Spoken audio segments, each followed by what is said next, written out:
e awa ai I ona puapuanga au fetalai ua whaile nei moe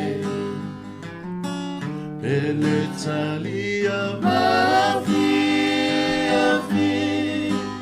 Yaoe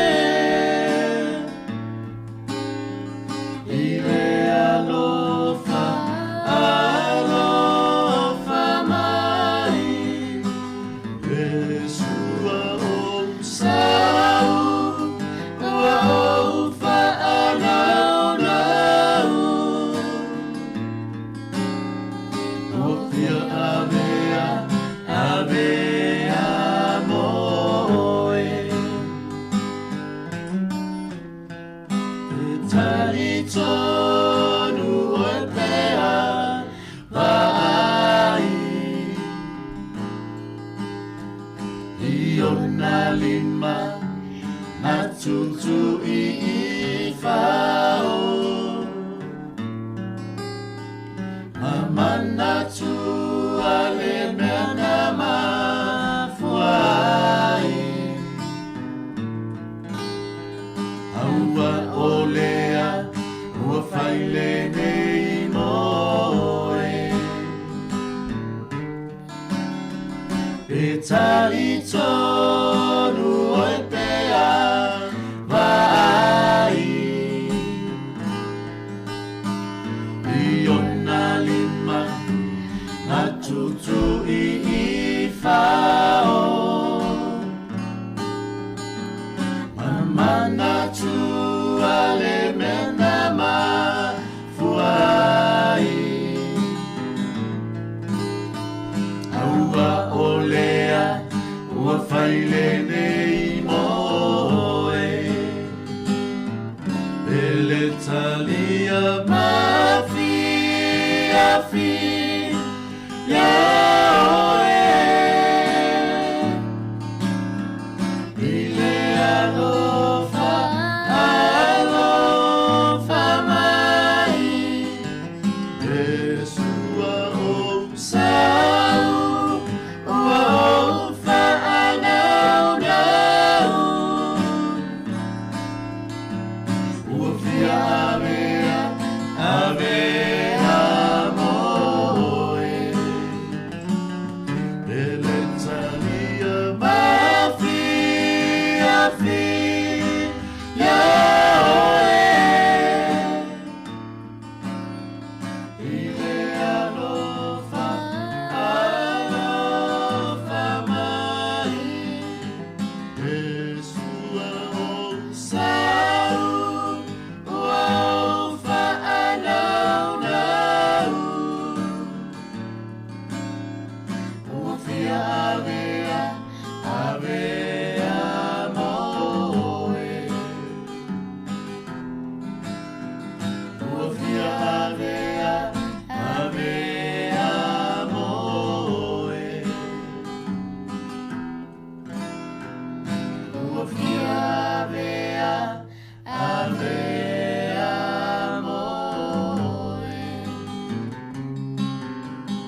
O te whatalofa ma whawhero iatu le tunu ule nei tai au fau whama lord wholau manuia.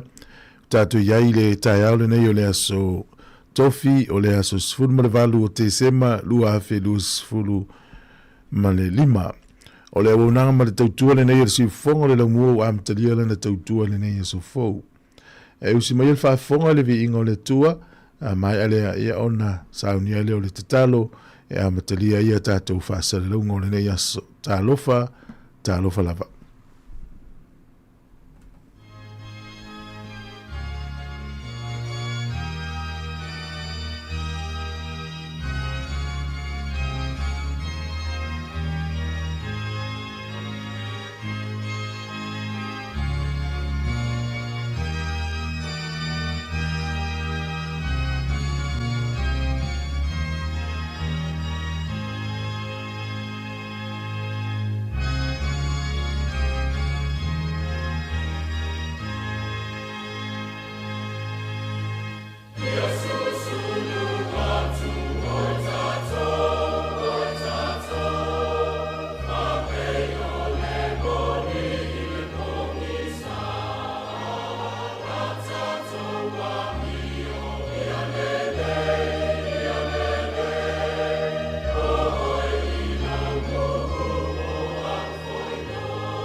Ia tātou te talo,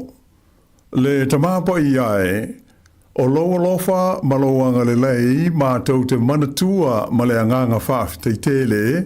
nei māsa oma o lo mātou wola i le nei lalolangi le tū mau. O lau fio o le mātai sau ma le pongai o lo mātou wola ma le mālosi. O lau fio o le atua o le langi ma le lalolangi nei, ma mea uma o iai. Ma lo whaafetai i lau pule wha le soifua i lo mātou wola ma le mālosi i le nei asa fau o mātou maua. O le nei ua malei fua mai i lo nuu ma ua taape atu e tofu malana i matata ma ngā ruenga ese o puno nou ma au nai. Whaaftai tele mo au whaamanuianga e tele o lo o sa saa mai pēa mo lo nuu e a mata mai o na tai whaale malo e maise o e kāle sia nuu whaapea ma a inga te tāsi. E le nei vai aso lo na tonu o le a te vetu o le vai tau o le Salomo ma le tā penaina o te ngata uma mo le fio mai o lo alo pele o le li whaaola o le laulangi. Mātou te langona ai le whaatau waa pe a manatua i o mātou a leo ma whaale tonu a tele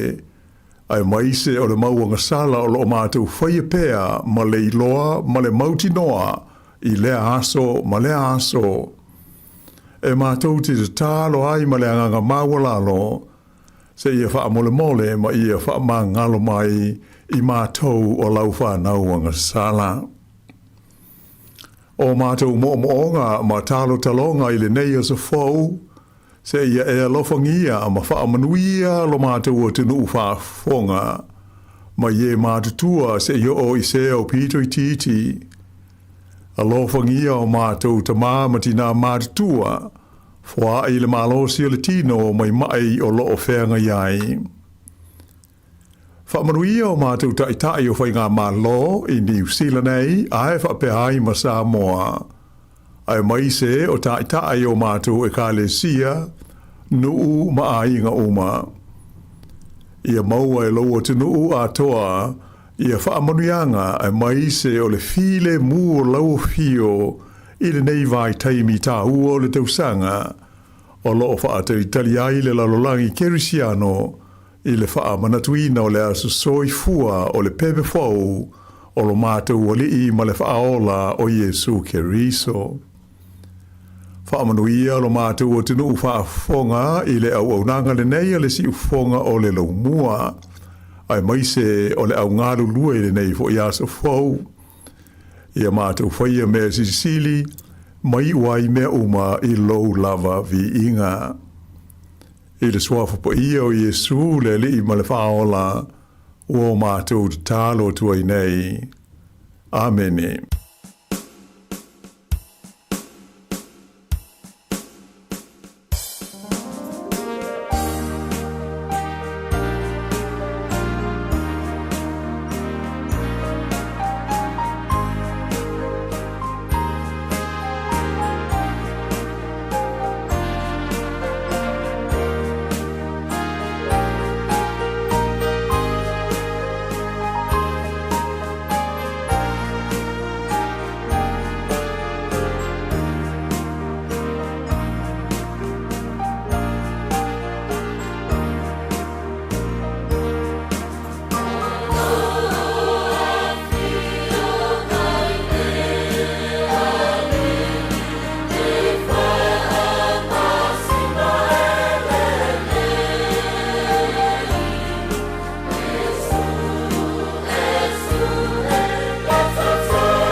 O le tautua le si ufonga o le laumua o lo iai fo i le langolango a le New Zealand On Air.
Anti-tala here. Instead of Fifi Falo, ile atau le tayao. Laugh of the morning. Sufongalo mua atau le tayao.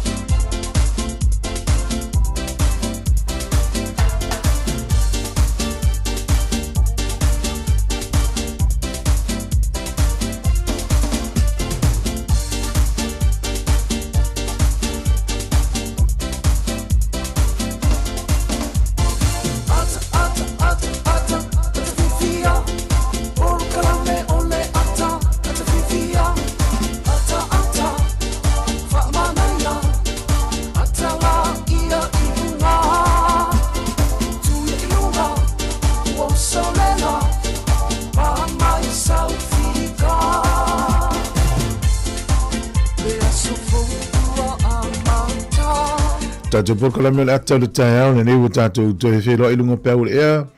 Ia e fia la veo fo lofa mfatalo fatu nei taiao fo umalon fo lau. Sfuru varu minute le ute nel fitu taiao la stofi. Le aso sfuru male valu le masina o te sema lua felu sfuru male lima. tonu sa manuia malolonga le po na po ia nga te leo la tau sa ngā lue di si foi sa malanga le utau no whainga malanga ia malolo malanga manuia le waunanga le ne si fonga le lamua e le utatu o mal por kalame le ata o le tai ao ia o le ua tapina pena uma le lalolangi ia whapea foi tono Wellington nei e le whamana tuina o le aso Christmas ia mesel whatalo whatu lua fe lua ono ia le utatu iai foi nei vai tau tu wanga le whanau ia te tono malo lo le leina i matua sa fia ngai manangalunga fita le tau sanga atoa ia au le nei ua tatou tala noa i le lofa malanga le leo leli ne minuti ono apatule le tatou tala le tau se tatou wava ai tulanga le tau le nei vai aso mo le nei aso Wafifianga malione o sina band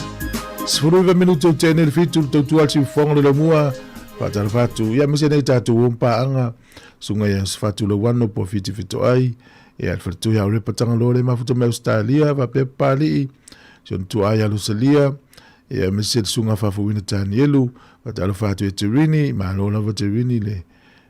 Mafuto maina ni tai au fou Ya alustelia tut por kalamistina fo ya Sofia ia lai whaafonga mai Wellington stina ia taua ia malo lava tamamtue ale ia me se foi le sunga ia funga malo whaftai tamai atai i whapea foi stina ia whetu nga teilea ia le sunga toti talo whatfoi tina ia Evelina me le sunga whanonga ia nei matua nei whapea foi ia stina ia tutu ia lo whatu si tina matu ia ita kasiano lo mafuta mai lo hat ia lo fitele tu mo tina whaftai lava ele wa mtalia le tatou programa alo fatu sunga ia Elena Tupse whaftai mafuta mai urus 10 minuti o te ene le fitu wawifianga mai leone one sina band sunga tauranga tangaloa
pese lea o te fia fia ai, te fia pese ai mo oe, la umatai. Oh, tātou maua tu male fia fia, ki si masi tau sang kou manuia i le lofa mai o le atua. Tali atu ia i le kama, ta pena pena uma tātou ala male loto ua whaamangalo,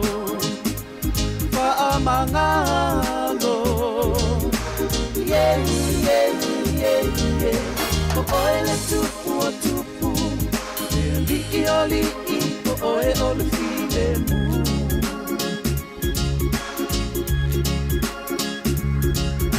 O ai ea ule tangata na sala, langona ina pea lo whaatau wa'aula. Yeah, o oe le tupu o tupu, e li'i o li'i, o oe o le file mu.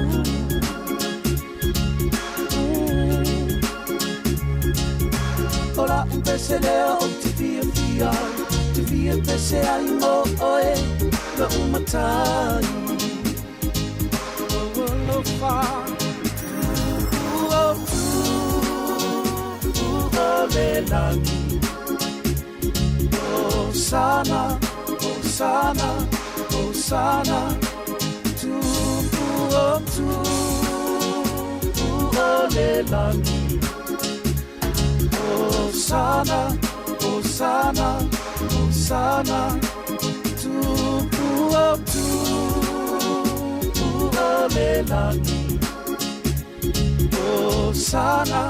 Osana, Osana, tupu o le lagi. Osana, Osana, Osana,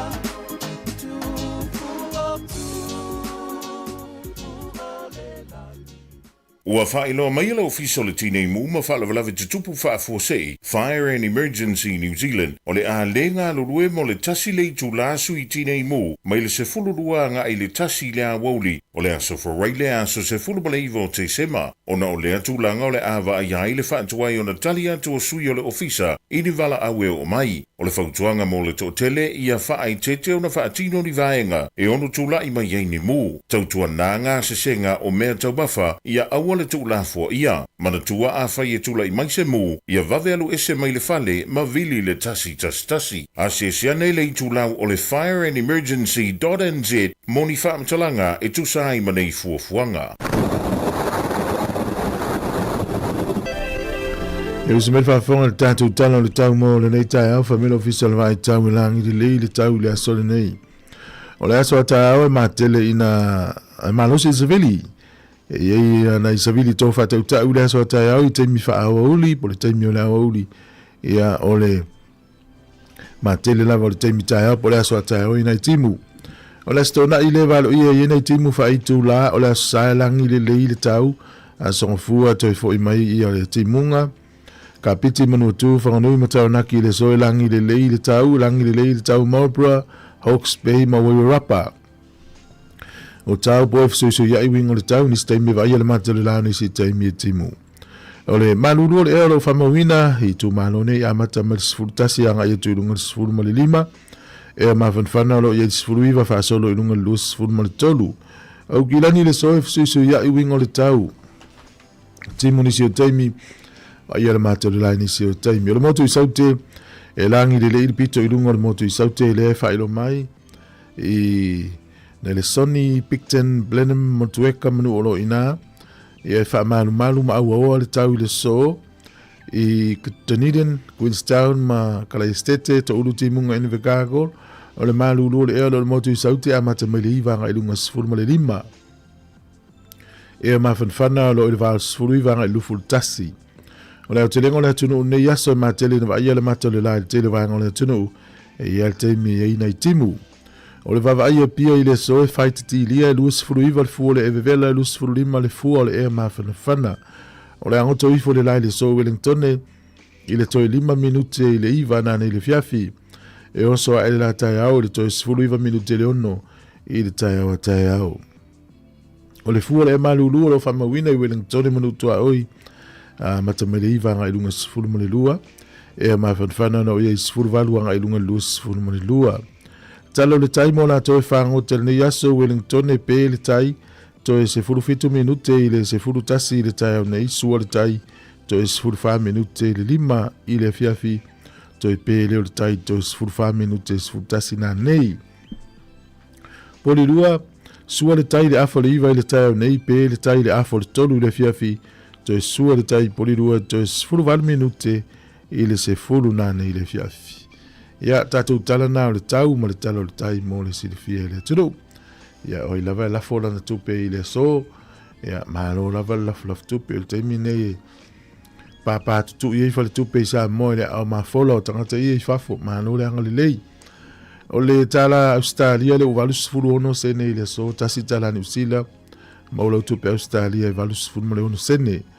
O le tupe Amerika i lima ono sene le tala fiti le utala lu ono tupe fiti le so. Tasi tala New Zealand maula tupe Samoa tala lima sifuru ma le lua sene, tala lima lua sene. E ma le pa angatonga le o tasi tesi ma le lua valu le pa angatonga i le so. Tala Samoa tasi tala New Zealand maula tupe Samoa e tala lima sifuru ma le lua sene i le asole ia malo la fafitai. Tato mai la vano familia ngā soifua. Ya mo ila to umar soifua ne ya so to yo follow fatu proclame family lo was fa now ya fa taile tu ana to singa le wa ulia meni to sanga tele ya manuia tele lo was soifua ne ya so tato email la na so fa now at samocapitalradio.co.nz pa mais family yanga ole tu se fa ne ya so lo mo le tu se fso fa fe mo mua ole nei ole wono tia ona ole ali o ti ai o yatu to yo to sava vali tu sam vala au o vala au ina yo to ole tau po fa tu si efeso fe mo ele ono tia paulo ono solingo tu la fono nei la lang ono tia piola na foita ole nei ole wono tia ona ole ali ole mau winga ya Yesu. Ia le ai oi mai yo to sa vali ia tusa malvala au vala wina yo to ia mana ia folm ta puna fa tu se efeso te feta wina le so ia menu ia tele lo wa sai fu al pese nei fa menu yo to was fa na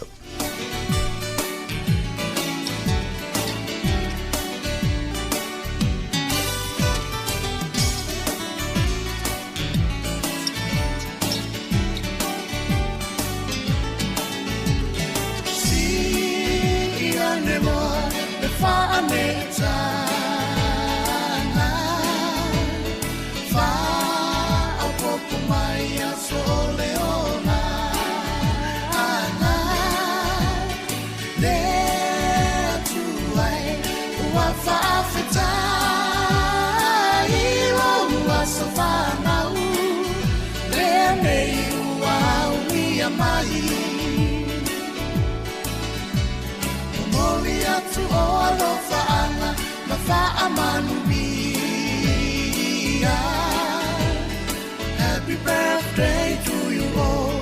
dear Manuia. No wasafana nene wa e auni. Ata tofa afetai, ole tu alava ia via.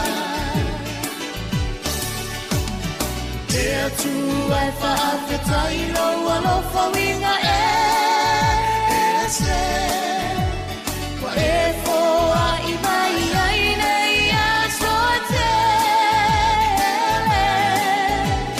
alo fa ngalo ai ngalo a so soi fu vai au ngalo mola o ai na ai mai se le atua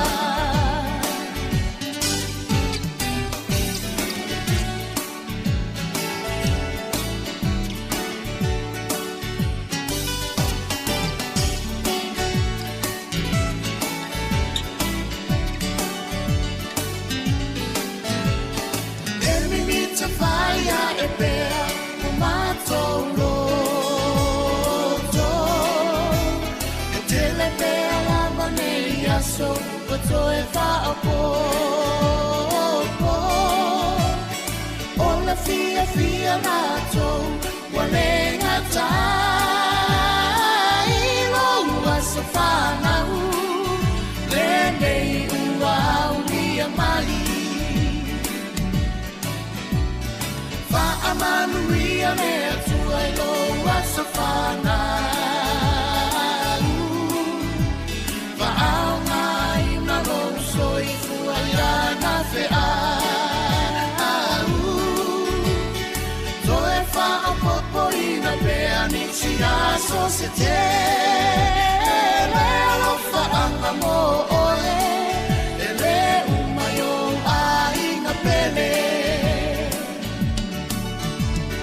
Lea tu ai whaafetai roa lo whawinga se Wa e foa i mai ai nei a so te Alofa angalo ai mai lo atu soi fu Ai au malo mola Lo ai na ai mai se le atua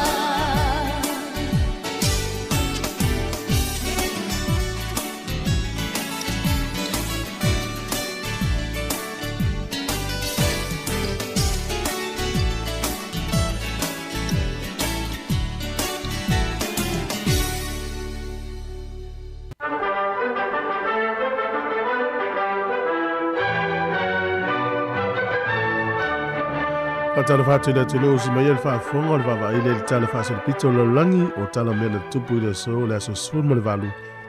o le masina o te sema o le solta usanga te siono fas fururua e fa peo le urua i feilo inga lea i le vao tangata Europa ma tangata Maori ia o le au malanga le tangata leo April Testament ia fa pea sa fo la watu ia e le vaenga le ta o le farewell spit e le Golden Bay ni usila sa fa il filo inga le tausanga ta siono fas furulua le sol tausanga ta si valu no lima na fa le nga ina i lalo le fa vai o le malo Amerika fa inga fa polonga o le te unga lo na furu tolu le fa vai na fa le sol tausanga ta si valu onos furu mo lima le to ini fa inga fa polonga o le tausanga ta siva ta silima o autu whaatasi ni usila ma Australia i le nuu leo Kelipoli ia sa whape nao na manuia la tu tau mwhainga i le so i le amtalia o le taua le nā e pete iane e si lia mal se fulu afe so i fua fita ma le usila na afia i le vaenga le nei i le taimina o le taua mua la langi o le tausanga ta siva ta siono o le taua ta o le Battle of Verdun na tawina i le taua mua la langi e mai ane e whapeo le taua umi lea po le whetawinga umi lea i le taua mua la langi e umane siria male afa miliona fita falani ma sia mani na mau iso i fua i le aso le nei ia e mai se e siria foi male afa miliona i la tau fita nei malo i lua na manunu ai fo o le so i le tausanga e tasiiva lima sifuluono na ofia tua ia pani i lalo le whaamalu o malo au whaatasi. O le aso nei i le tausanga tasiiva fitu sifulu le lua na whaina i le tala noanga le file mu. Na whapena lona amata tu i pomu e Amerika le tu i matu o Vietnam. O le tausanga tasiiva valu sifulu le valu na ave ai i le fina ungale nei i a tama i ta i e whiwa i wa alele ni usila le e ni usila. E finau i le tribunal i le lefe taui o le maua o le promotion ia po o le anga inga i lungo tūlanga o le tūpā o lii i le company a e le maua e tamaitai na ave la i le whaamisinonga ia e tamaitai i ngā lui lungo wa alele i le sol tausanga te siwa valu sifuru valu ia e mai e le whai unga e ta tau mau no mea le maua o le si itanga o tūlanga matutongi o le tūpā fu tamaitai i peo na whaia i lii. O le sol tausanga rua fesifuru wha o le vaenga i salama e tau o le Boko Haram. Na la tau wha amalusia na ave ni tamaiti whawhine mani te niti se lau valu sifuru lima i le so i le tū i mātū i se sae o Nigeria. O le aso ne tausanga e tasi fitu o fitu na whanau o le tangata leo Charles Wesley. O ia lesi sa po le co-founder lea o le kalesia metutisi po le Methodist Movement. Ia o le so, ia pe o le auso lea o John Wesley, ia ma Charles Wesley. Ia o le so la le aswhanau o Charles Wesley, tausanga tasi fitu o fitu. Tatu tala nā toi mawal whakuponga tai masa ni whaktai lau.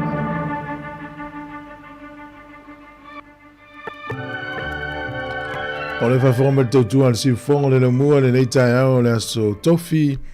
no laman wholau manuia ia. Whapene le stofi le vaso lea pe ata atua ulia leu kirismas. Ia le stofi le vaso ntua o tausang fau. Ringo te tasi le vaso le toe ulia le kirismas i toe lua vai aso le toe na ulia le tausang fau. Whamano le wholau. Manatu la vol ni tausanga e whaangalonga tā. Tele tātou ainga ia. Mai pele ia i tātou na tu ua le maafutanga i ni tausanga.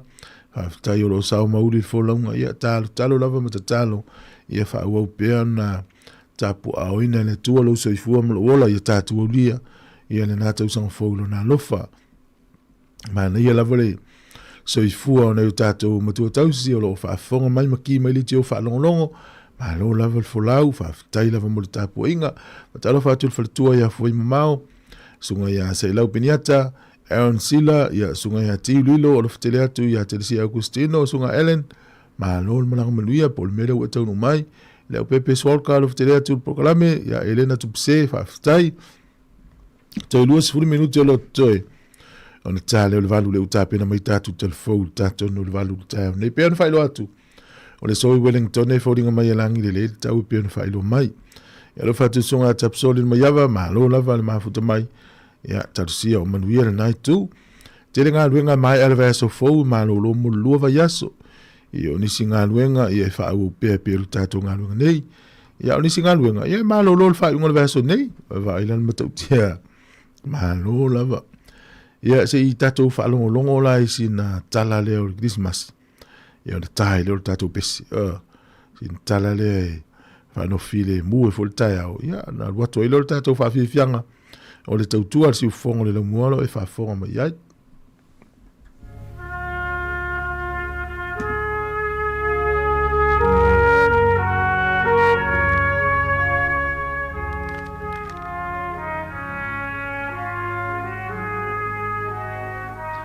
I le taimi o le taua mua le lalolangi. Ua lama whaai u whetaua i ngā whana i wharani. A o lea so fo i lea i le mawhia o le puao. Ua le mawhaia i a tangata o na toi loa se mea mamau atu. O na o le puaoa o le aso. Ma ina ua tausi i tia hae le puao i lunga. Ma ua i loa ai wa amata o na solo muli mamau ese atu le vai ngā aua siamani mai a Wharani. A o Wharani lea wa amata o na so mai nei yanga i luma. Lalata mai i le mea sa iai siamani. I le vala o laina e lua o lo o vai luaina i nei vai ngā au nei e lua Wharani ma siamani. O lo tu wai se tama i fale o se whaifa ato anga. O taalingo le ngoa pei wale o toe no foia e se tangata. Ma ina uosoa e la le la i le tai au. O toe whaalongo ina foi le malo losi o le pāpao wa whana. Ma ua whaafua se ia o na tau whai tāngo fia uma e tangata. Ma ua tau whai tāo fia uma i le pāpā o nei whitawa i ngā whana. Ma ua le ai ma se leo e toe langona. I se vaenga matautia na vaai e fita. I luma tonua ne lava o le fale tuufua lea. Na vaai ai lunga o vao. O loo tolo mai ai se pepe i ona 5 maona tuli vai. Ona fōlinga e lo atu i lana totolo o loo matua fia ma ata. E le itoe langona ina se pao se whana i le nā taimi. Ina ua au maia e le nei pepe, le file mū, i le vevesi sa whai. O le afio mai fo i la o Jesu Keriso, le pepe o le Kerismas. o le au maia lea o le file mu I le lalolangi. Ina ia maua e tangata uma le manuia. Ia, o se fe au fo I le mo oe mau I le nei Kirisimasi. Ia iai le file mu o le tua I te tonu o tātou ahinga, I te tonu o tātou olanga, ma so se mea tātou te whaia. Awa o lea ua whanau mai, le pepe o le Kirisimasi, le tupu o le file mu.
Oh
tita utino atu ua loa lana iai lona whana umai mai e tali sapai Pa'angara ia lo loto e a fio ai Pa'angara ia lo loto e a fio ai Vivianga le Christmasi mai lo pese le vai al taimi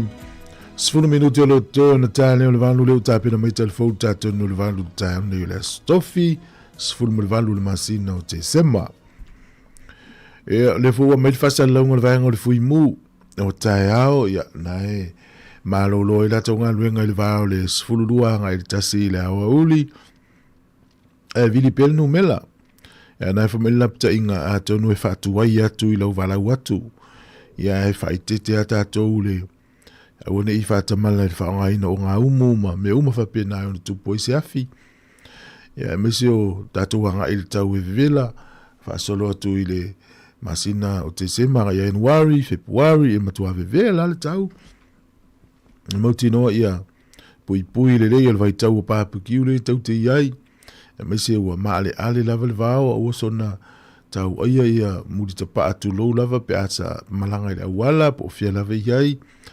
pui si o tatu tu no ma yafi e o le pisi o le fui mu isi atu no langi pe a mu se o ngā ele po se vau matua ia tele na malanga i fui mu isi atu no so soni isi atu no ia ve ia ni vai tau la tatu fola wai ia saonga le mu le tatu tu no nenu sila lo fa tu sunga saulo fa ia me se foi e kam o e malo la vele ma futu mai tai foi fa so ino le tatu Facebook ia ma le tatu YouTube subscribe pe a fa ile ve o impa angal tatu ritio me te wina fo le malulu o le tau isi tunu o langi au fima Amerika Alaska ma isi tunu ia o masani la tau le Christmas pai o le nei tu o langi ia o le Christmas la mea mata le tatu po lanu ena wala tau te vai atu ale palpala po le ele ia mesi o mea mata o la au ia o le tafe maalia mai o vai tafe mata ngofie mata fanga ia ele o fapena la isi tunu o langi ia o le tele au ati whangai mata i tātou o Christmas o le ati whangai whaile aisa e aisa vo i lea fafo ia misi o tonu whale le malulu ia o tātou ia le mau al fia tau mawhanawhana o le paka e ta alo ma o le sami e whangota ia mana tua le ne hui vai tau ta pena e ka le sia mo la tau manuao se le mana e o ia pesenga ia manuia fo ia ta pena ngai wha malo fo i tātou e ka le sia ia leu malanga mai nei atunu pe le kalisi me tisi ia lo fa au lava manuao nei atunu ele ngata awa ana fa matala nei tamaiti e fana nei New Zealand pa Australia ia na le lato tau fa alongo po le atunu le winga ia le wo fa nei manuao ia la wo foi malato pese ai pa wale se senga ia pe manuao sa mo sa vali ia manuao nei ia e ol pasi na ole ilalo pese ia o tau ia fa ngana nei langa ma mau fale o ainga ia marisi me ole tūlanga o le nei atunu uele sa ngole pu pe sa vali la tatu watu fa fi fianga ne Christmas i marisunga ia tapsoli le maiava o fa ngoina ia manuia tele Christmas lo fa tu sunga ia confessi pa one ma lo lava le mafuta mai tai lava ki me o tole tio fa lo nei matu u ma lava ia inga la tole o te mauna malanga le sa mo so manuia le fainga malanga statu tu no ia o e malanga mai ia tamala sa mo le malanga me vaso nei o tu ai na mo te me sa o va le fai le mai of ma fan o fa tamala tal tatu pese marsunga so le mai va Summertime, reggae. Come on. Merry Christmas to you all. All right. Valo ye Isaiah ole afana ole tama. Nate tui momo ina re ulo le ngata. Oia ole Mesia ole tama ole fola.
whanua Ua toa I taunu le alo ole atua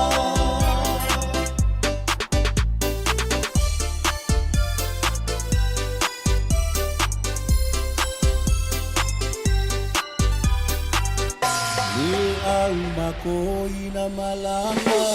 I le ala Ina ua longo ina mai le ni tala Le tupu o le langi le aua whanau mai Te isa I lima tau te fia I po iai Le fetu mai sisa e na ia paa ilo ilo Le fale o manolo o whana ua I le kiriso Olo ta o toi vau vau a ta au I le mamalu Wa ta une I le ai o le fale o mamu Aleluia o sala ua whana umai le tama Le pepe o le leina mo tangata umalama Ua mamalu mapaia ua ali itia whanua Ua toa I taunu le alo ole atua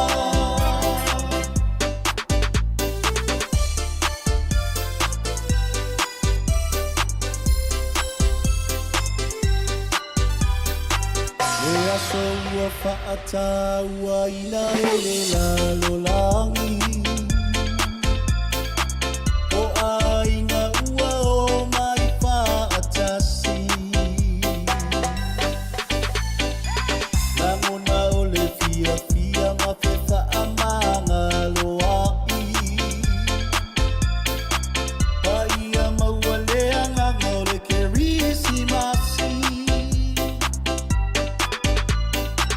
Le aso ua whaata ua ina o mea alofa E feo fofo tai umai o langona Ai o le mea silia maua o le fia fia I le kerisi masi le a ua ulia Aleluia o sala ua whana umai le tama Le pepe o le leina mo tangata umalama Ua mamalu mapaia ua ali itia whanua Ua toa I taunu le alo ole atua Oh, ho, ho. I hope you guys have a Merry Christmas and Happy New Year. Le kirisi masi ua whaamana tuina Le whana umai o le tama o aina Me mea no fasili le amo le lalo langi Ua whana umai le pereni se o le langi Ua whana umai le pereni se o le langi Manuia le kerisi masi ma le tau sanga fo Si ufufunga o le la mua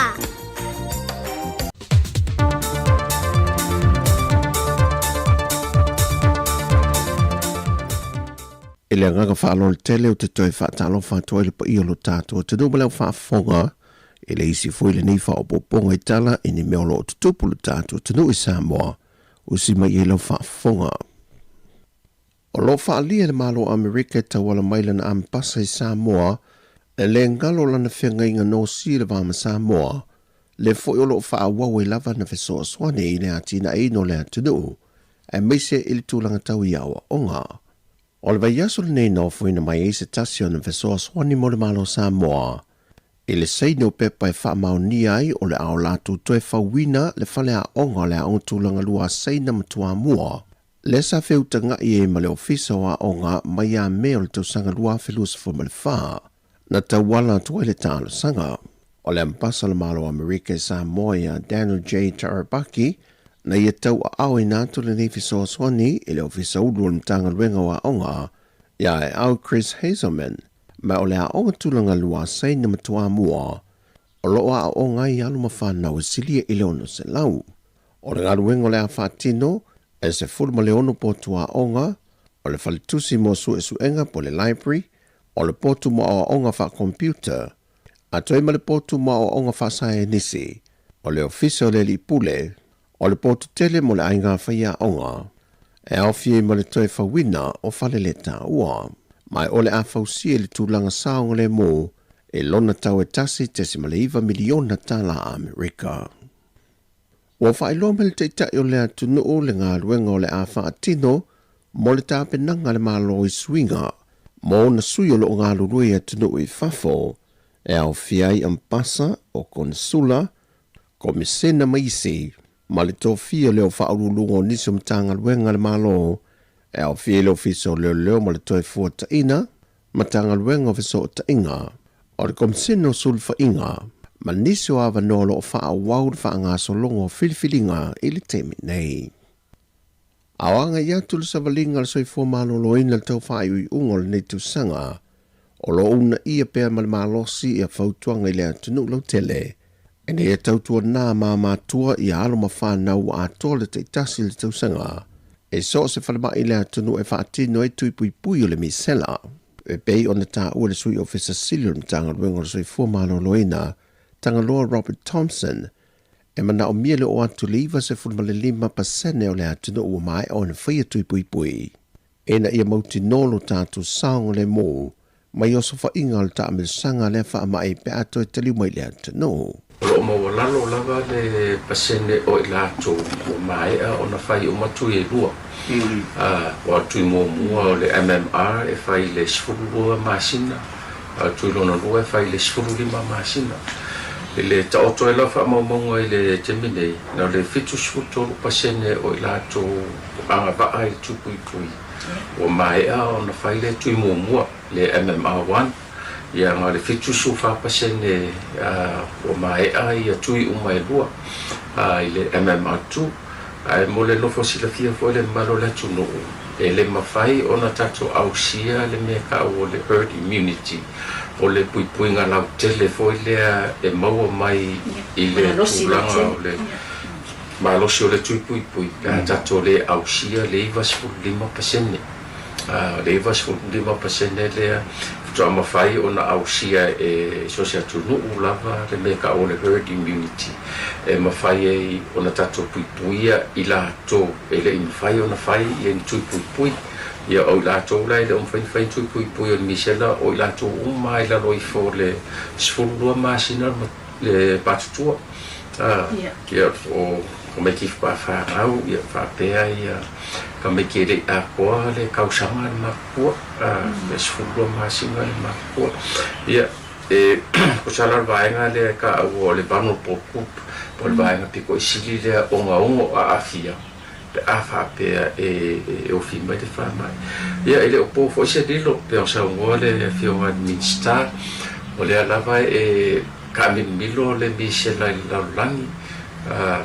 pe o malo sele pe pesia medica o caraka o com Asia ia le foi o com New Zealand Australia ia pe ave ka ko fama mafia New Zealand Australia onga o le kele o ka ko ainga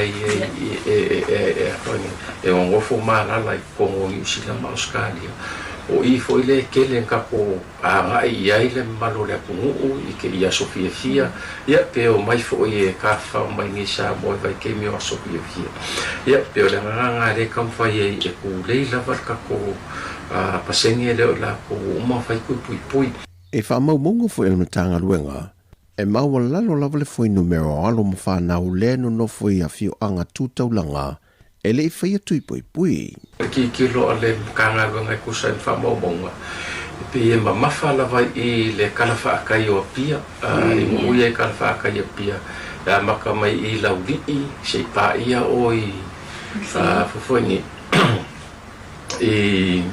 mulfongua. Pe yo le stretch le po umaye I le wakule le nga kalafa akai o pia. O le northwest po le Matu Sifo o le Matu Sifo o Upolu o le mai kauinga o le mkwa mauralalo lava o whaingumela ia kako kikiro whai kumalo ia o kumalo umar waimonga o whaleaka sanganga maanga pe o kumalo ai e wha o mai kauinga le mauralalo kele o le whai kaua whai o la po ua mai ai pui uma e lua. Mo le tunu o New Zealand o lo tele o tātou tangata o lo malanga mai ai, o lo tumo pe le tolu se fulmalitasi lantou na a fia le misela. E le whaamasinonga, e le mawhai ona whaawawina le mata o pole tumalo whale a lili o tālo sanga I whainga pālota. E na ua leo o ane ia mōli mau e to luan sāmania e te tau o na mōli mau le mata opo. E le toe wala aunga le mata opule nei le aso lulu, na whaatasiane le na tangi le mata opule nei, le whionga atu loma lan se lota la meko. Ai ua le o atu ia mōli mau e tō lua. O I la ua ia o maliri nofo vaenga, ma whaamotu le tiu seu. O I la ua I na whaatunuina le whaamasinonga, e o ane whafonga la mōli mau ua mai a o na tauli maina, ma ua umafoi o na whaatautoina. Peitai na fiu malu le malo e tau wala au I la ua I e whafo mai o le whaamasino, wale ai seisi o la ua na o ane. Ma whasirigie le whionga le whaamasino sili, sa tiusi mativa perese le lo I o lo tu lai mo le tutangi ia Alex Sua. Pe o ia sila fia ina se no whanga o lo ia ia mo le mau e to lua, e na ia whaelo atu le whaamasinonga. Le whionga ia tui loma lan se lota la meko, na ngafa ma le visota inga o ia mo le mau. Pei tai na whaelo atu tui loma, e o ane lava le whaamasinonga, e le ito e maua se visota inga mai la ua. Na whaelo e le whionga le whaamasinonga sili le tutangi, wa mai au na tu inatu tu si samania ia mo le mau to lua. Mai ua umafo ina o la seini a la mo le mau samania, ma polo ia ilo le whionga le whaamasinonga sili, e tu inatu loma tu si sai ai la ua ia, le leu sta ia le polo inga le whaamasinonga. Ma ua whatunu ina foi malimtanga luenga leo, e na ia sa ili la ua ia, ma tau fie la lo lato va inga, sa ia toe vala au le mata opule nei le whaamasinonga. Pei o na sila fia, o lo tau whai tua I umai le tutangi ma le tutali, ia mōrianga o whainga whaato sino whainga pālota po o wala whaala tua. Mai e le whaamautui na mai seaso e toe vala au le mata opule nei, I luma o le whaamasinonga. O tala fōia mole nei aso tofi, whasai fōia.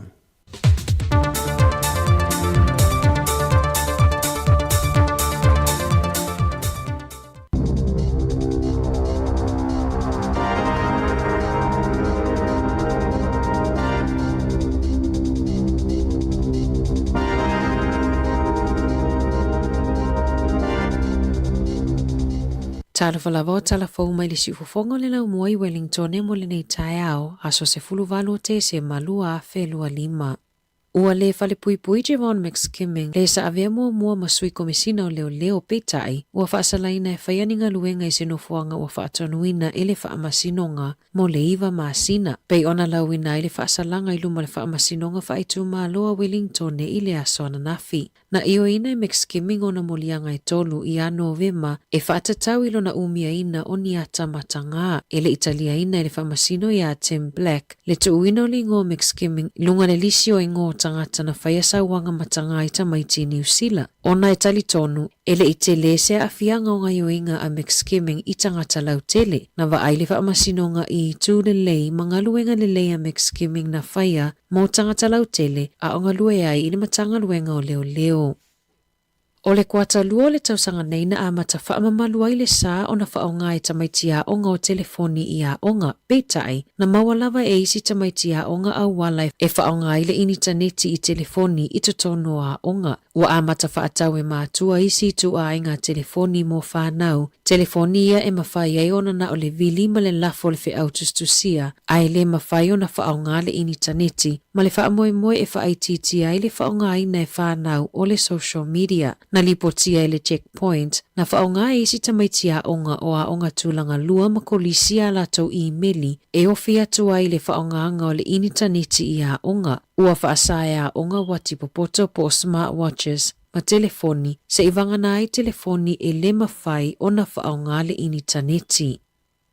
E uina le whetauile tu whaatasi o wasenga i a onga tūlanga lua, ma fuafuanga mo le kurikala mafou i le tausanga fou. O le tele wa onga tūlanga lua e tu whaatasi wasenga pe whaafewhiloi, pe tai lua wasenga i le potua onga e tasi. O le kurikala mafou pe ona whaata mai le matanga luenga wa onga, o le awha apitoa i le au ino mata uputa e tasi, patino lava i wasenga ta e tasi. O lo ofaitia ina i pulea onga le matanga luenga, ona e le whaingo fie le vai ino wasenga, ma ona o le paule o le whainga e whaingo fie e mua onga, ona o le toaititi fo i o whaia onga. O le asoe whai ai whanotanga asui o matanga luenga manisio a onga, e longo i ai e le mawhai ona lato whaatino ina suinga i le kurikalama, mo le matematika ma le ingilisi, le asafola sia ia o ke topa. Whailoe Andrew King o le berestene o a onga i nuu itua, e whaapea e le ititi fo ma le awha o a onga tūlanga lua e awhe valu se lau se fulu tolu i le atunuu, e tu whaatasi wasenga e lua pesili atu i le potua onga e tasi. E ia onga i tua e ta e tasi potua onga, e tu whaatasi ai ta maiti o le wasenga tasi i le wasenga whaa.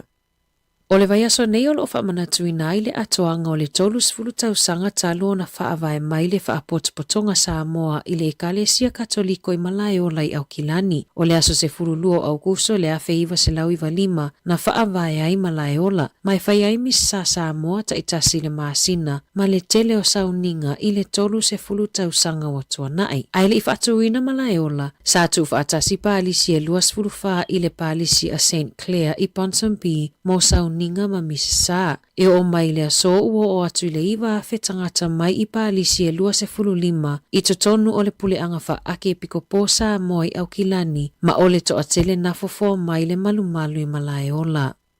I li poti fau me le pule ngā nuu au kilani na whaailoa ai le si iti o numera o tangata lea ini whale eno no foai i au kilani. E silia ma le whase lau tangata na li potia le lea ni whale eno no foai i ase tema o le tausanga taluai. E o maia me o le tausanga nei ua silia ma le iwa se lau tangata ua wha mawina le lea ni whale eno no foai i au kilani. O le foai numera e lea o fia i tangata o lo ono nofo solo i tutono ta avale manu uitua. I one hanga i le taea o la solua na lipoti ai ta avale e se fulu lima o lo opaka ai o lo o iai tangata o lo o momoe ai tutonu. Na ta ua e se tasi o tangata sai tutonu o ia ta avale e whaapea e tusamale to atolu se fulu tangata sa momoe i ta avale ai le itaina le fitu i le taeao. O isi ua usu inga luenga ma o isi e ia inga luenga tu mau whaapea isi tangata e silia ma le ta iluanga luenga ai o lo ono nofo i ta avale ina ia alo e se mai ai le tutongi no rent po o fale nofo mau tutongi. E le na o au kilani o lo o iai lea whaafita auli o le whaatuputupula i o le numero tangata lea ini fale eno nofo ai. Na te ena leo leo se talo sanga atu ala au fuimu mo se chopper po o le rikopa la vea ai e la vea ai mai ai se tala vau na pa umai se papa mawalunga o na whaapea leo leo ua maliu. E se fulu tolu tau sanga o se tala vau na moli mawina le pa ui fola na wotama mai se papa i Hahei Beach i le aso se fulu tasi o Januari o le tau sanga nei i le lata i le valu i le afiafi. Na lipotia le leiti o New Zealand isi o whaamaumaunga mai i wala au mawhetusia inga i le vau leo leo ma le fence na whaali ai le te enai leo leo o se helikopa la vea e ona o le tau. E silia ma le lua i tu la whaatali le tala vau mo se la vea e le pito i lunga o le papa ma le umi o le taimina whaatali ai se la vea e mo lana wona pa u le ana maliu ai lava. Na sasi leo leo o nana manatu ua maliu le tala vau se fulu tolu tausanga lea sa i lunga o le papa. E le italia ine leo leo se whaatala noanga matu stala i winga i le mata upu pe ona lipotia i le Radio New Zealand. Ua whaitio ina e se ainga New Zealand le kamupani wa alele ale Jetstar, ona o manuanga na o oilo lato tamamatua fitu tausanga na sulu fao i lunga le sima, ina ua fosi e se tasi o lau whaingaruenga e whaatali fafo, ona o le a loka ne malai wa alele sini. Whaalie le Jetstar, na lato ua foatu e totongi se whalitani malo e o i aile tamamalo na whafine, e whaatali aile isi la wa apeitai, na fiano nofo ma whaatali ile malai wa alele, e au noa malo la sila fia e loka le malai wa alele. O Rachel Cargill malona tamana fuafua malanga mai Gold Coast ile tai au la songa fua peitai, e le i whaatanu uina le whainga malanga, e le ETT fo male se furu i tu lana whaatali ai tangata o le vale o waa, e whaatali ai le la waa mai Gold Coast i sini, ma le malanga mai sini au kilani. Na mali lie Rachel e no nofo malona tamai whaatali tali ile malai wa alele i sini, e whaatali ai le la waa i au kilani. A o nofo ni malai wa alele, sa longo ina ila ua ele skula ti, e whaapea e tapunia le malai wa alele mo le tolu i tu la, mai le afole sfultasi le po, i le afole lua le waveao, mai te tauono e se male malai wa alele. E to atele tangata na tutuli i fafo male malai wa alele, ma sa whaatumulia no fo i fafo na momoe solo ai, na sa wali solo i fafo Rachel malona tama, e sa ili se pito e malu mai ai mai le timu ma le malulu, le ana sulu fao ai lona tamai fafo ane lava ona malai wa alele, o le aso na soso o ai na taunu umai ai le whainga malanga i au kilani, ma whai ai tonga fitinga i lona lima ua ngau, na fato ese le Jetstar o na ole mena tupu, ma ole afiso o ta i atula lato au nanga, e whaatala noa lea mata upu. Ua iai se popo lenga i leo o na ole whaitau se fulu afe o tupulanga talavou o lo fuafua au wai se whaamoe i wānaka i le motu i saute le po le tausanga fou o se whaamoe wha le tausanga o lo fautua ina i leo mātua e iai whaasalanga i mawhaiona whaasala i mātua pe a mawolo o lato sapalaini awa mālosi i whanau talavou e lalo le tai se fulu walu tausanga. O lea whaamoe maasani ona whaatumulia i talavou e le wasenga sefulu tasi ma le sefulu lua i tausanga wa tea. O le awhaia se fia i le waterfront i Wānaka i le aso tolu tasi o te sema ma le sā i le awa mālosi ma i le aso lua sefulu wha o te sema anga i le aso ono Januari. I whawhoato New Zealand, e lima sefulu iwa molianga ua molia i Naveed Akram i le oso whainga whaatera lisi i le matawhanga i Bondi Beach i Sini na maua waiso i fua e sefulu lima. E sefulu lima molianga o le whasio ti tangata o ngai oinga whaatera lisi ma le whasefulu molianga o le whaau o manua ma le loto i hai. O lo tau fia pia Naveed i le whale mai i lalo le wawa ainga leo. E le italo sanga le tau le ale alua sefulu whatau sanga i le palola ma e toi wala aula na mata upu i le aso lua sefulu lua o te sema. Tala fōwia mai le si ufofonga o le lau mua mo le nei vaenga o le tae ao.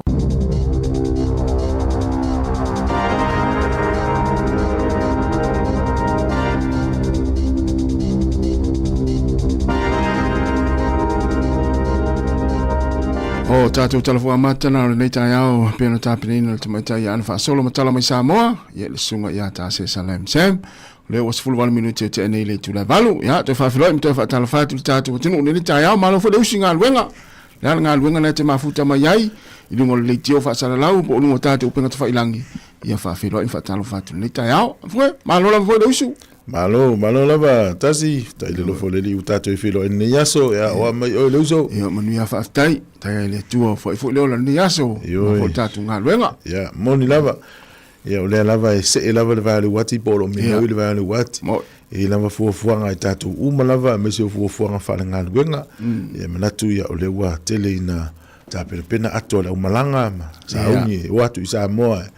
fa alu le oma te ma ai ngol ne tau sanga sa fa putu sa ole so ya me se tanga foi wan le vai le to yalu ya le na po se fulu tau sanga ale la fa to alu le va yasore nei po taiao yo tamala na matua le fi momoe a pe ona ni be se tamati nei tamati fi u fe to se o ye momoe na o tau to lu se mal fale o mal va le tas fulu lu o la va ta fa o tam sa o le ya tal tasi tal lu fa e lo o lo mal va le na to no ya va vel mal va le yo ya o le mai le fa manatu o le vaenga le va ia tatu fainga malanga fai tau fia se la wafe tanga te fia wa ia pe fia miliona nei fo i piliota o aso malo lo to tele tanga te fia wa tele na wa Ia, na. E ta ua ia le vave o. E wal tala masani e tauna lua i tu la wal mla vale. Ia. Ia ta ua fo tuanga tauna tolu. Tolu. Ne le lo al polo ka la wala la mo wale si tu la na e. Ko fai mari e tu le mla vale. O le ale umi e tino fonofo i le malai vale le winga lo tala le tu o i tu la. Pe fa pe lo wala tu e sal fa sal launga ia o le ala ato e wa to e dileli tato fa nga malanga. Ia mo lisi fa i tu la. E te fia te nofo nofo le malai vale le fa atali tali al te mina pe te mina te alu i tua. Mana ia le nofo nofo pe le malai vale. Si le atuna na wa atu alu i tua ia la tu wile lo pe fa fio no ta alu wa le se ta vale alu ai. Mai le oi po a mete oi ni tu pu te mina alu to e tua. Ai se vanga fa pe valu i tu la. Ia. Ala i lo ta inga i mangele wa la tala ta il malai vale. Fa sol. Se sa o pikia tua u alu le vai na ia se i. Na. Se i la timing to lo malai vale. Tu se le ata u pole ale umi fa me wati le fa nga malanga o te fia no fono fo malai vale. To inga mela na. Li lo pole me tu pule watu Ia mon. Ia ala le ia no fono fo malai vale. Pole ale umi. Ia ala mo tino e alu. Ia le se me tu pu muni mai. Ia. Mana tu le se wona na lu malai vale le sa uni la malanga. Ia. Ya la woi o malai vale le wa fiu o milana numela wo le ticket reference number i lungol machine ya malele lo ile o le aso le malanga ai o taia e to ya lu vale al mele vele tal fa fetai o le alu taia ana fa piona na fi yo tu pula fale ton wo le wo yo to ya lu fale mai so fa pa o ne u te lu ele o taia tu fo di si ya moni foi fai nga malanga o to la pena le yaso yo lo ninga fa pena ile va so fo pe apule lo fale li tau te le va so fo ya o le o fa ta lo fale si des yo Christmas ya sa o le ya o le na termina o de te vai ya tu yo fo ringa tasi yo ya po fese me o le vai nei Christmas la un termine te la un popo le au le au pero inga male ainga ele se ma tau no o ma o mon tu wina va ma te confia o ma fa le ma ole tongi fa to le mon wa alu nei tau sanga o fa mole la ma la venole fa nga lo e fa nga ya koriata ya fa nga tau to fo ile alma wala e fole le mala to fo i mai e wa tu sa tau sa o atama no filo inga ya la no fo mai o tau songa fa tau so ele se me la malili e fu pe ya fo malulu ya wala na malili tanga fo le lu me inga me fa tire la inga tonga tom fo le fiu la inga vili me sole ta ili me sulta la tato ala la wala tu pe allo fo ile le va ai le inga poto la fata amilo me lisipito le ho tamala na e tawana ile nganga na o popole ma le fefe ma le tu vale ite o fai mai antes ma ya manuia ila va tu familia nga manuia tele la unga na va yas sai foi a mo so tu si ya la tu fa ya ma lo tu no su fa minuto tel valu ta ne la stofi ya wa tele na tu wa on al fa nau ya ta to ye fenga luenga ya alo fenga luenga malos yo ya patalo fatu le sunga lo ese po fua sale monia la van le ta sunga tauri ya tawa te tele la van faltu ya lusi al tipi ya malo fa tai ma fo Eric ya sunga ta tua le mau to sui Jeremia ya pese sui mai Amerika Samoa sui le patalo fatu malo fa tai ma fa mai ya le fenga fa muna mangutia ya faltu ya Betty Nansen ya sunga saulo fa ea ya mafo Eric ya ole tai malanga ta soli mo yava fa unga seve monia lava ni tao orepa tangaloa ya fa tai lava le mafta mai o risati alisa faltu ya Rita wila au tualauta ya malesunga ya malo tu manu ya o Sally Tyrell ya malo fa tai lava le mafta mai ya la vai foi fa fianga ne monisha ona fa la uloa tatu tel no foi lea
Afai wa umale leile nei tau sanga e tele malanga I Samoa. Au alale pole. Wa sau nia nei le titu saul se avanoa e te ono manu malo ai se pepa malanga I Samoa. Male lima se lautala Amerika le tupe te tawhawai. Na ona whao ngā lava le ClickX e lafo ai lau lima se lautala Usila po le lima se lautala Australia pe sili atu foi. Ile mai cash o titu saul. Tau ai ngai Samoa. Ona maua leo le avanoa le se ile aso limo Januari. E mawhai foi ona e anga waa. Ile se ipi awhai e lafo se top up tolus furutala ni Usila pe tolus furutala Australia pe sili atu fo I lo ainga I Samoa e ia inga ole nei whaapitoa. Sekia Tijusa. Ua whaeloa mai ala official le tine mu ma whaalawe te tupu whaafosei Fire and Emergency New Zealand o le a lenga lulue mo le tasi le tu lasu I tine mu mai le se fulurua nga I le tasi le a wauli o le aso for le aso se fulubaleivo te sema o na o le atu langa o le awa a iai le whaatuai o na tali atu o sui o le ofisa ini vala awe o mai o le whautuanga mo le totele ia whaai tete o na whaatino ni vaenga e onu tula I mai yeini mu tautua nanga se senga o mea taubafa ia awa le tu lafo ia manatua a whai e tula I mai se mu ia vave alu ese mai le fale ma vili le tasi a se siane le tu lau o le fireandemergency.nz moni whaamtalanga e tu sai manei fuafuanga. E ole nā tāua tele le whaasilanga nā manvaenga le tinei mū, ia mō tai au, mai le sifurulua e o le tasi, ia I te utupus whaamlawe, ia ai ngao le whai ngā luenga, ia pe e le fuisira tō unanga tai au, whaamnatu nā ia vanga whape nā mō tātou. O le teimina u whaeloa mai o le vānu sifurulua ngā le tasi. Ia. E ona whaatua I eile o atu se isi I pe atupus whaalawe. Ai mō le vanga le Canterbury, ia. O le nama ia whautuanga e whae tete le whangai na wafi whafo. Ia le almata I tua ni pe tau pitunu o no ma ale tūlanga I le velo la ma whae na ia le vau. O nei vaenga ia e fia whae loe le tūlo peo na mai telefou ana ni le tae. E isi ta maale na sulu I le vale le po Gold Coast e malanga mai au kilani. O lo tātou ia malanga mai sa moa e local mlai vale le loto I whale. Domestic. I le lima le to atatala lima le veao. Ngala malanga mai sa moa va pe tau no le po sfurulua. A ola malanga le tai o le fitu. E fautu ina o te no fo pe le vale le fa va malo. Se pe to e pe afalo le fa. Ia to a sa vale melo I pe sa o el pasi o mai I le vale le po el va o mai Wellington. Sa no mo wai fo. Yo, tau nulu va te sfurulua le veao. Ia. No fo yo ta to lo ya I lungo la no fo na ina ele. Le mala vale le tele. Ya, o lo po le afalfa. Ya sa vali melo I mal, yo le mal du le tai, o sa vali mai. E pe ia la o le pe o le inala le na mafu lo na fa malo sia, ia le va ingol mla vale le fa va malo. Ya. Ona fa la na mau e kema. El to ina ta to ngola ulai. Mo lo pe e ngo fata. E fata na tu o mo meu a. Ia na foto mo e kema. To I meu fu ato. Ala unga so lo tanga te fu ato. Ala to ina le la wel swinga. O tu mo skiwiti vai. Al melo fe tu yo la. Ala fi fali. Beo me da va skiwiti E o sto ina Wellington ne. O tu ina o kilani vai le tau su ni fale no. Era mai tau su ni fale no. Tu ina o kilani. Ya la ngai mo wai mali afulan mu palan ke kelan mu le tal le fa mai fue. Ya ele mon palan ke mu le wei. O nale ne su lo tu la fo no fa popo skiwiti me la vale tele o kilan. O no to inana. To fi fa nga fa ia la ai tanga tala to ya. Vai tatou ia o tatou tau tua ai ia te mi mate vai ia te ni meta hua vai tatou lo wala tatou le lapisi pe fa pele I to so I luma la lapisi le tai ao tatou Wellington en porua ia tatou foi mel mta pule ala tatou to mase ila na umu wa pe men ia ora si vela meto fa manatu a te tongi pase se mai se nei ma tua mai samo ia ora tongi va ai o mai le tuai mai e tongi va ai e va ve mai na ringa lo tala o I va na sa to numero sfuru le po o tuai tele o melo no fo eu giran ia ia va fo I le sa u fa o li por sfuru e to numero giran po le fa le fiafi e le va sa u ne Wellington po le ono po le fitu ia puk le passe se na wa pa wa le tele na puk online ta to woni o mai nei ma tu no fo i lunga mai se pe le si va ia ia mai o tatou sa mo ele fata mala mena ia ia tangata ia ma tu pe asa ia na yo le au kila ni piki mai ia pe ia si la tu mai sa mo ia pe fo ini se ai ngai piki la ve fale se tale ono futa to mori na ton wa mana ia nga nai o to fa mena to mo tatou malanga va ve mala va lele ia na vai tu se fo lau ma vai mo va pena wa lisi mele tu pune fu o le lo tu se fo lau ia sa o e ia tanga fo ia lo wa lisi a inga na o i samo ai le lo tu se fo lau tina la inga de lo le o pena le o fela al mafu anga wa ina na le lo tinga tanga fo e vai me le tu se fo lau ni sila mana ia fa mana fo lo mana o lo fa adia di fo le o tiro mo tanga o passport ni sila le lo la mena tupu ia na toe pian toe tolo e fainga mala toe sui ia le laki la na ole o tangata le na la to ele o se tangata la inga tangata pa se serva na mo wain na ngol no fore sa no laki la ala ia na ato sa tenu tu tonu ato fine fo ie tu tonu passport ia no family ona taral fa na stina ia no fia la tu tina wa molo tu fa ni sila ia le tu le tono ato ai fo le fa la pe bo tu o tau wa halu va pe fo le fa la va io più me fo ina fa io la cosa manu ia fainga malanga yo ai ani sitala fainga malanga wolongo atu ma fai tui fai tatu tui pui yo ma vai le pepa nai fa ali o le va le fa le olo e loi uma fai tui ai fu si malanga sa mo la tamai nei la sa mo fa fo mai va la mai fa so mai pena mel malanga ma ia ale vai ngana mo miel va le la malanga atu mana ia la ia tatu tunu ele si ole si va ngale mo tatu malanga sa mo ia ele fa pe o ta ulenga ina le tunu uai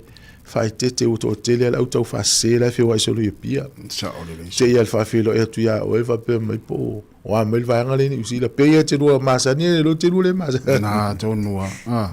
de ine tanga to tatu o tinu wa fia ele wil vala ole tam fai mai ya ma lo se fu ta lo fa yeah good morning boys malo ngia good morning so hello ne o fa lo mo se fa yo fe o de lengo yo fe o se lo kana mo mai ne ba ne yo lo ka yo fo na va ngo avio fa fi au ai le pa malo a fe na wo fa ngal wenga ia o ke le holiday holiday ai la ma ku pa company pe ile da ke me holiday ya za holiday le ni pe e ka da in ka Kako kan mo me yo ka malanga ho i mla vale de kwayo mla se tenga mo ya ora o ke ya ora wa fine alu sa botis va ken ko ngol kisi mas oh sol ale va ala ka nga le un ka nga lo se ma ki ka mo yo ka ka se kula adu va i ma ke o ka pongi mai ma ka ke mi na adu ka ko sa mo la ho ka nga ka ko va o ke mi na ya adu ni nga ka ko va na i oh sol ma ko fi nga no na ma ki nga ela na sa ki nga du mar konta a fe me de la ko fa ki ngol la ko nga no nga la me la si sa ka ka a se or sa mo le nga ke ka o ke na me ko nga fo fa ba de adu ka ya o so wa ma ko no su a ba ko ba ka le la o ngo nga la yang ka ya la fa ka fa pe ba de o mai wa mer ka ka fa lo ka pungile pero e ba po ai ho inga mus ka ma isso na o ya ke ti nga o ke o ba ko ko si de kula na fa me de e ke no ya ma po ma wala ba ko wa ela já confirma ela no yo la ka o Armenia esa ka ka ko ba o te do ai kula ma na po le nga o yo ya o ko ku sa la ba ke me ka ko ka ti kula no se ba ya lo fe no ko puki ya me na nga ye o le ti me voy o no pone so ka ku sa mo e do sa mo o lo ngo fo fai me voy ya de ka ka la ke ti o voy ya ku ha ku la ira mo ngo de ka ku de o lo ya nga fa me ya la ko sa ma de me ya nga lo ya al mena nga sa o lo fa ko o le mena passport le ngo fa ngo ka ro ta si e ke do o lo skadiere lo no passport ero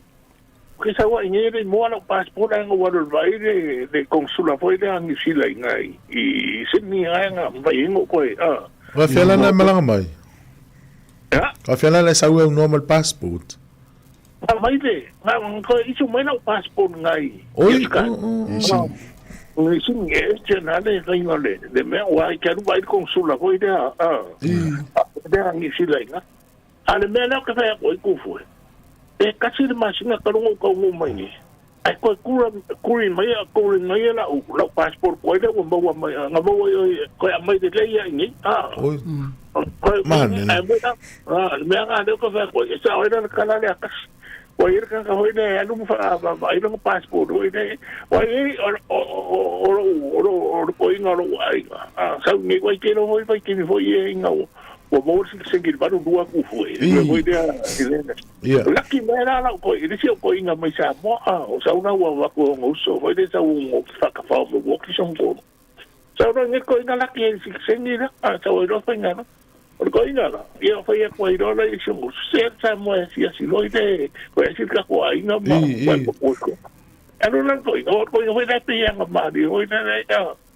ano lang ko inga chamo ano to inga me foi nga nga wo foi ngo no foi ga makanga na ka passport fa ni dia wo ni ai mo na ko nga wo foi al medio ko ki poki ma o isa mo ano ko mer ko Mera kang uma ba ka ko ngui o do ko sa we ki poki me kero kang ko inga sei ko no passport mai tas ko ki kilo mai me mai ko me malo si an me ko esa o vera wa go ho yo ni fa ni oi go ko sei a ko inga I ngui e no ma me no passport Ba ni no ko inga ko vai ben velho esa o veo me nga sa oia que ka o que eles medio ka ko passport foi e man ia no le foi ko fa no que ku foi esse eso e le nga ru sa mo foi o me ku o que vai ko wa ngor ka o sa ku sa te no que a fa mai ku se passport sa mo que wa ye no que wa no que no é desse seu servi e ele kala mai sa te nga foi ku foi me no wa no me supermarket o que vai a curar me voy del express lane da o solo o sabe que era fa o que la curar me me tiene o que refishing me gasto era fa working es por me safely eu fa curar es que ne ingia vai ai se vinga un capung pa que se vire con a lo de no sa pero man le no va me Jadi kita kian wai kawan ma, le menga refusing la kaka ia mo la ia la vai ko la ku you adi sang me foi. Mo. Mai e na ko fa no foi fa so mai ku sa le ia ai vai ku ro me na ke. O se ia adi wa ka ko male o ke no ka ko mo ngi o passport you sit. No, male. Na ia me ma sa vai ko ka se. Yo ma ke ko ko se fa se me fa dia di ho. Ya no puedo poner esa malanga komiti ho de fazer mang passport o dinheiro que ya mia sai dinga sa mo fa ngol do sanga mia fa ya laki e te so wa se o laki e no ka ko mai so mo nei ka de ka sa no ho de lo leo o sta no vedi mai sa mo fa mi si ripoti o i fariata ma ne per ka ko Facebook ko mo fi ya lo e mo de ko de mo sa wa ya sei ka ko pudio na ya oni wa ka ko de kio ho de ya smaro lo ku ya tala la ta to ile malo lo alfa solo ato ya mo ni ko ya que o ni mai lava ya malo ya la tasta to pese vai foi ata si va mole ya patalo va tu le sunga ya cheki ya orstringa por el fionga ya va ali talo va moni la valita fa tele mafta mai e seta pati ya sunga sione tu pai talo sione fa tele val mafta mai ya puana fatani ya va sau mama o kenak Ia o le sunga whaavale le fuasemi, ia Aaron Sila, ia le whalatua, ia va a lofi tele, Iupeli, Taavili, Ione Viliamu, mania lava le tau, ia ma le sunga ari o ainga whaletangawai, ia ma utou ia lea tau mana o moto vau, ia si o manava o na mole o tau vau. Toe se fulu mo le whaminute, ia o na talo lea o le tula eiva.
Ainga atangata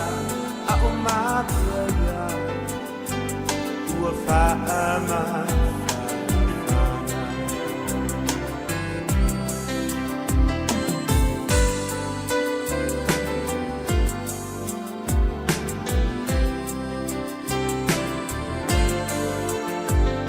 Walongo maile tala Wafana umaile alipi Ile fale umanu Ya toe fa o tu tatu pese na pe ama ya tatu telefon le tu la eva ya o le wa fa ta smai le fianga le pe te tala ile ne o le fa to no tatu kom ni telefon yo titi sali ni sile nei fa tal va tu mo ngang fa la le fianga le pe tele ma lo se fom ni ma lo fo nga lu ne va yaso ya fa te lo ya tu la sunga ma ya va ane foi le lo sa se do ma le sunga ya tu foi wa foi le tatu ina o se tatu wa tu e fa talo fa tu foi pa anga tatu po kala me tono la mo Wellington na lo le lo sui na luengo le nei yaso o te loto tele na to ya ta ya o yo na malo lo le ya tai lo ye le to company po la se tu lango yella tu tu pe to malo lo ma ya bafta ya lo fiong le tele tu fa fa talo fo le ta ya mo fa afsili le au nanga tatu le tio fa sala ya le malolo ya so malolo ya malolo uma tangata uma ya a o tautua ya la leo le mfayon malolo e pe fo no tato fa ngalwen ya le malolo ya fo inisiera ngai mai fa ngalwen ngal vai taimi os fia ya ma wa me la fo ya wa tautua no tato o tinu e wa pe o le to tele la o tato tangata le la malolo mai fale mai ngalwen ngal nei fa ingol ni tau sanga ya la mo fo ila va no e ma futa ilungo tato wala leo mani se wala le fa sala vai taimi os malolo ma na ya tele na tulanga ai me se yo lai lo le ya famsanga walu tau sanga dia ko lota fa ya apa ya luenga o bua ya so malolo ayo malo fita yo e pai a so tato ya la to aso fikia ya se tau po ya wa vai tenga ne se fi fa long le malo so tato watunu ya o bua malua tala ma diefo ya after you no wing ya ola won falong me for malutunu fa pe de ila le tau ka fo stato musical Christmas wala vale volia tato falong we wa de la fingal ya ol tu langa na ye pe ona ye tau sanga ta itas ya fingal we ngala fu tato ofisa ya wa tau tu ino tato tinu ela ngata ilungo le ala le ya fa pe fo ifa ele mai mo nga ilungo wala ta pe ona ye Facebook mo le tato YouTube ya msalo ya o tato langa fo ya lo pe fa pena fo le tau tua le tato titi sala la fiona wepitel ya o tato ofisa ye e mo lo ta ona lokale ya a lo fa pipia ya le pe pa lu mo lo ofisa ya a te we al watu sa so le va ya se na mi so son ya ona vili melhor numero na ya ona al watu le se watu te la mato na so 1 minute no fo le ofisa ela salasa ya I ono ile mfayana tu watu lango la tu na mi sim card pe fo la so nafi masarte o ba male los fulu la tu na fa tu office fa ya la tu sim card ba fo ifenga malanga ai samo ya ai mi se tu langa na lu muso tu to e tu le langa ai le ta to fa lo le ai fa lo ya de la fa fa mo fi la tu langa le o le fa yo ma to o sim card ni ya na watu wa ya nga ilo ifa foi ba nei ai ngolo o lo fatali mai ya ai me se foi la to le o mai man o le stala mai cash ya ona tu langa foi le to la fatu nei ai nga se le ni pa o te mi foi le uma so mo to lu pe fa lo fa lo sutala le pocket money le na lo tu mai ya la ngala ta to mai cash e pe to tu lu ya wala masalo o taia mo mele lisi o tele se ta tu falo lo fo la wa la o mana fai polum sa va e fai ona ta la ilta to tu peia ta no what my cash mana ia tele le tu langa na la fiona pe tele lo no binga mo fa fa ngofie fo la mo ma tu ya ia tu ya kilani e ia tu ya kilani e pe ia mana ia fa ngofie le ia tu na ta to ofisa e pikil sim card mo le to ta wa tu to ta tu le kiwi il me la valele ya tu langan na leila vale le anga I mai ia ono to na foi to vale le o sa o to I Wellington le anga I nanti to wo I Samoa ia le la e le tato dairy le masalo por vayaso le fa la wilo atu le am fai ona batu fo ia tato sim card na tu oi ia e mapai fa fai mo fie mo to e le tato dairy na wo mo e le mawa malmala vale ia fo mo te mi ho ia nga ia to yo ia na fe ia pikil sim card ia faola ia ma nga I loile e le mala vale ia te loa ona te longo toa udua da fafta yo le wo ona te lu fenga bunga ya sfifia ya ona fa la wiloa toa le aso e maweta to sim card na tato falolona ele ngata tato va yesi mal tato va zalapa ya o te loa o do customer mo mole wa venting te tinga do ba ena ya temin ma la ya na tua ya ai malo ya tu la no le fiong le tele se va nga te fia sa no ya wa ile una nga tu community telephone ya me te watu o ta ya ole ama tel tam sanga na le global 7 le anta 18 nai fai nai deal with school nai te po fio o kilani le kolisina ya pe ya le mama mo nai I le alu le nga I fia fo ile I remember pe sa o ya la wa ya onga le anti work ole ona le no futu mai uma ia tama e onga ai ole onga vuilia e telina to titi ole taluna mato mai okila e to titi a parlai e tele ai ngoma one ele to nia pilio tamiti e a onga fua uma ila to e talia tarsanga ono le onga na pa tu ele sita malo milionea e feso to ani ai nga fu I le na patia e matua na tongi piti ia po na set up ona pe hotel o tina fu ia wa pe o maliu tama a to ia marfana ia portama fo o maliu tina to ia marfana pe ila to na le na taket le tama lo le na onga ia onga fu ma a to no futu ma uma e le se no foi lo na ainga ola onga la lea ele mama mal city ola nga ile nga tai ele mama mal city ya e mautu umala to tonu ma new market ya mautu umala to facilities ya mame umba ya pauna tu langa ya fai to tele tanga te apalai ya to la iti la ila to we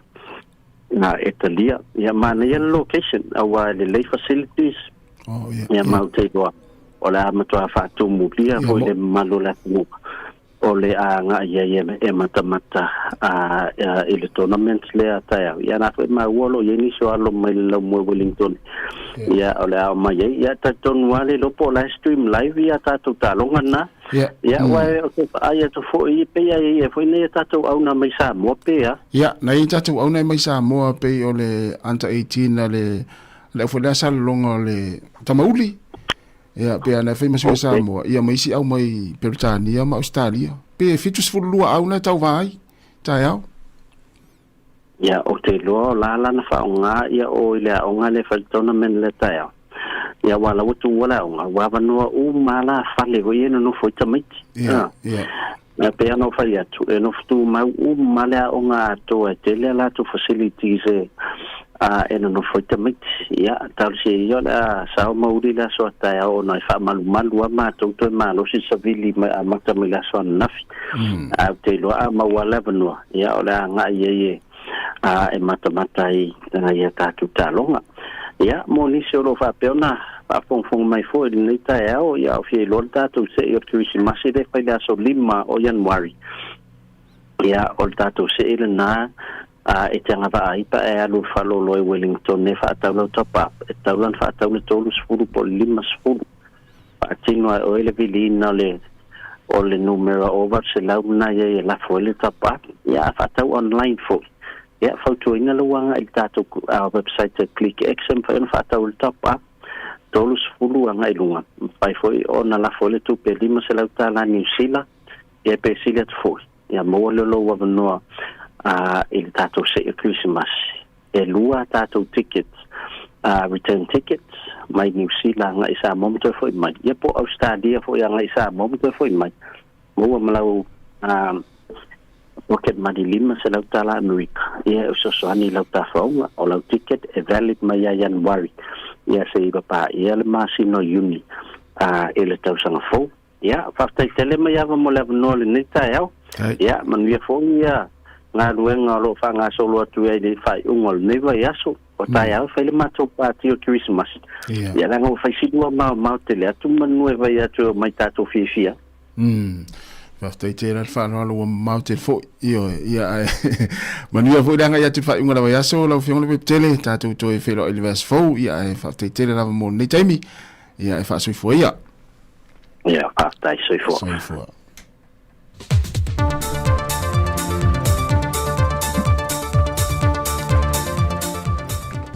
Ele ngaga whaalol tele o te toi whaatalo whaatoa le pa i olo tātua. Te nuba leo whaafonga, ele isi fwile ni wha o poponga i tala i ni meolo o tutupu le tātua. Te nui Samoa, usi mai e leo whaafonga. O lo whaalia le malo Amerika ta wala maila na ampasa i Samoa, le ngalo lana whenga inga no si le wama Samoa, le fo i olo whaawawe lava na whesoa swane i le atina e no le atunu, e meise ili tūlanga tau i awa onga. O le vai aso le nei no fuina mai e se tasi o na vesoa swani mo le malo Samoa. E le sei no pepa e wha mau ni ai o le ao latu toe whawina le whale a onga le a ontulanga lua sei na matua mua. Le sa feuta nga i e ma le ofisa o a onga mai a mea o le tausanga lua whelus fuma le wha. Na tawala tua le talo sanga. O le ampasa le malo Amerika Samoa ia Daniel J. Tarabaki, na ia tau a au i nātu le nefi soa swani i le ofisa ulu o mtanga luenga wa onga, ia e au Chris Hazelman, ma o le a onga tulanga lua sei na matua mua, o loa a onga i alu mawhanau e silia i leono se lau. O le ngaluenga o le a whatino, e se fulma leono potu a onga, o le falitusi mo su e suenga po le library, o le potu mo a onga wha computer, a toi ma le potu mo a onga wha sae nisi, o le ofisa o le li pule, o le potu tele mo le ainga whaia onga.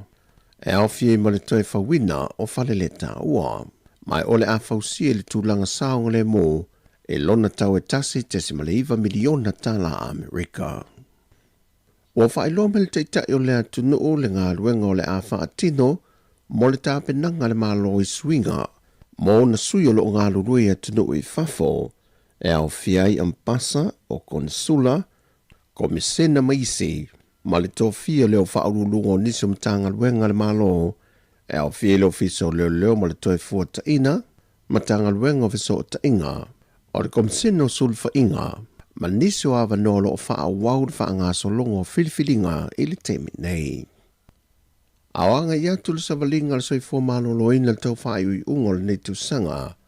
o lo una ia pēr ma le malosi ia fautuanga i le atunu lau tele, e ne e tautua nā mātua i alo mawhanau a tole te tasi le tausanga. E so se whalama i le atunu e whaatino e tui pui pui o le misela. E pei o na tā ua le sui ofisa Silion tanga luengo le sui fuamalo loina, tanga loa Robert Thompson, e mana o miele o atu liva se fulma le 5% o le atunu ua mai o na whaia tui pui pui.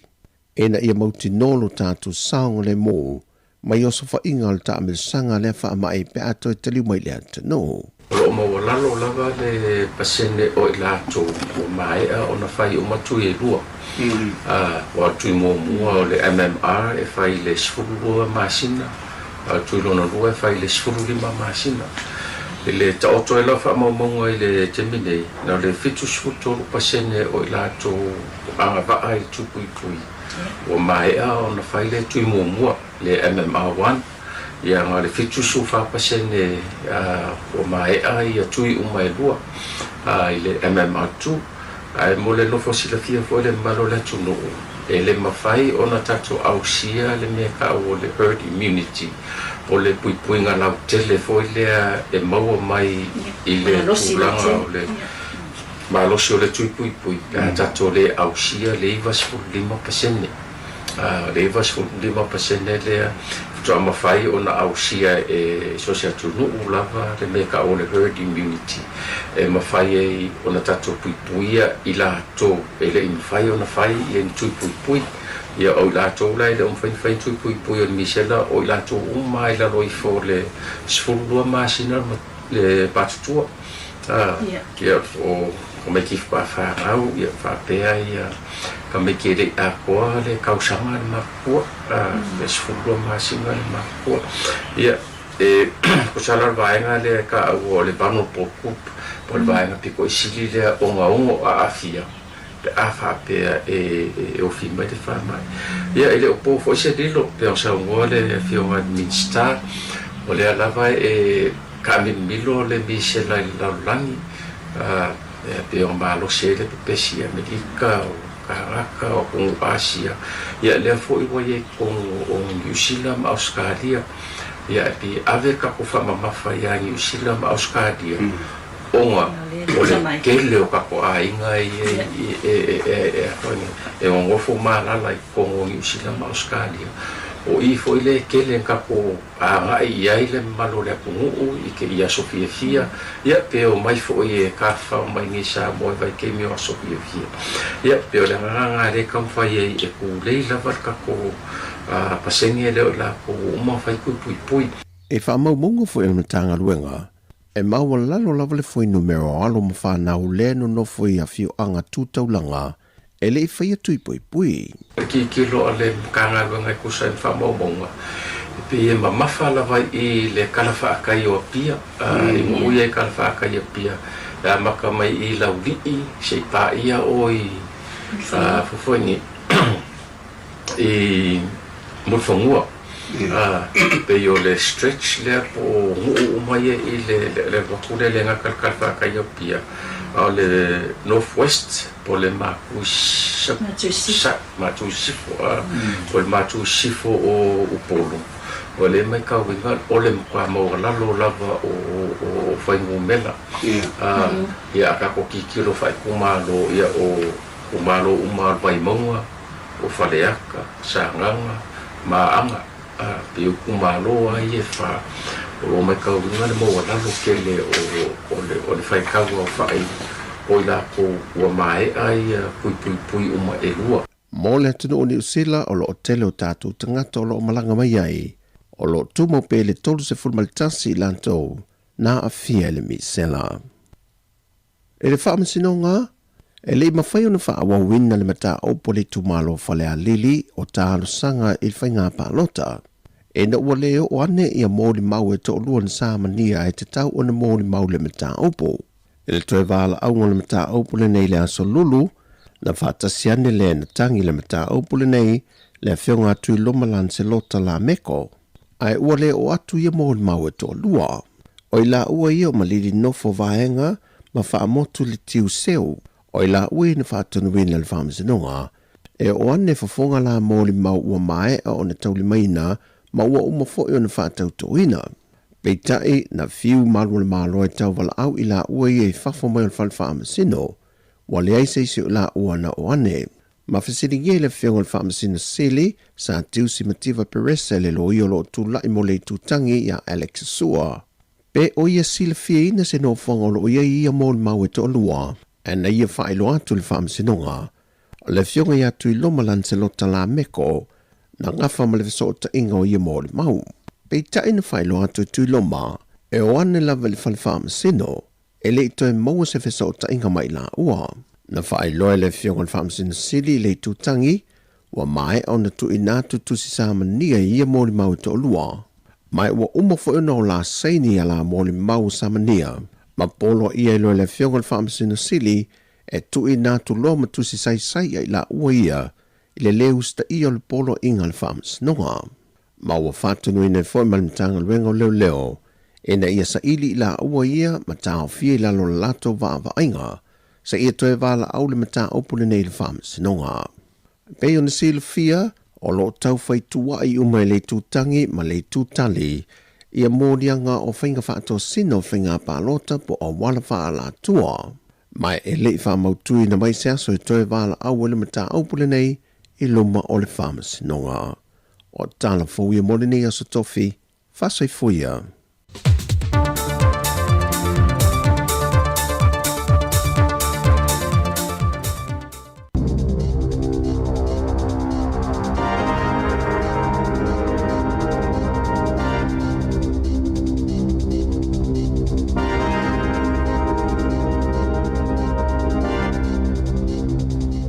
Toi whatalo whato le whapoponga o tala fōu mole nei tae ao. E manatu Michael Baker o le whaito whaawa a mai pepesi, e ono onga le pepesi o le fulu i le atunuu, ona ua iai se fuafuanga al matanga luenga o le soifua malolo ina, e le toi whaawa wina le whaonga o nisi o mea whainga luenga po o taayala, na mataitu wina i tangata e maua le fulu i New Zealand. Na sue e le Flu Tracking New Zealand tangata e fast fulu a le tausanga, ma fesilingi e vai aso taitasi, pe iai ni o lato wa aunga o le fulu, e iai le fever, tale, ti ngā le wha i, mau ili pe ua whaia tui pui o le fulu. O le taayala na wha maui nei wha maunga o le fulu, COVID-19, ngase o le mama ma isi virusi, mai silia ma le fast fulu lua afe tangata na awai ia suenga, talo mai meo le lua afe sifulu valu. Na amata whaonga ina i au se tālia le Flu Tracking Tool, mai 5 afe tāla le tupe alamatanga luenga e whaalua i le tausanga. O le a leto e whaonga ina ia taiyala, ina ia whaasao mai ai tupe alamatanga luenga, ai o le a whaonga whaamaumaunga mai le Healthline, e whaamau ina i tangata e mau i le fulu. Whaalia Baker, o se whaanoanoanga tele lea mo New Zealand, ona olo ova aia lea o ngā o ia taiyala mo au se tālia, ma le atu noo. E o atu i le tolus fulu afe tangata tali atu i le vai aso ia suenga i le lua afe lua wha, mai te tau ona to ilo e le malo, lea whaai unga. Ua tutu whaatasi taitai o le Pasifika e lango ia au se tālia, ma te atu i o sofa inga whaatelo lisi talo leo sofa inga i Bondi Beach na malili waitangata e to o se 15. I se pepa o whaamatalanga mai le palemi o fiti tanga loa City Veni Rambuka. Na ia whaali ai le te malo si atu i o sofa inga whaatelo lisi, ma momolila na whaamaisenga i tangata au se tālia, ai mai se a inga na afia. O se oso whainga matautia le Australia talo mai le oso whainga i Port Arthur i le awhi iwa se lau i waono, pei ona tā ua le mālo. Na whiso o taitanga loa ia Albanese le pale mio Australia e whaali lo lato lango mo le whaapotopotonga o tangata i utaia. Na mamole atu fo i whaamaisenga o le pale mio Papua New Guinea James Marape. O lo awai fo isa moa i atunu o le Pasifika ua whaali lo lato whaanoa whaatasi ona o lea whaalave. Ua le fale pui Javon McKimming le sa avea mua masui komisina o leo petai ua whaasalaina e whaianinga luenga i senofuanga ua whaatonuina e le whaamasinonga mo le iwa maasina. Pei ona lauina i le whaasalanga i luma le whaamasinonga whaitu loa Wellington i le aso ananafi. Na io ina i McKimming ona molianga i tolu i a Novema e whaatatau ilo na umia ina o ni ata matanga e le Italia ina i le whaamasino i a Tim Black le tuuina o li ngō McKimming lunga le lisio i ngō tangata na whaiasa wanga matanga i tamaiti New Zealand. Ona e tali tonu, ele i te lese a fianga o ngaioinga a McKimming i tangata lau tele, na wa aile wha amasinonga i tū le lei mangaluenga le lei a McKimming na whaia mo tangata lau tele a o ngalue ai i le matanga luenga o leo. O le kuata lua le tausanga neina a mata whaamamalua i le sā o na whaonga e tamaiti a onga o telefoni i a onga, peitai, na mawalawa e isi tamaiti a onga au wala e whaonga i le initaneti i telefoni i totono a onga. Ua a mata whaatau e mātua isi tu a inga telefoni mo whanau, telefoni ia e mawhai ai ona na o le vili ma le lafo le whi autustusia, a e le mawhai o na whaonga le initaneti, ma le whaamoe e whaaititi ai le whaonga ina e whanau o le social media. Na lipotia le checkpoint, na whaonga e isi tamaiti a onga o a onga tūlanga lua makolisi a latou e-maili e ofi atua i le whaonga anga o le initaneti i a onga. Ua whaasai a onga wati popoto po smartwatches ma telefoni, se ivangana ai telefoni e le mawhai o na whaonga le initaneti. E uina le whetau i le tu whaatasi o wasenga i a onga tūlanga lua, ma fuafuanga mo le kurikala mafou i le tausanga fou. O le telewa o ngā tūlanga lua e tu whaatasi wasenga pe whaafewhiloi, pe ta i lua wasenga i le potua o ngai tasi. O le kurikala mafou pe ona whaata mai i le matanga luenga wa onga, o le awha apitoa i le au ino mata upu ta itasi, patino lava i wasenga ta itasi. O lo ofai ina i pulea o ngal matanga luenga, ona e le whaingo fiele vai ino wasenga, ma ua na o le paule o le whainga e whaingofia i mua onga, ona o le toai titi fo i o whaia onga. O le asoe whai ai whanotanga a sui o le matanga luenga manisio a onga e longo i ai e le mawhaiona lato whaatinoina suinga i le kurikalama mo le matematika ma le ingilisi le asafola sia ia o ke topa. Whailoe Andrew King o le Berestene o a onga i nui tua e whaapea e le ititi fo ma le awha o a onga tūlanga lua e awhe valu se lau se fulu tolu i le atunuu e tu ufa atasi wasenga e lua pesili atu i le potua onga e tasi. E ia onga i tua e ta e tasi potua onga e tu ufa atasi e ta maiti o le wasenga tasi i le wasenga whaa. O le vai aso nei o lo wha manatui na i le atoanga o le tolu sfulu tausanga talu o na wha avae mai le wha apotopotonga Samoa i le Ekalesia Katoliko i Malai o lai au kilani. O le aso se furu luo Augusto le afe iwa se lau iwa lima na wha avae ai Malai ola. Mai whai ai misa Samoa ta itasi le maasina ma le tele o sauninga i le tolu se fulu tausanga o tuanai. Ai le i whaatuina Malai ola, sa tu wha atasi paalisi e luas fulu wha i le paalisi a St. Clair i Ponsonby mo sauninga ninga ma misisa. E o mai le aso ua o atu i le iwa fe tangata mai i paalisi e lua se fulu lima i totonu o le pule anga wha ake piko posa moi au kilani ma o le to atele na fofo mai le malumalu i Malai ola. I li poti fau me le pule ngā nuu au kilani na whaailoa i le si iti o numera o tangata le aini fale eno no foai i au kilani. E silia ma le fase lau tangata na li potia le leai o ni whale no no foai i ase tema o le tausanga taluai. E o maia me o le tausanga nei, ua silia ma le iwa se lau tangata ua wha amawina le leai o ni whale e no no foai i au kilani. O le foai numera e le au fia i tangata o lo ono nofo solo i tutono o ta avale manu ui tua. I one hanga i le tae o la solua, na lipoti ai ta avale e se fulu lima o lo o paka, ai o lo o iai tangata o lo o momoe ai tutonu. Na ta ua e se tasi o tangata sa i tutonu o ia ta avale e whaapea, e tusama le to atolu se fulu tangata sa momoe i ta avale ai le itaina le fitu i le tae ao. O isi ua usu inga luenga, ma o isi e ia inga luenga tu mau, whaapea isi tangata e silia ma le ta iluanga luenga, ai o lo ono nofo i ta avale, ina ia alo e se mai ai le tutongi no rent po o fale nofo mau tutongi. E le na o au kilani o lo o iailia whaafita auli, o le whaatuputupula i o le numero tangata le aini fale e no nofo ai. Na te ena e leo se talo sanga atu ala au fui mu mo se chopper po o le rikopa la vea ai, e la vea ai mai ai se tala vau na pa mai se papa mawalunga, o na na whaapea leo ua maliu. E se fulu tolu tau sanga o se tala vau na moli mawina le pa ui fola na wotama mai se papa i Hahei Beach, i le aso se fulu tasi o Januari o le tau sanga nei, i le lata i le valu i le afiafi. Na lipotia i le leiti o New Zealand isi o wha maumaunga mai i wala au ma fetusia inga i le vau leo ma le fence, na whaali ai le te ena i leo o se helikopa la vea ei, ona o le tau. E silia ma le lua i tu la whaatali le tala vau mo se la vea ei le pito i lunga o le papa, ma le umi o le taimina whaatali ai se la vea ei mo lana wona pa u le ana maliu ai lava. Na sasi leo o nana manatu ua maliu le tala vau se fulu tolu tausanga le asa i lunga o le papa. E le italia i ne leo se whaatala noanga matu stala i winga i le mata upu, pe ona lipotia i le Radio New Zealand.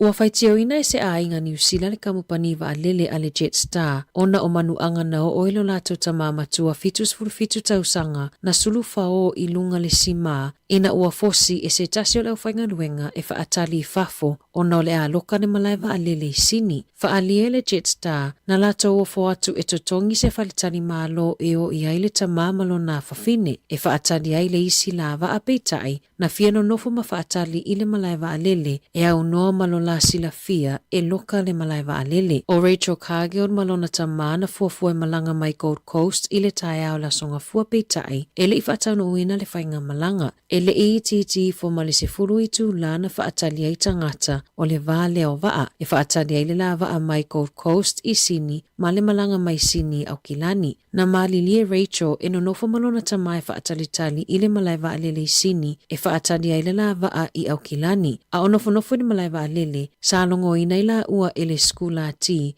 e whaapea e tapunia le malai wa alele mo le tolu i tu la, mai le afole sfultasi le po, i le afole lua le waveao, mai te tauono e se male malai wa alele. E to atele tangata na tutuli i fafo male malai wa alele, ma sa whaatumulia no fo i fafo na mo moe solo ai, na sa wawali solo i fafo Rachel malona tama, e sa ili se pito e malu mai ai mai le timu ma le malulu, le ana sulu fao ai lona tamai fafuane lava ona malai wa alele, o le aso na soso o aina taunu umai ai le whainga malanga i au kilani, ma whai ai tonga fitinga i lona 5 ua ngau, na fato ese le Jetstar ona o le mena tupu, ma o le afiso o ta i atulala tau au nanga, e whaatala noa lea mata upu.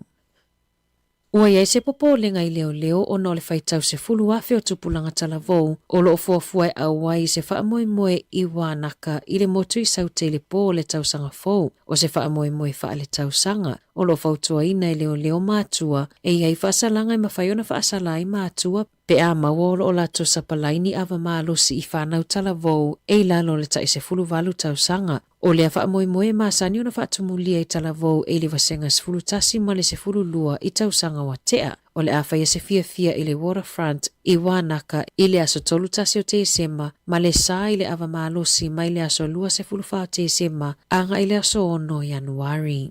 I whawhua New Zealand, e 5 molianga ua molia i Naveed Akram i le oso whainga whaatera lisi i le matawhanga i Bondi Beach i Sydney na mauma waiso i fua e se 5 molianga o le whasio ti tangata o ngai oinga whaatera lisi ma le 10 molianga o le whaau o manua ma le loto i ai o lo tau fia pia Naveed i le whale mai i lalo le wawa ainga leo e le italo sanga le tau le ale alua 10 sanga i le palola ma e toi wala aula na mata upu i le aso lua se 10 te sema. Tala fōwia mai lisi ufofonga o le lau mua mo le nei vaenga o le tae ao.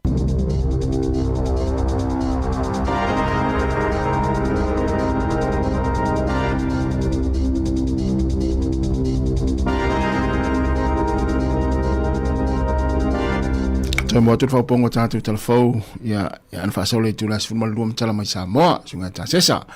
Lua sifuru minuta te nei le tūla eiva e il tātou pukalame le soifu maloloni le tūla sifuru vue. Ioe. O le malo le la fatano e Savelina o le sui mai le o nanga le hospice. Ia. E men tu fole o nanga nei alu lo il tangata ia o e ia tala tau te loa ua a le ta ua ia nei o nanga. E fole te mina tu wasi asi ina ono nisi o a inga sa ia. Ia. O le se le lei o nanga nei tangata. E ta ua tato i loa pole ato no le o nanga le mo se le fiati de le tulu. Mana ia. Ia por kala mela na se fulu ta nei mo se le fiele tulu le ua. Tele na malo lo tele tato por kala me. Ia. Ia se eu lie fe poal to sang fou se vanga na por kala me atal ta ia o fa o pe. E o tato tala mai sa mom tele fou e malo lo le se lus fulima. Ia. E sto fil vaso le ia e tele tato por kala me o fa fianga mana i fa manatu. E wata fa o so malo lo. O le sila fa manatu le tas. O le awala le lungal tato office. Ia. E le pikia la pisi le tu lo lava le pin la no mumu. Ile aso tofi le vaso fo pe ma se nya ile na fa na tu lo la pisi le fato alwa tu lo lava. To a piki le sto na. Le vaso le. Ile je o ia wala le stofi e lua la sto na ile la piki o le sto na ile aso luful valu. Ia. Asa ile aso to na ile aso luful fitu. Ma le sto na ile aso tolu. E ona te fo ye lo le stofi aso na fa fo mai la fa iti ala la wala le o la fo ngona wala te to te Man Kevin ya na o mana la fo mai email mtus ai mo o lava po fe te ala la ye fa tau tu sina wala fo tu na swinga na te ua tele ni la pisi tu lo o le kilisi masimal tau fo ya ai le ave ona o misi lot na misi ala stofi yo au te lo la so nga fua ma la so lua Mala so te lo por e aluala te masan ya ana i fam natuna mo tatou ai no fo la wala le man given ya une e fa formai o la stona ile so lufu fitu ma la stona ile so tolu yo Januari ya o asona ave la pisilva so le la sa uma on tua ai malo lo la stof as malo lo na kis massimo to son fo ya na o le si va ngalenta u e urungia le na o fa to la utala le va ya sole nei e bolva sole e le si termina walu zamo o le to mo le kiule o passport fa malo ia o to lo luma fa mai tala sta mana ilum la mena le adu le kiule le fa tu ya la tu se passport sa mo ia le se me o ia nga lo fa nga o pe o ia misi le wota ilo wa sa ela tu nenda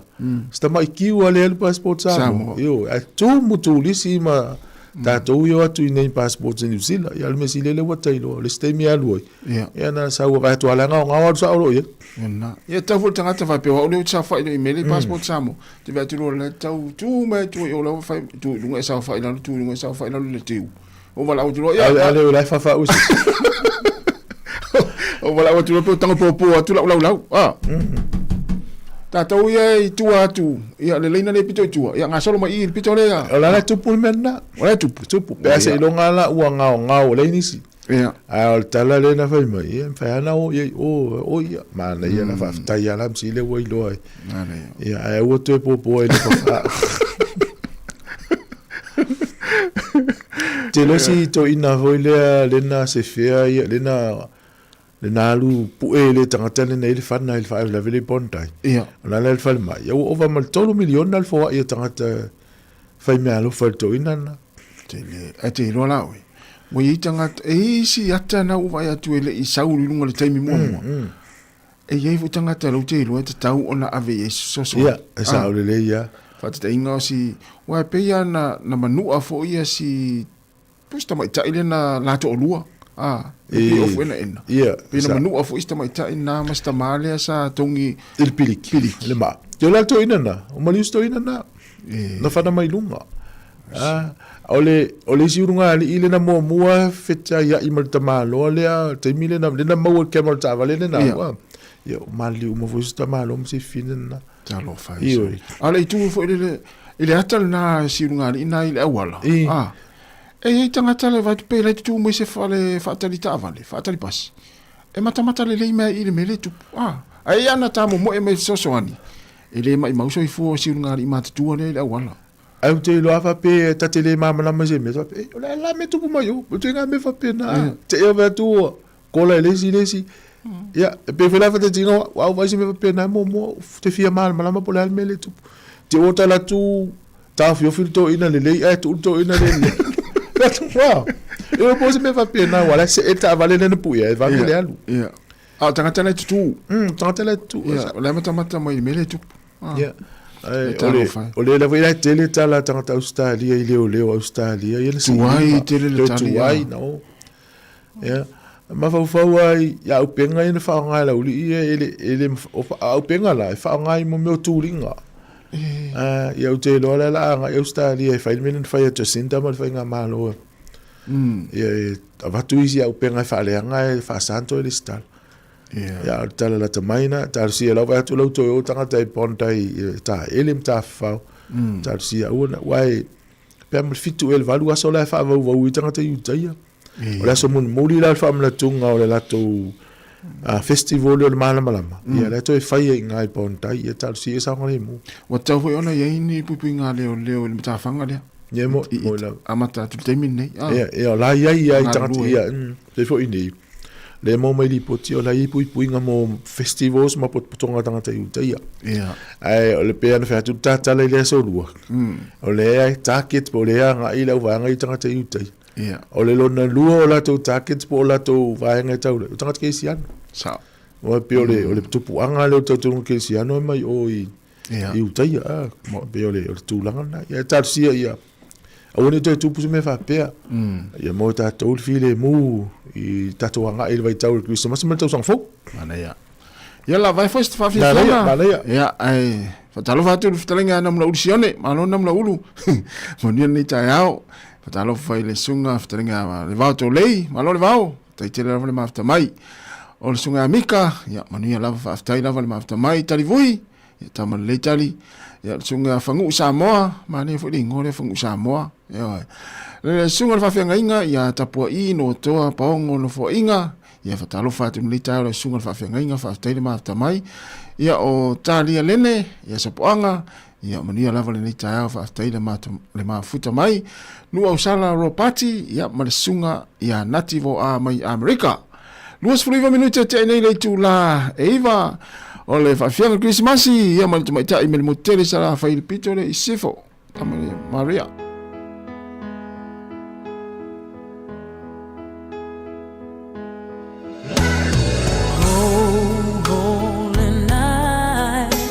The stars are brightly shining.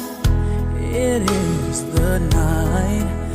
of our dear Savior's birth. Long lay the world in sin and error pining till He appeared, and the soul felt its worth. A thrill of hope, the weary world rejoices, for yonder breaks a new and glorious morn. Fall on your knees, oh, hear the angels' voices, oh, night divine, oh, night when Christ was born, oh, night divine, oh, night divine.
Se fong mali o si tau songa ia Mariah Carey.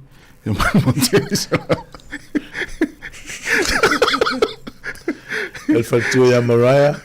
el agua si tia tu nei lo. El motu so ngal lu ai. Ya malo la el fatu si mai. E ia lo tatu ele vai tau fa unga. Ia. E mana e fo ile a onga pai la tele le mama tu tatu I Wellington. O le tamalo la o ia o le instructor ia po ia o ia au wa onga. Ia. O le verso nei na fa pale nei si ona fine. Fa ma pai la te ia o tu sa le na o le tamale. Ia na pai la te la fin. Mana ia te. E le lau fa pia to ele no pine ma va tu ai. Wa tasi le ngalu ngale na sa ule mama o tu ma tenta ule ni pai la te. Ia. Mo. Ia fa taile ia fa na uio ya onga. Fia. Fa ma pai la te e foi na ia lo sa mo la foi ya onga I ngalu ngale. Na mana ia. Fa pai la te va lele. Ia tasi ni tanga te man tu ta tu talo ia. Ia. Wone ini mafaufonga le o so ya la to. Ma tu le fa la velen tu po ini tia. Mo. Ele li pai la te si ni ale na. Na masangi el vale le tape si a fiel vale le. Ia. Ai o tasi le nga luenga o te lo ai. Tangata uma nga lue. A vale te lo la fa la to insiwa. Ia fa feo. E o foi tene feo ai matanga no vale. Ngol vale. E te taua, ia tala fia na fa popo tu ile o te valenta tano ia. Ia. Ai tanga te ngā lua nungo vale le la lau wala no e. Malangai vale. Malangai. Ole si vai ngale na lipotia mai ne vai aso. I tatu tala pe ole na mai ni fu tala fo na fi na so lulu. Na so lulu le na pole so lulu le na lau ele ungol fa msino ngole. Ole si komsina. Yo le sa su komsina. Ia le lau fa sala ilo na inga mo iva masina. Ia. Le o avel fal pui. O le si mele te tangata le o le stala i le tangata nei. Tangata fo i le tu ula to ingoa. Ia me fekta o sex offenders. Ia. O ia pe o morianga o fainga matanga. Ile o le stala ila le ngol tangata le. Ia o le lai tate CDA. Le faf tai o te faf au te faf tai e mo le mele le fa a faf tai o le toa ma le sau o ne I to le to nga me fa pe tu pu tanga ta tu pu lo me fa pe ma ye te ya le o ku fa tu pu ye se le anga ya te a faf tai e le o le mena le na te fa ya le wale e le matua te le ya sau ya lu sala mo ya to fa fo wina le o langa ya to fo me fa ngalo na ta mai se o nanga so ani tangata ya Ia o te noe whinga tā, na toi mo se ngā nui pawha. Pelanga i onga sol tu la whono lea le. Al si komsina lea, lea na lau na whilo na longa unga. Ia sa oi leo whale pui pui ana, e wama sina le nono whawawai ai. Ia o te noe whinga tā, toi mo se ngā ngā nui whinga tā, toi whaatua tua ina tangata.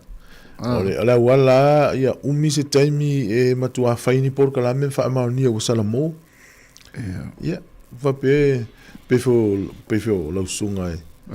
E le ini me ma ai fa pena tu me lo fa ngai no lo pulo salmo e vela tu la ma ele o ini io be fe o lo salmo o ia le o oi e mo resta ngate salmo e un mai tata ala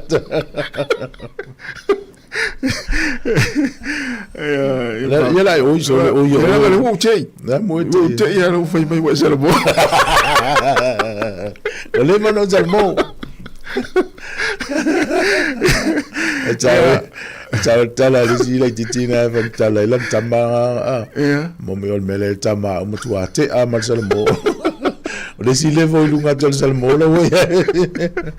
yo tau le foi o lo tato ye masino salamo mo le fatto esse e how esse no fie fe me no fatto esse no yo lo tala amantua o lo fie pe ti ngana u lo fo se mea ele o ula la nga sala o tom fai vole le fa le se ma vamos ete ya tanga tale o ya maria ya o le uso pato ese ati o na fo isi tu langa sa tava ese ya le la to tau sanga ti le fato ese me te uso ai de lo o lo fato ese ete mo na tu fato ese fa pa la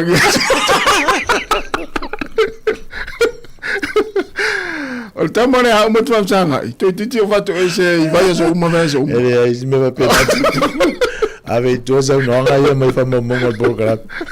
e fa mo mo ngal tanga lu nga onga o le fa pe mai ese dia mal furu afeta mai tina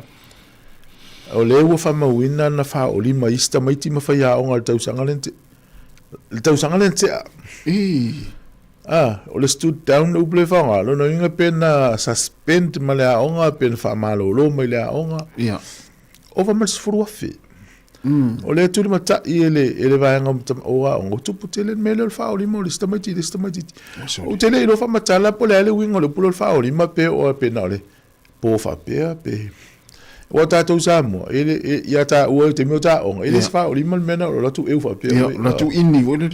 fitintalinga e te ilo la pe faitau nga ia no mela New Zealand o fa o lima tatou samo le te masani aso la o le tifa tanga tava to a ilo na to no to ai fai fusu ama fa se lesi Ya ya nga mo nei fa mo nga mo tatou matua mo le ai mana. Tata no alfa na mo tamiti au le fasi e foi lesi e o tamiti fa o lima fa ya onga. La ve tono no mela le. O te mana tua lesi ya onga nai e fa ya fa nga tamiti i si fa ya onga. Ai la atu fa ya onga sa mo na.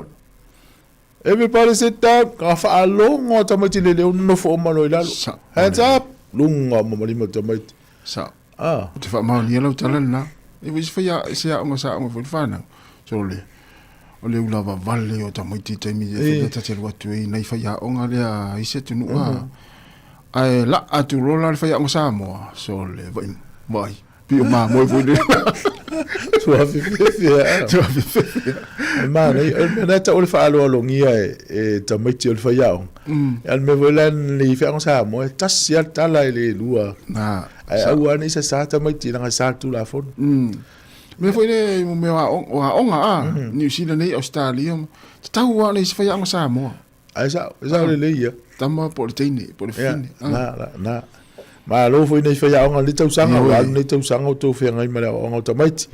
Ni le tu ai ma lo longa o ki se mas me tau sang fo. E ye le por kala me le al ma lo le o le tala le au mai pe a Marcela Luas fu wa fe ia tangata ele ato tol ma lo si e la le starlight. E ma wala la tol fa mon yanga le so son tongi de taxi por ta vale fe wa ye. Se la Luas fu wa fe, si dia Marcela Luas fu wa fe tangata le starlight. O le la ati piel ma lo paket. Na winga le la tongi tangata stu pe fe o lo ilunga tu pe ala to fa ngai na le o nanga le. Le for my higher taxi costs for disabled elderly as total mobility subsidy cuts. Ngol tu pe de mal le la vese. No winga ila to fa ngai na le o nanga le ia ta pe na ila tanga tau song fo. Nei se na fa po tau o nanga ne. Ole mafu anga o valo anga le al malo le nei ni sta fe la o inga. Chris Bishop. Ole a alu ila lo tanga tele stala le o nanga le. Ia ole mafu ang malifitu 5 ole a drop e alu ila lo no 5%. Le ale mafu ang ole apa u. O te le pole ale no mela ole apa u. Le ale mafu ang ole apa u fu ila. Wa tauna mai le au li ringa pole ale mafu ang apa u ila. Ia le fa pe le so mo yu lai lu afilu ono. Le to ma wele o nanga. Ia fa fonga mai la fa ngai o e position lo ai ngala o nanga le. Le so mo yu lai. Ia tau sang fo lu afilu ono. Le swinga lo no ngai una poani se plali tele ne wo nanga pola wala afia o yo to e pe fto soni foi la nge tongi ta vale ya fe ave ila se tu pe tongi la inga sa ya da to tu sfa fi fianga yo ta wa to lu ta to fa sa longo de so si fonga ne lo mua ma lo alon sai ya fatal va tu singa po fatu manu ya lava li ta o le fatu o repa tanga loa pali sina fa tai lava le mafta mai ya man fa nga de vau tatu lo la tatu e sa ili po fere fa na wen mesia o mai ai si va venga wares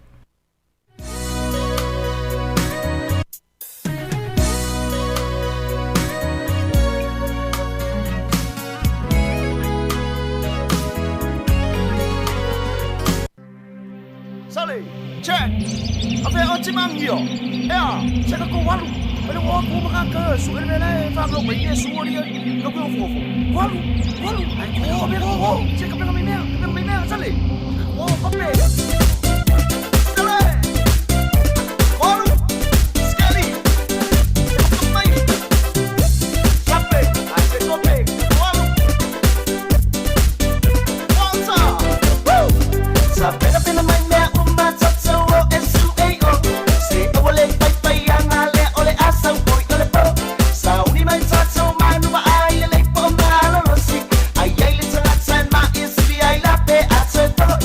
Well,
ka vai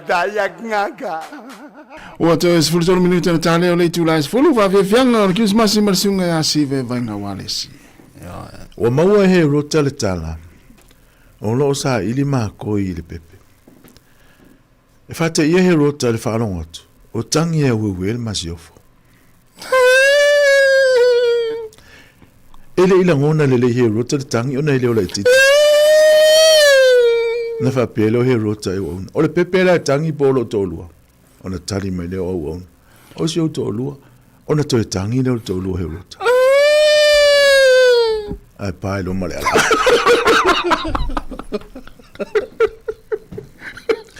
E mo e mai lava la le fine e tangi ma fa pa ui vai he rota. Ma taua ungani atu ya he rota ma fa pe atu. He rota. Ue fa lunga o fa na ul pepe Christmas. Ona tali mai leo he rota ma le ita tele. So atu yo se umatil tai au tato tanore. Ona tu la ile lunga le masiofo. Ma ato ma le fai tutoa. Mo te la ona atu fo ye rota. Le fofo e. Ona fa pe atu le rota on. Ola pusi la tangi. Bol masiofo. Na fa pe mai le on. Le masiofo. Ona fa mai le rota. Fe awo tu ye le masiofo to sa. Wo mo e mal masiofo fa pa u fa o ila lo va rota fa pe atu. Ma lia la mo fianga le tupu. Ono lo le ta lia o lo mana. Na e al mafuang. Ona va ayo tu no he ro tai fa fo. Ono no ma ye asini. O lo tangi ya we me le asini. Oi na mai. Oi na mai la asini ma no il power la le fa lo tupu. Ona tangi ya tu ile o ona fine. Na mai ona tani. Ona tangi na longa mai le asini. Ona tangi mai le asini fa fo. Seri. Tangi asini.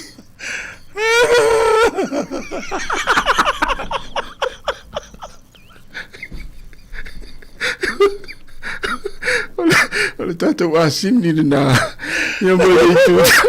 mole tu tani. Ya ona mo e mai le ole fale tu rota. Mo so. Apa wala wala mo sole la uma tala sole mo. O solo con la asini. O da e no la asini ma va fate.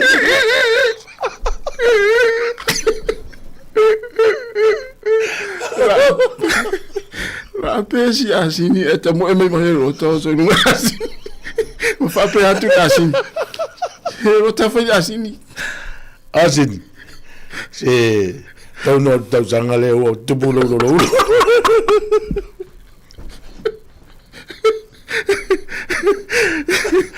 La no lo pongo tanto tala la sentaya.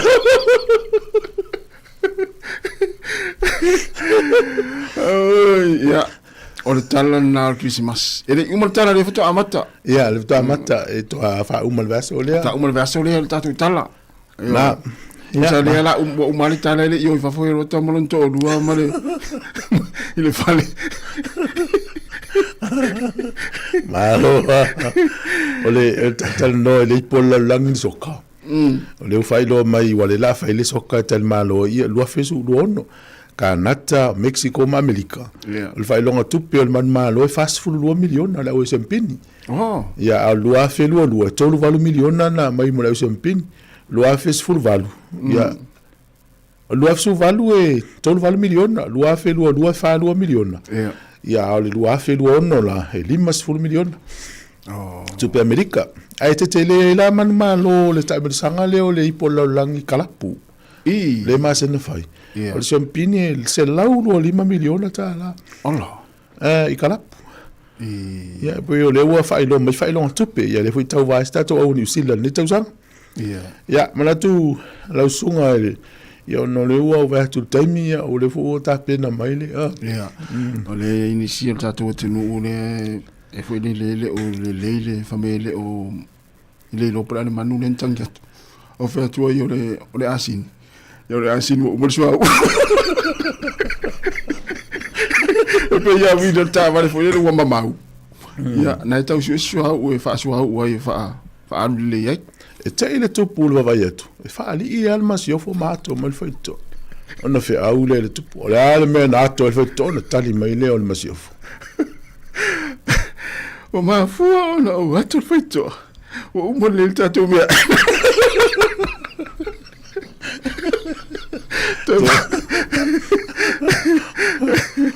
Tu tau ma tatu tala le vas fo pe au dia. Ya le per mai proclamer se fua malo loina. La tatu mafuta pe se pa ia li tu la tolu le fia na nei. Tu ne si fonga lo mo Wellington. Ya va talo fa tu fine a masi fa va ai lo mafuta mai ya I sini Australia. Sunga va sea tangwai, manuia lava ni taiao, poe fatu, fa te tele lava, o Mateo fa maulalo. Ya manuia lava ni taiao le vato lei, fa te tele lava le mafta mai, o vai nu le tau. Ya manuia lava ni taiao le yato Apollo, ya saulanga. Manuia lava ni taiao fa te le mafta mai, nu tu tasi o siafido. Ya masunga feta ya imauso. Ya malo fa tai. Ya la vatu nei fa fianga te permai proclame o le soifua maloloina. Toi fitu minuta na talia o le tu lai se fulu.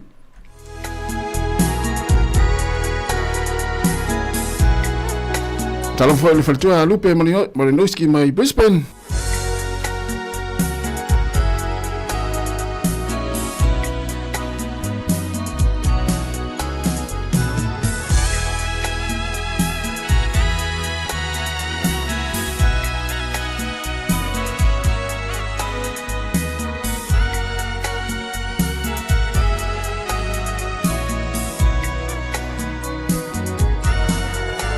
Sometimes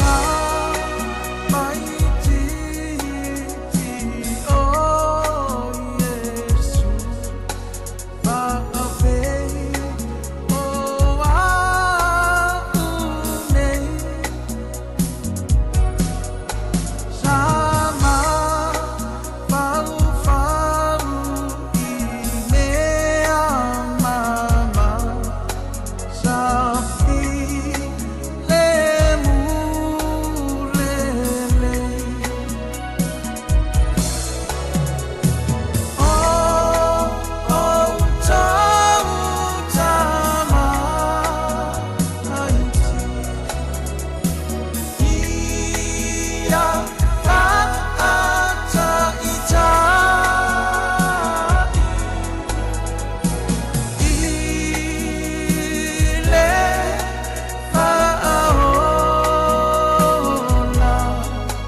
Whaatalo whātui le au whaafonga nei vaenga o le tai au, ma lo lava le soifua. Ia, ua maua fo ile ava noa e whaatala noa tuai se tasi o au nanga o le soifua ma loloina. Ma e tāua tele le sila fia ona e iai taimi e mo mia ia nisi le nei fo I au nanga tautua. Le nei au nanga tāua ai ua maua iai se malamanga. O le talanoanga la o le autou whaafonga mai ai, o le sunga le ia Sue Melsop, mai I le Teomanga Hospice, ia e whaamatala fo ila la tautua, manu o mau fo ila avanoa I le nei taimi o le tatou au nanga le siufonga la mua. Talofa and good morning, Sue. Talofa. Yeah, welcome to our program this morning. How are things at the at Teomanga? We're going really well, thank you very much. It's always a busy time for us. Our service really doesn't stop, and so it's lots of planning with people away and people coming in. So right. We're busy. Okay, can you briefly introduce yourself and your role? Certainly. So I'm Sue Melsop. I'm the Director of Nursing and Clinical Support Services here at Te Amanga Hospice, and I've been here in this role for 3 years, and it's just such a privilege to support our community with our hospice services. Right. Now, tell us about Te Amanga Hospice and services it provides the community. So we're a specialist palliative care service, and we support people who have complex needs when they've got a life-limiting illness or a terminal illness. We work alongside GPs, general practitioners, and other healthcare providers to provide that additional support when people need us over and above what a general practitioner can support them with. So we work mainly with people in the community. That's the largest part of our service, but we also have an inpatient service where when things are just a little bit too much to manage at home, people can come into our service, and we have a dedicated team of professionals, nurses, doctors, OTs, physiotherapists, social workers, spiritual carers, kaiwhenas, who can help support that need over the 24 hours of the day for, when things are a little bit more complicated. But we're not a long-term stay. So it's really for people to come in so that we can manage anything that might be tricky, such as pain, might be a physical symptom, it might be a psychosocial symptom, so that we can support that, and then we help to get things sorted out, and we then help with transferring back home or into wherever else that person needs to be well supported. And this is what you call palliative care? Yes, right. Yes. So palliative care is about making sure that we're concentrating on people having the best quality of life for as long as they have. And it's not about curing any sort of disease or healthcare condition. It's about making people as comfortable as they can be for the time that they have. Yeah, right. Can you explain what advanced care planning is? Sure. So we have advanced care planning, but we have advanced care planning translated into Samoan, and it's the advanced care planning is called Tofa Te Ta'ali, and what I'm probably not pronouncing it as well as I could, but it translates to knowledge and wisdom sharing with others. So in essence, an advanced care plan is about when you've got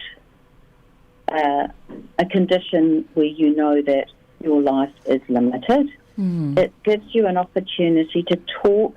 ahead of time about the kind of health care that you want if you became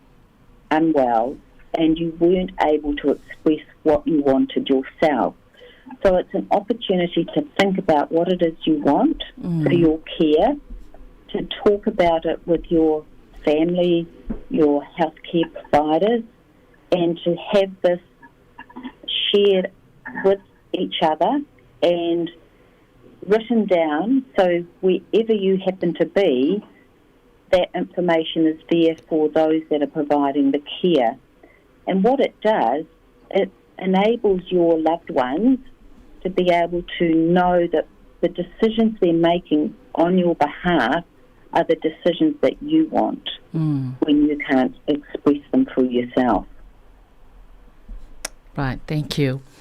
Okay, can we do a little quick game of true or false? I'll just read out a statement and you decide whether it's true or false. Sure. Okay. Hospice is only for cancer patients. And that's a false. We have people with many other conditions. It's not just cancer patients. We do tend to have probably slightly more people who have a cancer diagnosis, but we certainly support many other conditions. Okay. Right. People only go to hospice to die. And that's referring to coming into the hospice building. And that certainly we do have people, that's a false, because we do have people who come in at the last stages of their life, but we certainly have a lot of people who come in, as I said before, to help with complex care needs that we can't manage in the home. And so they come in for a week or so, and then we get things stabilised so that they're more comfortable, and then they go home to live a lovely quality of life. Okay. Hospice is a place, not a service. No. So again, that's false. Yes, we do have a hospice building, but most of our work, as I said earlier, is done in people's homes. And we also have a large team that works alongside healthcare professionals in the community, our GPs, those that work in aged residential care and work in the hospital, and we work to support other healthcare providers in giving good care. Thank you. Hospice speeds up death.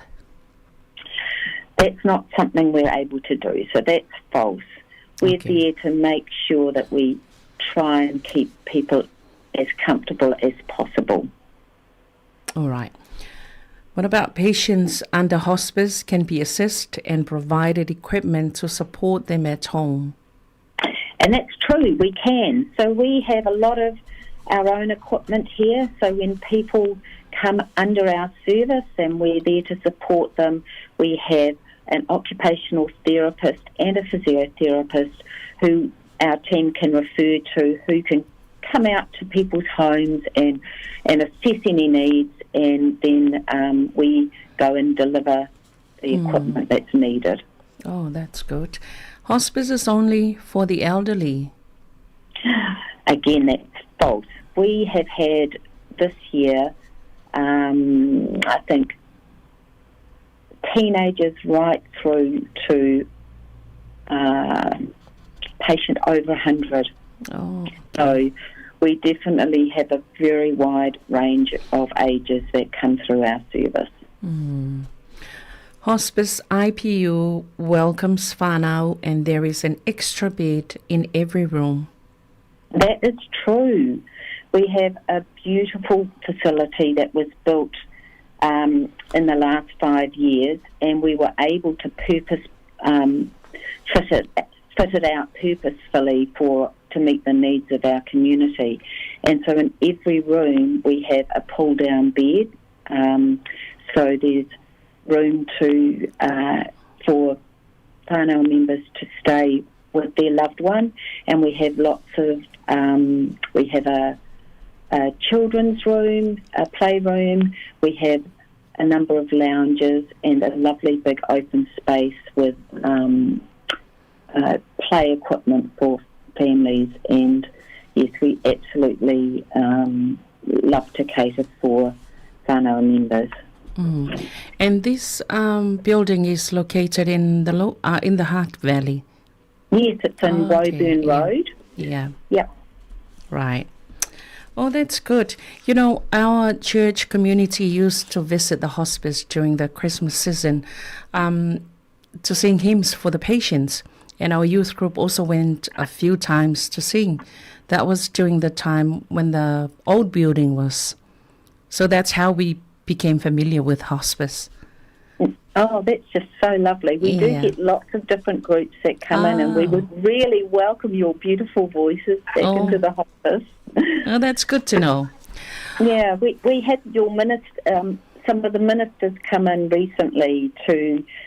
connect with us and learn a little more about our services. So they got a tour around the building. It was really lovely to welcome them in. And we've worked very closely with our Pacific House in the Hutt Valley. So we've got a really lovely connection with them as well. Oh, that's awesome. Okay, let's come to the hospice services. If someone needs hospice care, how do they go about getting it? Who can do the referral?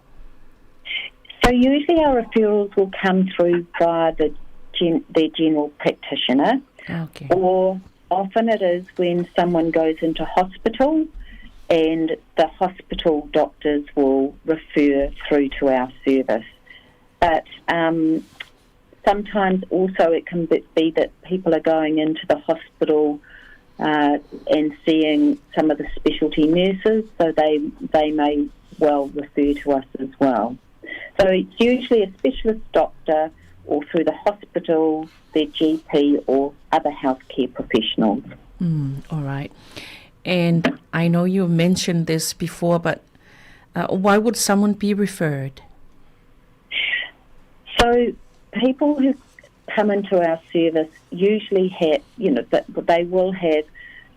a life-limiting illness or a terminal diagnosis. Yeah. And it's when they've got a serious illness that their normal healthcare provider is finding they need our specialist service and expertise to help make sure that person can be as comfortable as possible.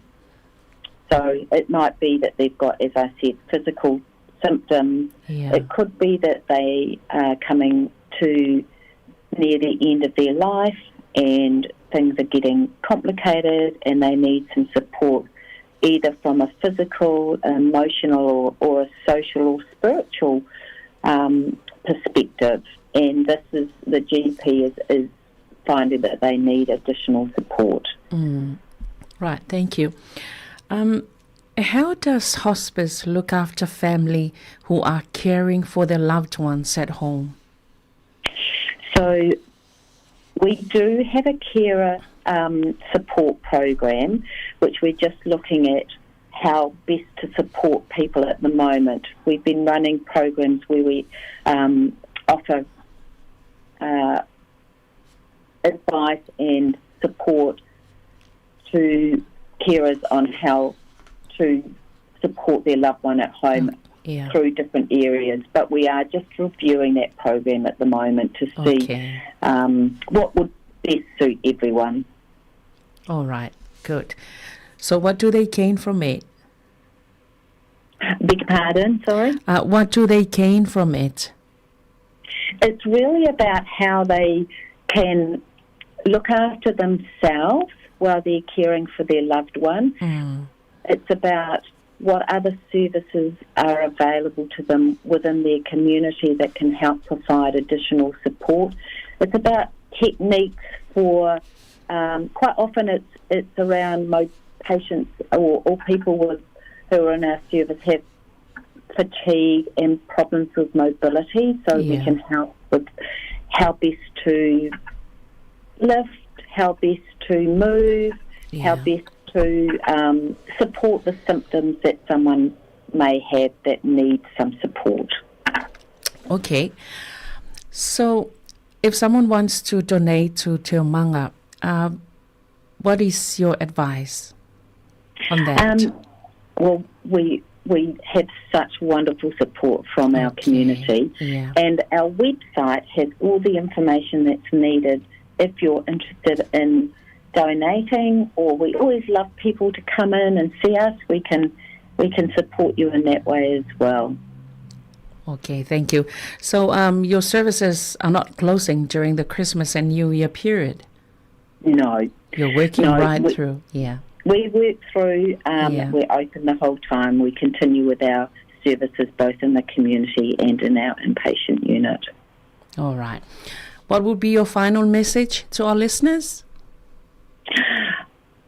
If you're interested, if you do know that there's someone who has a life-limiting illness, but it's not just for those,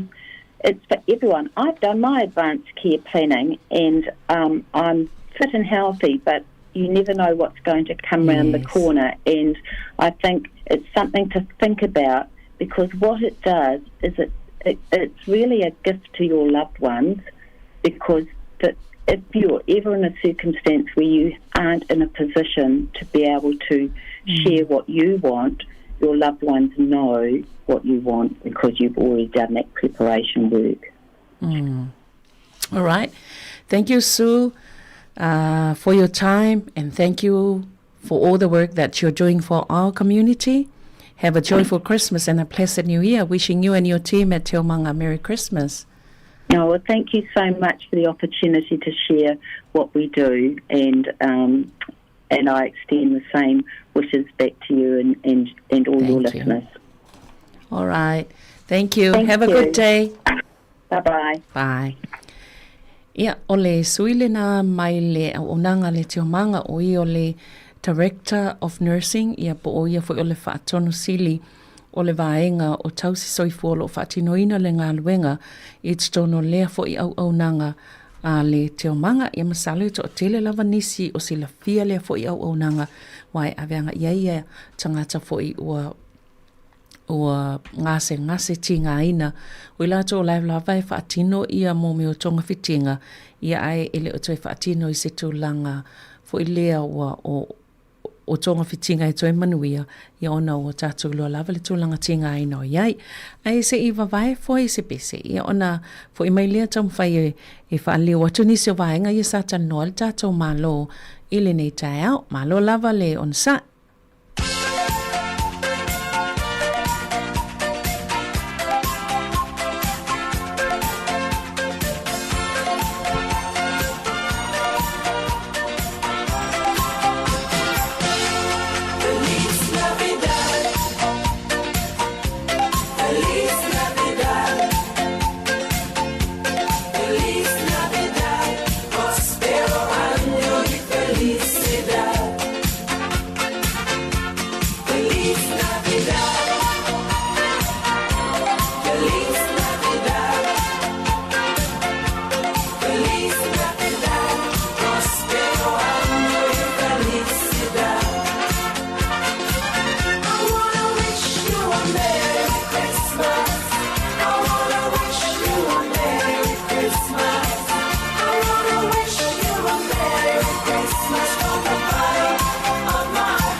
ia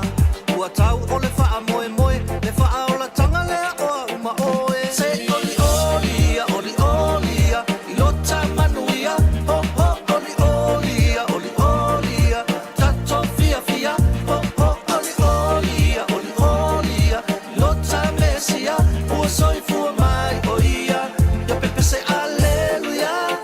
le sona ina fana wa Yesu le faa ola tato te pese pese aleluia ma osana awa ole tola vale ole tina tangata ya sa oloto tato uma oile anga sala failunga na etuma ole alofa failunga na etuma pe aleola sala mo ma alo ese ma ilele anga a italia Yesu o yele mala malama tufa tufa ne me alofa o se tama fatanga sunu ma seoka se umutalo ma se saistu o ya wala Dr. Rom shalala ulele musika e fa fia I ma fa amanuya olofa angana o Samoa uma Merry Christmas and a Happy New Year. Say olia, ilota manuia, ho ho olia,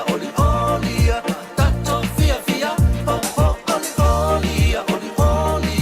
ilota mesia, o soifua mai oia, yo pepe se aleluia. Say olia, ilota manuia, ho ho olia, tato fia, ho ho olia, lota mesia, o soifua mai oia, yo pepe se aleluia.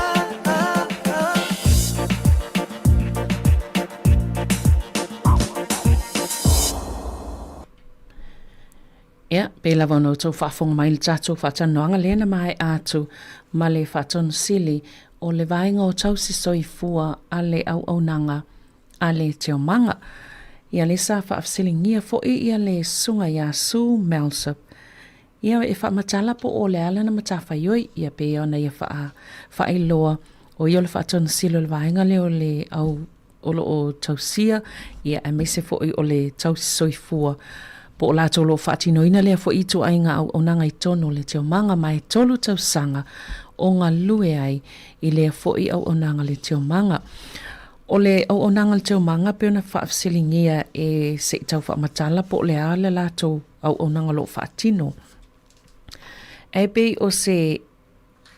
o I la tau o se au nanga whaapitoa la tau te lango e tausi ia pe whaamawhanwhana fo I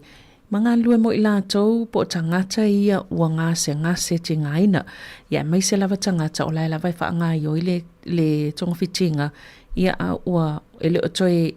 pe ono me fo ele o le o toi focus I le kiwa ai pe o le tausinga I taimi ia I le o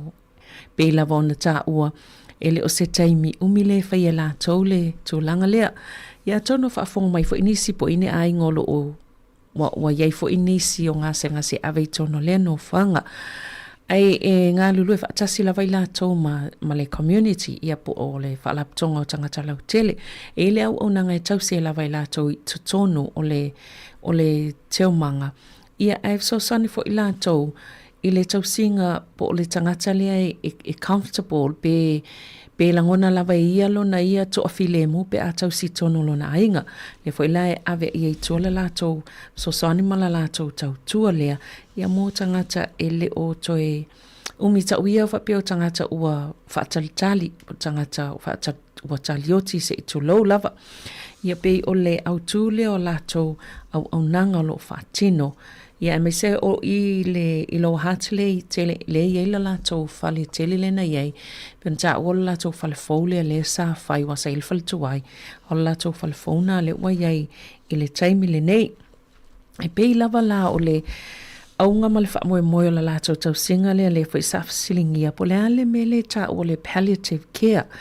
ia pe o le tau singa ma le sosani le ala tolo fa ye tangata ua onga matinga ina ngase ina ia maua pe le to afile mu e wi le ti nga o tonga o ngase o fianga iai sosani ila to ina ia tu iti le ti nga ia po ni aunga fo yo fianga I matangata ne ngase ia matu watu le lango ma le sosani le ngata lo tangata le ngase ia e fa pe fo I malona ainga ia o le sosani la le o le ma wai tonu o le e wa ye le la to inpatient care le whai I tonu lava o le lātou au aunanga ia whapena fo'i ma tonu o le ainga. Ngā lue whaatasila lātou ma fo mai o tau si soifua ia whapena fo'i ma le community ma tātou tangata lau tele. Ia le ngata I lea o tau si soifua fo ia I whaai tō malo ia o I lātou ia whaatino ina le au nanga mwhaiuna ui titono ainga ia whapena fo ima au nanga ia o le soifo malolo ina o tātou tangata Pasifika ia ma le tele lava o isi au nanga o social services ia mai si fo ia au nanga le soifo malolo ina o lo mawhai ona lātou ngā lue whaatasi ia tele lava ainga ia peona tā ua o lo mawhai ona o lātou feso soani ai le fo ila sa whaamtala lātou advanced care planning lea pe o se taimi lea ma se avanoa e whaatala noa mua ia ile taimi mua whaatala noa ai ile tu a inga tau singo le soifua malolo ina e mana o ile tangata le ngase ia pe afa pe le fo a mata ona tinga ina lava le tangata le e ia ila la lātou fuafuanga po la lātou plan le na ina ia vave ona whaatala noa vaenga ia aile itu inatu le so soni po le tau singa e whai e lātou ia ma whaatala noa fo I mantua I le tangata a whaapea le ua ngase tinga ina le tangata leo lea ave I le o unanga le teo manga ia ona I filifili leo se tangata e mawhai ona tautala mo oiwa o whaingata ona e tau e tautala ia mawhai se tonu o le tūlanga o la ia ilo soifua malolo ina ia iloa o lae e saolilei o mea ia lena e mana o ma e finangalo ia I whaatino mo oe e au fiela le tusi la lo mana onga taimile le tele I o I tūlanga na I le tūlanga e te tauna tausi ai oe ia ma tusi fo ia poila le tangata leo la mana o whai mausui e tala noa ia ma tautala pe whailoa atu fo I mea o lo e mana o ai I le taimi o le a o le tausinga lea iati oe ia manisi la whaatala noanga e mawhai ona whaia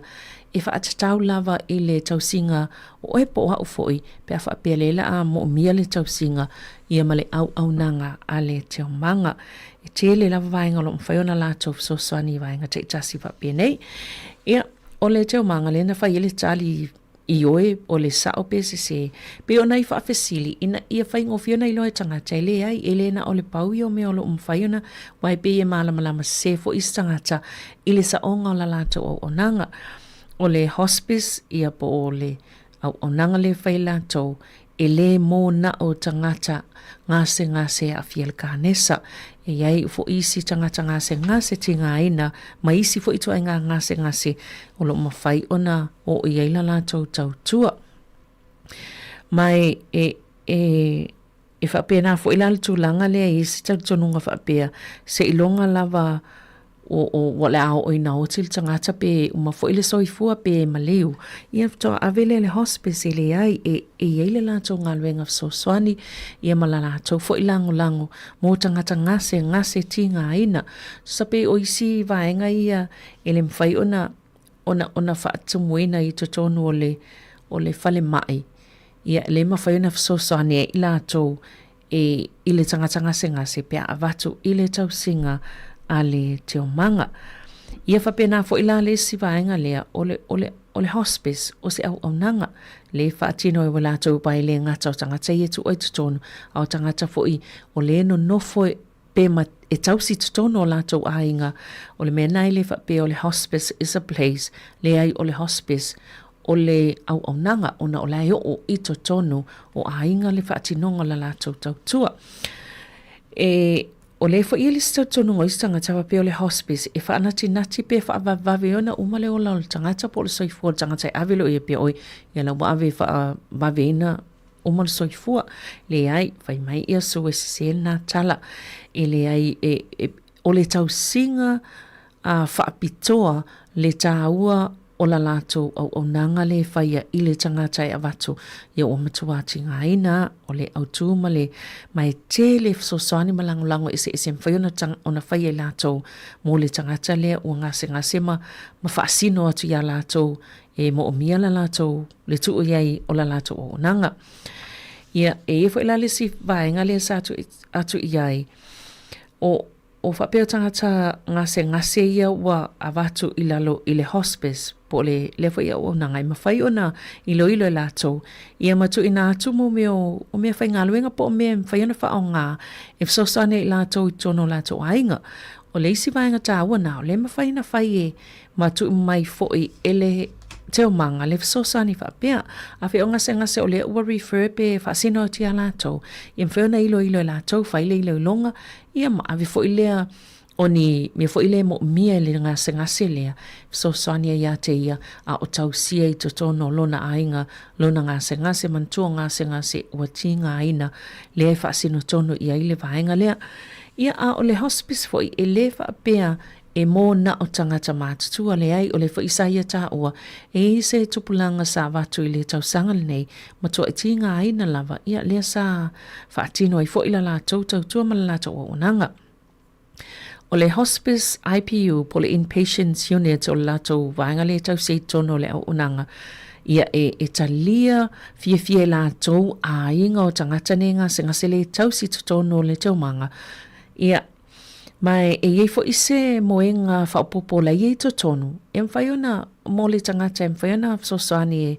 I le tangata lea e ta oto ai e tau sielo lona ngase. Ia mai e te telefo ia la tau poto whaptuana e mwhaiona o atu ia o tātou a inga ia pea whapea atu ia siasi atu ia la tau tangata lea e whaata oto li ai. Ia e mawhai ona lefo isa ia ta ua sa iai le vaenga ia a le maftanga fo I o whaife au I le Heart Valley masalo o le sao lea. Le sa sia tu im taltano am fa matamata ia pe ole ngaluenga le fai fa tasia la to male community po le fa ala potonga o tangata ia ole nu ia po ole tu malo po ai uma tangata no fo le navaenga ia pe ola to ngaluenga fai fa tasilia e fe lango mai fa fe so ania ai ina ia mafai ona au sia vaenga tāu e mana o mia o le langlango ma le sosani tangata ngase tinga ina o lo tamwhai e tausi. O le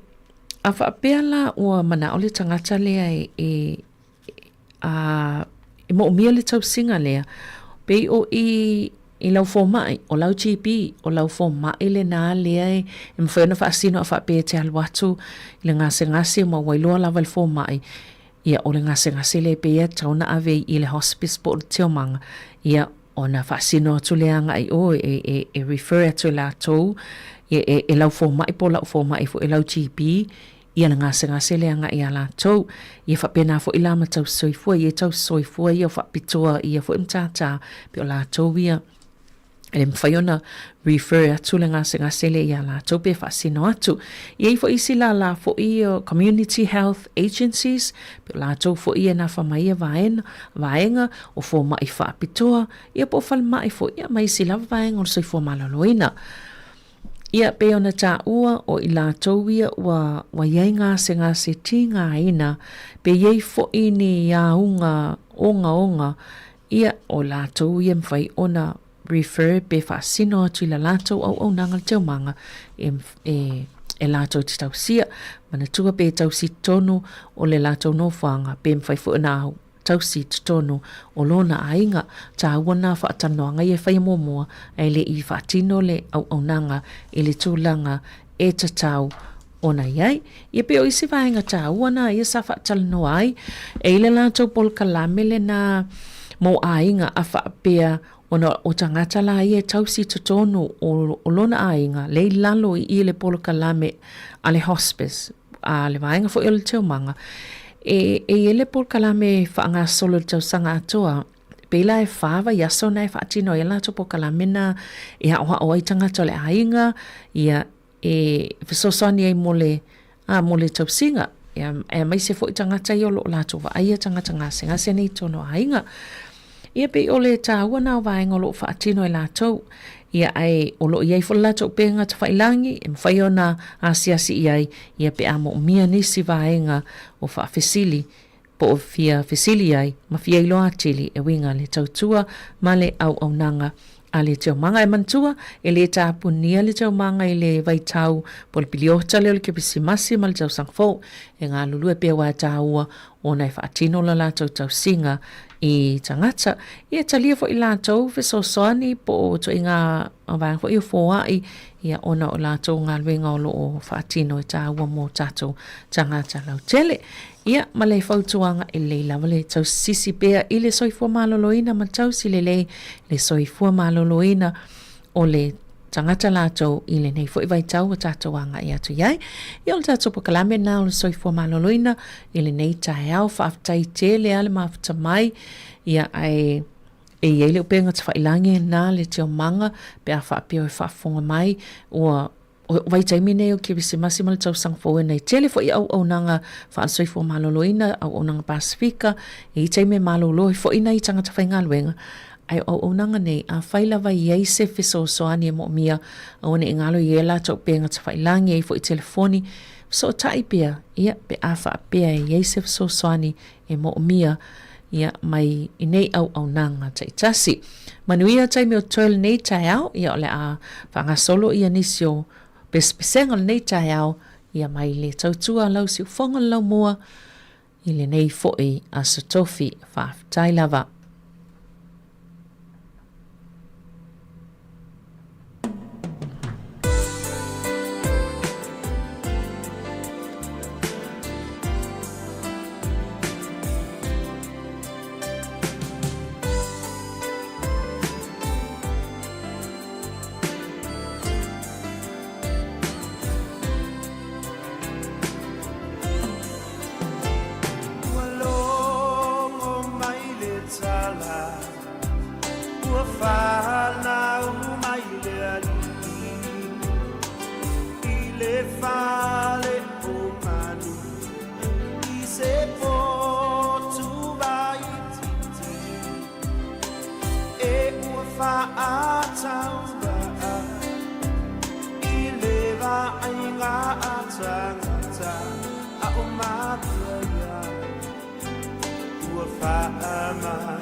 I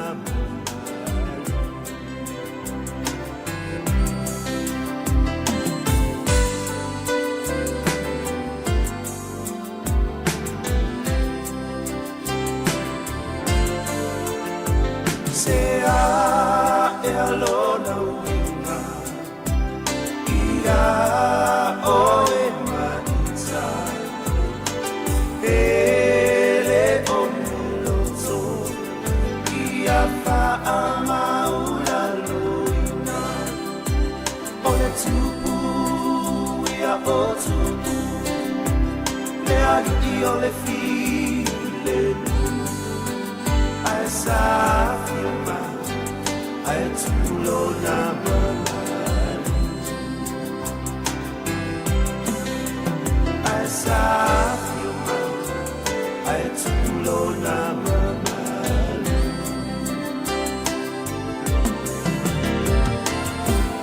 Hallelujah Osana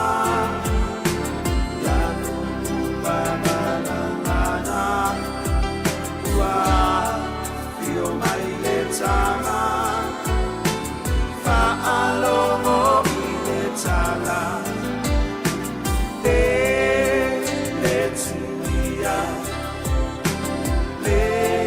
tuia no loto, la usavoria,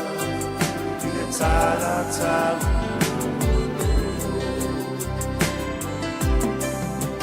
La usavoria, ile tala tala.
Fio ai le misia,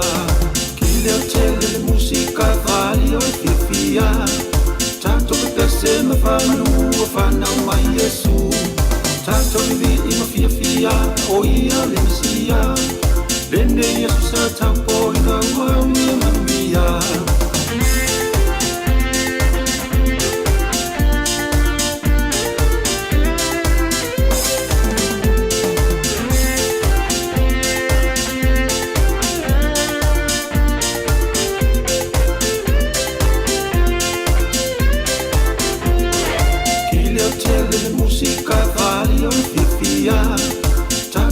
Se me whanau a whanau mai Yesu. Tātou I vi I mawhia fia o ia le Mesia. Lene Yesu sa taupo I na ua mia manuia. Lene Yesu sa taupo I na ua mia manuia. Lene Yesu sa taupo I na ua mia manuia.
Let's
Sanga le Christmas mai na pese le poni emi na wa family te te nei le tu la full ma tasi te fa felo mi to fa ta fa tu ta tu tu ni te mi le ta yao ma lo fu nga lue nga lo fenga yai le nga te ngole awala le wa veta vale fa pe fo itono fa le fa nga nga o ofisa lo nga lue le ta tu tu ni te mi ya mai ma fa fo mai ya ngole ta tu wala le le tasi ono te si ma le tasi fa mo ya fa pe fo mai moanga mai tono ainga na ta tu mutu tausi fa felo in fa talo fa tu nei taimi na ita mama na itina ma tu o mafuta ma fa longo ma mai mo mai ai ya tono ainga o mota tanga ma tua ya ma tanga sengase ya mai se fo ino fanga ya pe ona fa fonga mai ai le pokola me o pe ona mai atu le talo atu isa vin kasiano mstasi fo mai le fo ya unanga ya le fo itu o le ngaluenga o le soifo malo loina ya po fale fo ya le masani on ave ine o tātou matua tausi nei mātua mātua e o le tāu o le nā o le vaenga le polkalame pe ono whaafonga le tātou tinu le anto e wha liwina wha Samoa ma au i lili atu e Severine Kasian o le tāu o le nā o le aunanga lea fo i vaenga le soifua malo loina e awa e sao le leia e o tātou e tau lono whaanga ia o le hospice e ona Papelo leo tātou, oi ia na ave fo i tu lou lava ngana ni tau la ia o no fanga ave fa tali ai ia nai matua ia wa fo lele wa leo nga intong fiti wa upu sawa upuna ia ai mana ia o leo fa mam lama le mai ia male no fo sila fia fo i tātou tinu ia wai Masalo o le tele au a inga o le tātou wa tinu e tele ina ave lai o lātou matua tausi mai se lava i lātou fai mai le suenga fo mai ia wa lea ngā inton tong fiti ia o le tātou whaalangoina lo lai o no whanga nei ia ave ina i o tātou mātua ia i lātou fo i le ua pula la ngotoro lātou soifua ia ma ua o fo i mai o le tino ia lea ave ino whanga nei ia ma nei o le tāu o le nā ia o le malama i proklame ia ai mai se lava ia le fo ia unanga ia taua te le malama mani no fisila fia le tātou watinu ia le taua o le unanga lea ia fo i tu o le ngā ruenga whaasoifua maloloina ia manofuanga ne masani no ave nei o tātou matua tausi ia manai mātua ia ua fia i ngase o le tino. E o le ua 15 minuti o te ene ile tūra es fumatasi, ia o te masani fo ini o le tātou poklame, o musika, o pespesenga, o whaafiafianga, sukifiloi, e moni atu era le tautua le si fonga lau mua i Wellington le tasi ono tesi ma le tasi whaamoi lau li tio whaanangolongo, e whaapele mai moanga i lungo o tātou upenga te whailangi o le Facebook ma le tātou i tūpuni teimbe le tāe au. Tā lores furulua, i ona whaafongo i le tātou i talafou, ma tala mai sa moa musika o le auri se i pa ia le tasi. Ona mai a foi leo le tātou o nanga i lunga le ala leo ia ai se mai le sunga a tāse Salem Sam ia wale whaawino le tātou tautua ia mai peana masani ia stofio veasto i tasi masang fua le tautua mai sa moa se ia pa ia le tulai tolu e le fiafia na nei ia le tulanga lo o mai tawatu i whawhatu le tātou ofisa whasalalau nei porirua ma Wellington ia o lo paolo ma wha malu mai li nei tai au ia o ma lea foi le malua le savili tau le foi mai la tau lo fa malostino ia pona foi te pena lo maota ma lo lawa ta penanga wa sofia ma le krismasi i le tau sang fo ia te tau le alua te savali pe faisa fa malostino le wala pe te koleni ai nai ma le ala fa malostino nai fai mai le fale ia te pena le fale ia matulanga uma fa pena ia e matua lava matuela na fa malostino ia mo oile nei tai au ma le nei yaso ia ai o ila tau fala sauni malanga ia manuia la fainga malanga le anga ia toisi o tātou tinu i Samoa ni tai au ia po le fiafi fo ia na nei ia o tau ia ai manuia lava ia le anga ia toisi o tātou tinu i malolonga o Krismasi ma le tau sanga fau 20 minuta te inili tu la sifunatasi fatalo fatu le sunga a testiva la mafuta mai nai Canberra Australia ia le sunga ia tino mamea talo fatino ia o pilato la ua anga ia tu Elispito Yo, tata lofu fo el tua si lulu Paulson mai o kilani, fafta i tele lava le mafta mai, ia ai mai se fo i el sunga vai ai ono, ia malo fafta i te risa ene, ia manuia lava le tai au, ia se yoriana sa ilele, fafta i tele lava, ia le mafuta mai le taimi le tato, proklami ma le tautua ne nei al si fonga la mua Wellington, ia mfai mali le tai au, ila tau fo i o nauanga ia tui fai ngā whaatau ma o le nei tai ao ia ma i lau kāt ma i lau ato loka le lau ta vale le me pakai o tele le au ngā oi o whewai whaatasi le au ngā oi ma le au ma le au le ngā oi ia ma le au tele tupe ma le au le tupe ia ini te ua e toe tapa atu lau ato o lau kāt ia o se i tamasao na ma te tūnu me pakai lau ta vale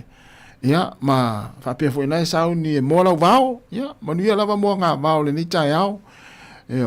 ia o te ma nawa lo fo ni nei i le auli nei ia walu lo fo i ai anai a inga leo o mana o mia mai ia lau mua vao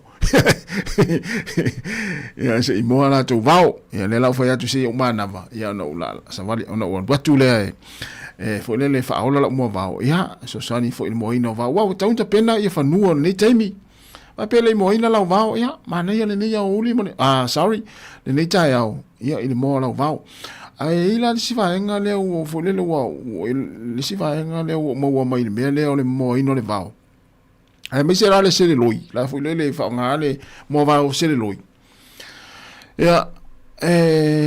i lo ulava o fo le o tau le lo to mai o tau mo lo to mai me ni o nga ina le mo vao o le sele loi o le si vaenga le o ina mai le mai o mo le mafuanga e tau ai ona le alu lau mo va ma motu le sele loi a pea le la ta pena e te failau mo nga va tai au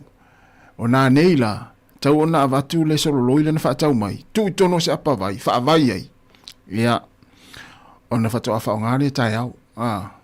ia wa le si vanga na fa mai le to mai la to e mala mai vanga fa pea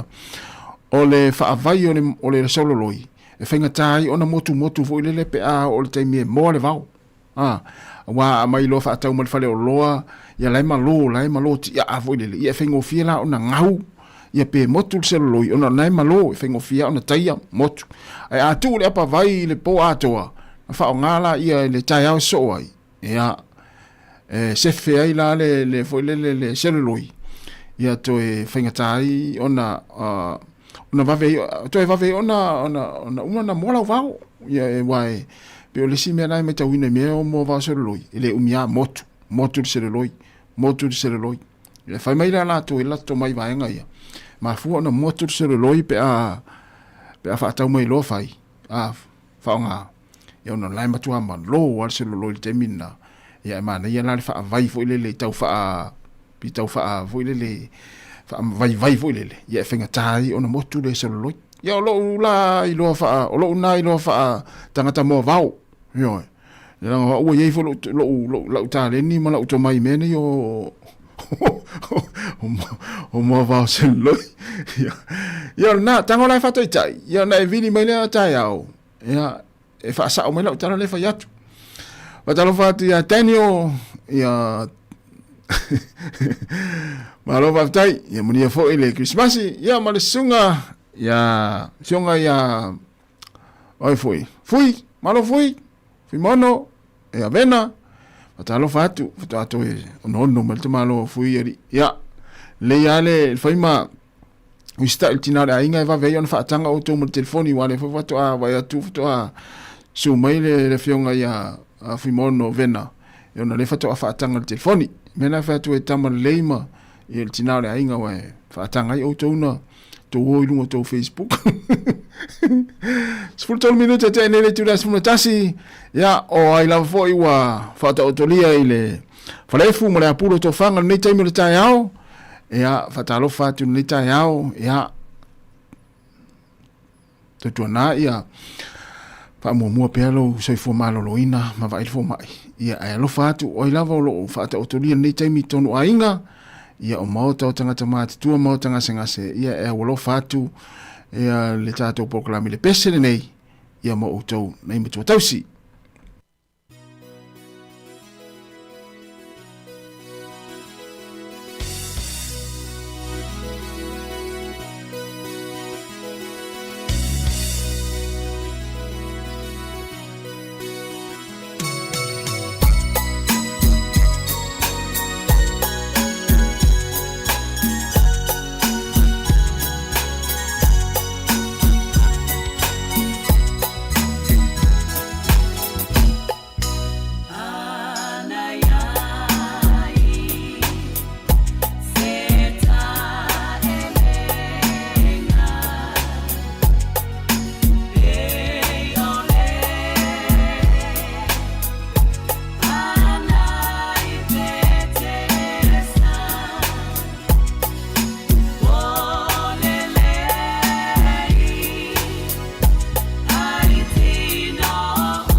go to the website.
Josefa Maria Ua liuchino aile upole atua I ole ato oile nganga paia Mawhanau mai aile tama eilo na ua malo uma Ua me tani ai mai senga ua whanau mai o le whaala ua leo leo waina o le tau mawha ai o le fia fia ua whanau le whaala ai o le fia fia ua whanau le mesia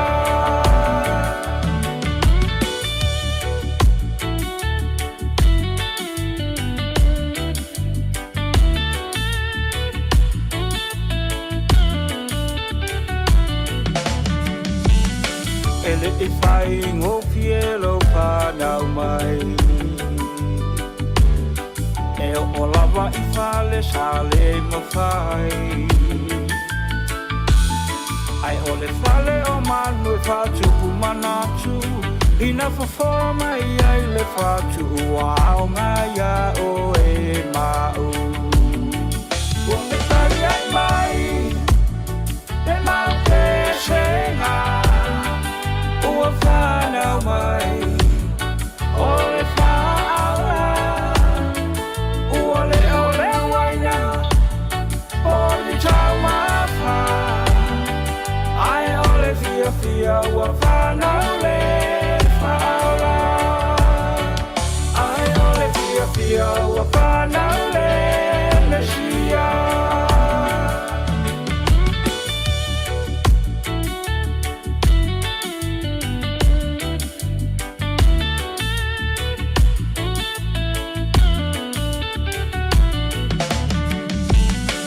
Samoa o le asau me alofa O le whewhuri tua i a lafua i Ai a mai a le pepe tui le wā O malo mai ngā Samoa o le tāsau moni le nā Ua te tari ai mai Te mau te senga Ua whanau mai o le whaala Ua leo leo waina o le tau mawha Ai o le fia fia ua whanau le whaala Ai o le fia fia ua whanau le mesia Ai o le fia fia ua whanau le mesia Se fonga Maria le sunga ia lua lima pailate e teru malapese amu ia Josefa Maria ia male asini le tangi ngana li lai ia te le ropere fa fonga mai le tunu ule taimi le tangi le asini ia po le sa ole na le tangi le asini le tangi atu le asini na le ila tatu proklame le atal tai au ia e manatu lo solong manuia fuanga le tatu atu maleng mangaluenga lo fenga yai mai se foi la tu lo anga yatu fale loa matau langa fa tau ia wafa tau o le fa ungo leva yaso ia ma leva yaso fou ma le tele o ainga nasa o leva na uma na faia la tu fa tau ia mo le tapen pena ina o le tau sanga fou o le krisimasi leva yaso fou ia ai fa amna tu masani lava ia ele fai ona tu o nei tau tua ia le ngata o le la to tele foi ia ila to le amalanga i malanga umi foi lele o fai krisimasi au kilani nisi o nisi leo le amalanga mai au kilani nei o nisi la lo le motu i saute ia ai fa manatu pea ia siaki lau ta vale ia se lau pasene le o lau ta vale no winga tau on siaki ia pa o lau ta vale ia o pepa ia o le suau ia o ta ofi o lau ta vale mea malava ia e tau on siaki ai le tapena ia fa inga malanga mamao ia tu wai ainga malanga fai krisimasi manisi o ainga ia iso se pitonu foi po se tu malo o kilani na fa moe ia malanga ia nei po taiao ia wai ni se ainga le malanga taiao po le stonai ia malanga ia awale wa telling tu waonga ia tele lau ainga le tele na malanga fa ungol neva yaso ia fao ia le o krisimasi ia i ainga o le anga ia wa ia fa moe ia mole krisimasi le vai so fou ia fa mnat fa pena ia lava le malo lo pe nga i fainga malanga ia ina ia saunga le mul fainga malanga mai se lava o ia ta vale le pe o le te umawina umaola le au fai le au ila te olo itono le ta vale ia pe alu fai ngā malanga i malanga mamao ia ai ole nei taimi ia e masalo foi e tele foi e kalesia ia o ia ila te ufa moe ma la te uta penanga ia Krismasi ia poni sauni ngā lotu ia wani polokalame ia tele foi au tala vou au ngā sale o lo whanga solo ia lato wa o ngā tala o Krismasi ia e maise ia po a polokalame ia o siva whaale nganga ia o pese whaale lotu ia o lo whaia o ngā siva ma pese ma au ngā tala o Krismasi lewa yaso ia le tātou nei whanau ia ai manuia lava fuafuanga o le nei tai ao ia o le la anga ia tātou le la afalsfululu maritas ia o nisi o tunu i Amerika ia ua salo le ua anga i lātou wa te ale ua anga i lātou le fiafi ia o New Zealand lava ia pe o na ieni nei taimi ia le fato le la afalsfulu tasi tai o le astofi ia so sfulu male valu ia fatalo fatu le talenga namla ulu sione ma lo lava namla ulu ia manuia fo ia fuafuanga o lo fianga ieni nei taimi ia tamalei awal te whanonga tāle tina le ainga i toi turi fo i sesi wa o mai Krismasi ma tau sanga fau o e ina ia uo ia o ma taimi nei ia o lo whaasala nei o lātu teito o lua mon meo o a mio fo i lele e nini a mio ntamalo ia manuia lava ngā luenga mfuafuanga le taimi o le tai ao ia o le au kuka talo fai e le tai ona ngalo ia te au kuka wa lau te iloa tasi le ngalo ngai le fai ngofie o ila tau o lo nafa ma va inga nei o tātou mutu tau si tonu a inga i le tai ao o uli a fiafi la tu tau maftanga e le ngata i lea o ila tau fu i le nafa ma nei matu tau si e ave vai fo mai ioe ia po a fo ia mai ngai mana na o nei matu pe o la tau le ngalo ia o le o fe avea i me mana o nei matua i le ngata i la tu appointment e me se foi vai nga foi le me fai a inga pe o la tau ia e o ave mai ia alo inga se senga o le tai ao o uli a fia wala vana i tātou mutu tau si ia fa malo atu mo nanga alo inga le lei le ua tātou iei le masina muli ia ai o loo tu mau pea o tau si matua ia malo tau va ai le lei o nei o tau matua ia i ni taimi mani ni foi vai tau le tau sanga a fatonu lava le tu las fumaltasi ia le fa so fa fianga o pese ia awala fo fa fo mai mo mai le tātou tunu ia manuia fo ia la tau o lo ilunga la wala ni taimi ngā luenga ia manuia lava le fianga i ngā luenga manatua ia e pe ia ona fa ilo atu ia o lo fanga solo le taimi le nei ia le male nei foi masina ia poloka leo ioe auni fate ia o lo latu ia ala ise poloka leo ise manga ala le masani ona fai ise poloka ia ona tulanga o le siakina o la tolo tangofia le foala au fasaina ia male ava malosi ia pe o le tuna na fa mua i poloka leo le taimi nei male masina ia ia tau tuana mata tau ia o lo fanga solo pea ia fa fianga ia po patia fa fainga luenga ia fa mai ai fainga luenga ni tau sang ia tau tuana pe ia ona vatu neva ya som le version te ni tatu tau tua ia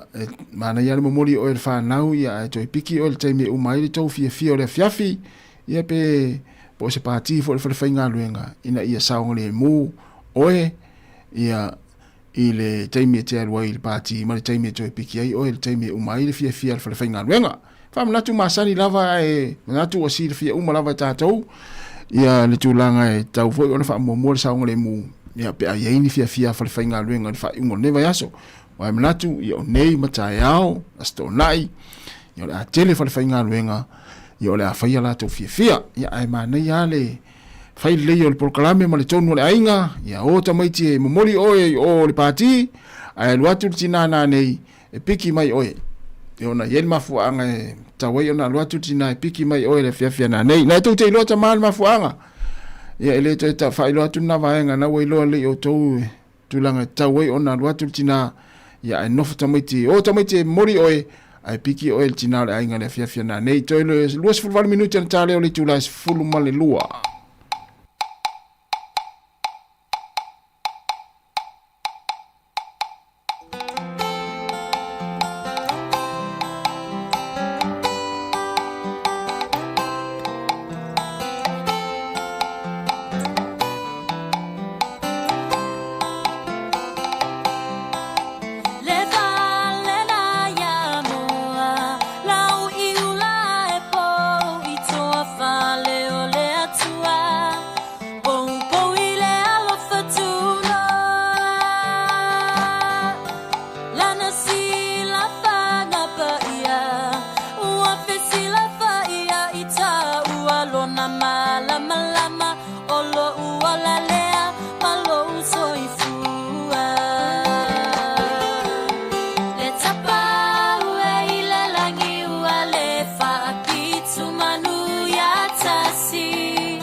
Sapi ai lava male oli oh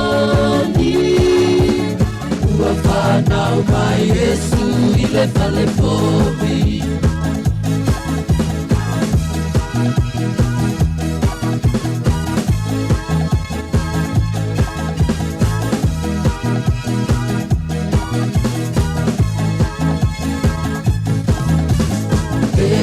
Tu sa tu ile tu isasa tu fai no male anai lo ahero talo tova ale fa ali le au mako olo na fia fia ai na ilo na fia fasia tile mesia talo fai ya Yesu fana ile fale oma anu sana lo ya ole masia si ina ya maua le kerisimasi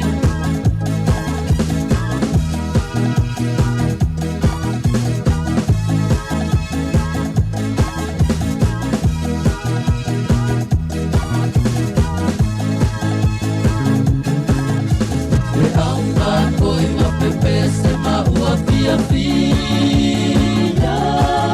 Aleluia langi wa bibi ima aleluia Osana ile alo tabita Uafana uma Yesu le Mesia Talo fae ya Yesu Fana ile fale oma anu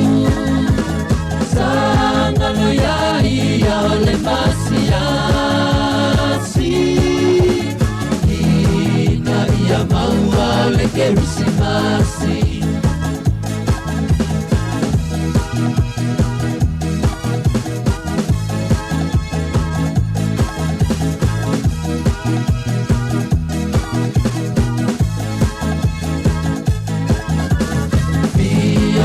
mapepese maitato Ika uafana umaile pepe fo Bia fea lo fani aitato taitasi Ika ia manuia ole kerisimasi Talo fae watu haya Atu ai wava no aneina le fale oma Anu sapi ai lava male oli oli Uafana uma Yesu ile fale povi Talo fae ya Yesu Fana ile fale oma anu sana lo ya ole masia si ina ya maua le kerisimasi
manu o lo ufatu o ia i le alofa tami mausula upese o ele leo tatala noa awa o le iloha o ai e loa la mai la pele te mia ioa ta la mai la pele te mia ioa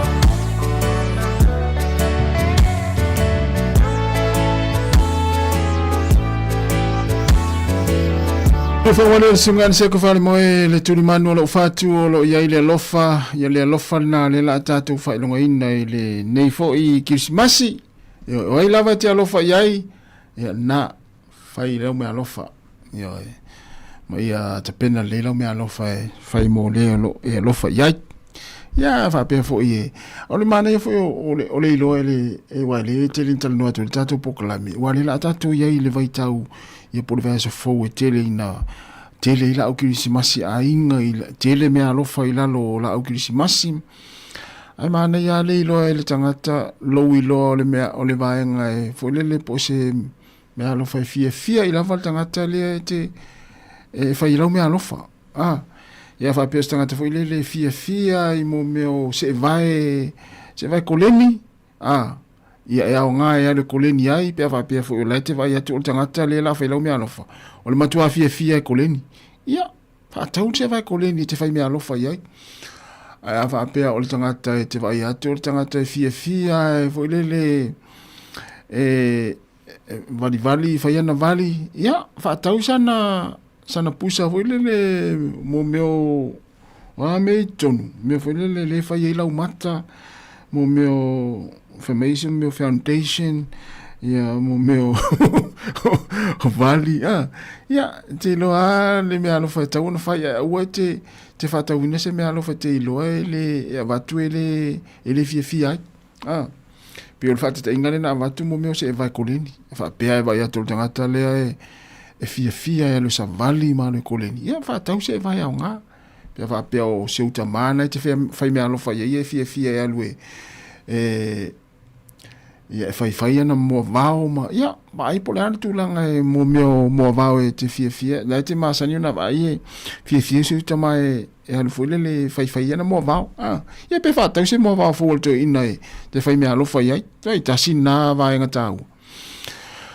le lo le fai ora me alo fa e alu foi le e fetau e alu tau e lo tupe wa e alu fa ta se me alo foi le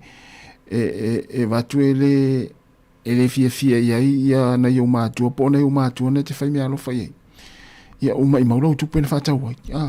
ma ne fsi ia tama tina na le wa me te ru fia ia na lo le fa tau pe na fa tau se me alo fa se tama ma se tina ia ona mo le la tatu wanga ia tu fai nga me alo fa ia ma so fia Krismasi ma tau sang fo ia e fa mana tu atu ea ni te utatu nau te foi me tatu fa mo me fa nga fa tauma ala e pepe si al fa ma yo lea thank you fiva yo si akit fo mai ia ma ai po fa lo tu pui ni te o atu le vai aso lea o fia o mai nga ia la te ta foi le ta o lo fa le matua e a fa ina le fa ma ia tu nga fa pena ta un fa na tu atu ta te watu ia vai fo mai mama fai tu pui ma mama ai po sauni lele pepa na te mo isa moe faali o mala ba lele e o mana fai tu pui o tanki fiva na ona fa manatu fa pena wa le o lo tato ia ile ngata le tanki fiva ia a ole na fo ngol fa mai ole covid sfruiva ne o lo tato fe wa fa tasi mer covid ole telefo yo ista ngata ia o lele tatile o to va ai ia ai ta lua tu le fale ia fa tu na le ngasi ta mo ia o le vo tu la ve fo fa ma ia e o tato fe o la fa ta si ama covid ma isi fa ma ese o lo tu la i men temi ia ai ta ua le pui o le tātou soifua maloloina. Ia mo le nei foi vai tau foi an tāpena tātou e ina to inga vai tau whapene, ia le vai tau o le telo tau mafa. Ia e pura tangata ia le whainga o lana tau mafa. Ia tātou mata i tū nei le tūlanga o loo tele le whaamai. O le suka, toto maualunga, ia maisi whaamai o le ngungu, ia. E mata o tia le tūlanga le wele teimine nei, lona winga, ia. O ia ile ia te tau voilele ma le fuafuanga. Ia, ai e tele o tau mawhale la tātu ia wela, tele fai papakiwa whainga luenga ma tūlanga whapena. Ia, ni te ue nau tele fai. Ia ai mo ai a whai nai oe o leo o tātu ia ile aso fia. Ia wai le ma nei ele o tu las fia o leo matua tinga ina ma ta vale tu loli tai au e le tamai le ngungu le fale. Ia alai fia mafuta i le whanau. Ia tautua nā. Ia whamua tātou soifua maloloina.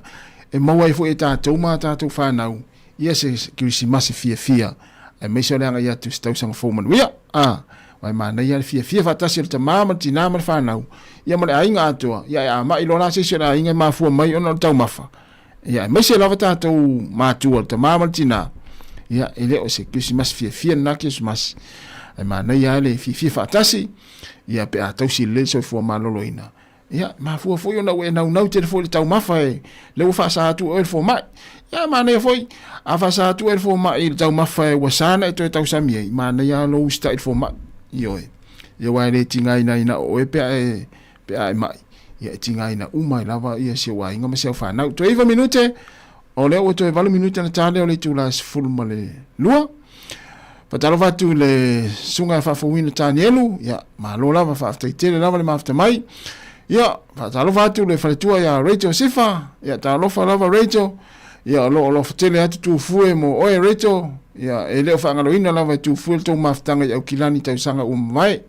ia lo mantua lava tu fue ia oe tina Rachel, oe tina e ese le mafana whana lo maftanga tu fue. Patalo fa le sunga ia Samsoni, whaina unga, patalo vatu Samsoni, ia tama lei neta a nei aso, ia tātou tamase u,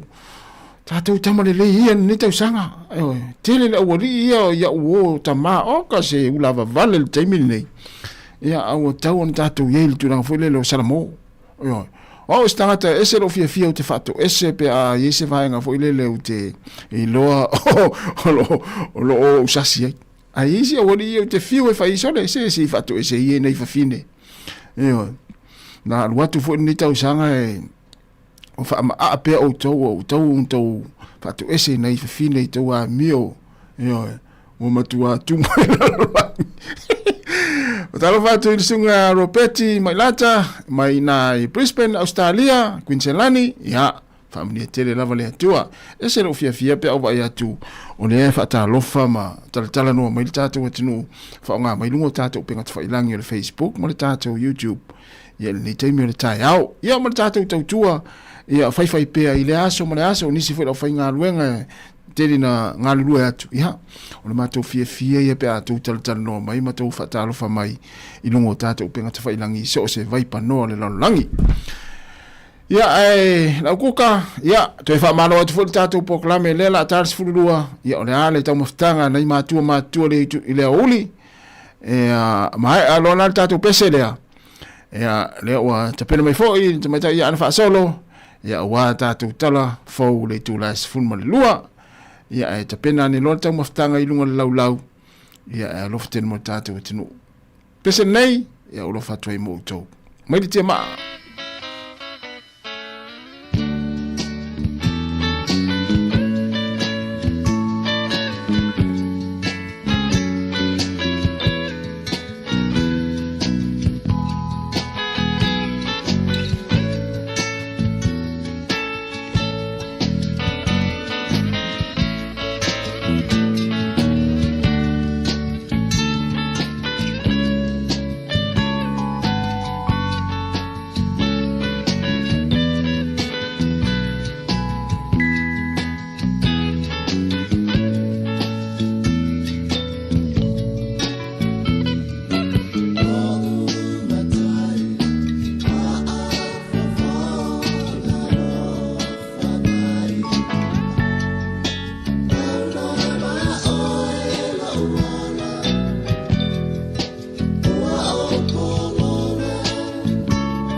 Talofa lava o le whapoponga o talafou mo le nei awa uli. Ua whaamawai Jenny Wiley o le pule o le ne tipolo New Zealand, pe ona whaasila ele ne tipolo New Zealand i le aso, o le whaamawai ai o Wiley. E nau ina ia whaalulo na taimi a atoa malona a inga, o Wiley na whirifilia e avea mapule o le nepo New Zealand i le lua fesfulu ono, i le mai ai o nga lua i isi tofinga i tutonu o le whaalapotopotonga i tausanga i fitu. E manatu Michael Baker o le whaitoa wha i pepesi, e ono onga le pepesi o le fulu i le atunuu, ona ua iai se fuafuanga al matanga luenga o le soifua malolo ina, e leto e whaawa wina le whaongaanga o nisi o mea whainga luenga po o taayala, na mataitu wina i tangata e mau i le fulu i New Zealand. Na sue e le Flu Tracking New Zealand tangata e fast fulu wa le tausanga, ma fesilingia i wai aso taitasi, pe iai niola toa aunga o le fulu, e iai le fever, tale, tinga le whaai, mau ili pe ua whaia tui pui o le fulu. O le taayala na whaamau nai whaamau maunga o le fulu, COVID-19, ngase o le mama ma isi virusi, mai silia ma le fasifulu lua afe tangata na awai ia suenga, talo mai meo le lua afe sifulu valu. Na amata whaonga ina i ausitalia le Flu Tracking Tool, mai lima sifulu fitu afe tala le tupe alamatanga luenga e whaalua i le tausanga. O le a leto e whaonga ina ia taayala, ina ia whaasawa mai ai tupe alamatanga luenga, ai o le a whaonga whaamaumaunga mai le Healthline, e whaamau ina i tangata e mau i le fulu. Whaalia Baker, o se whaanoanoanga tele lea mo New Zealand, ona olo ova aia leo ngā o ia taayala mo Ausitalia, ma le atu noo. E o atu i le tolus fulu wafe tangata tali atu i le vaiaso ia suenga i le lua afe lua wha, mai te tauona to ilo ele malo, lea whaai unga.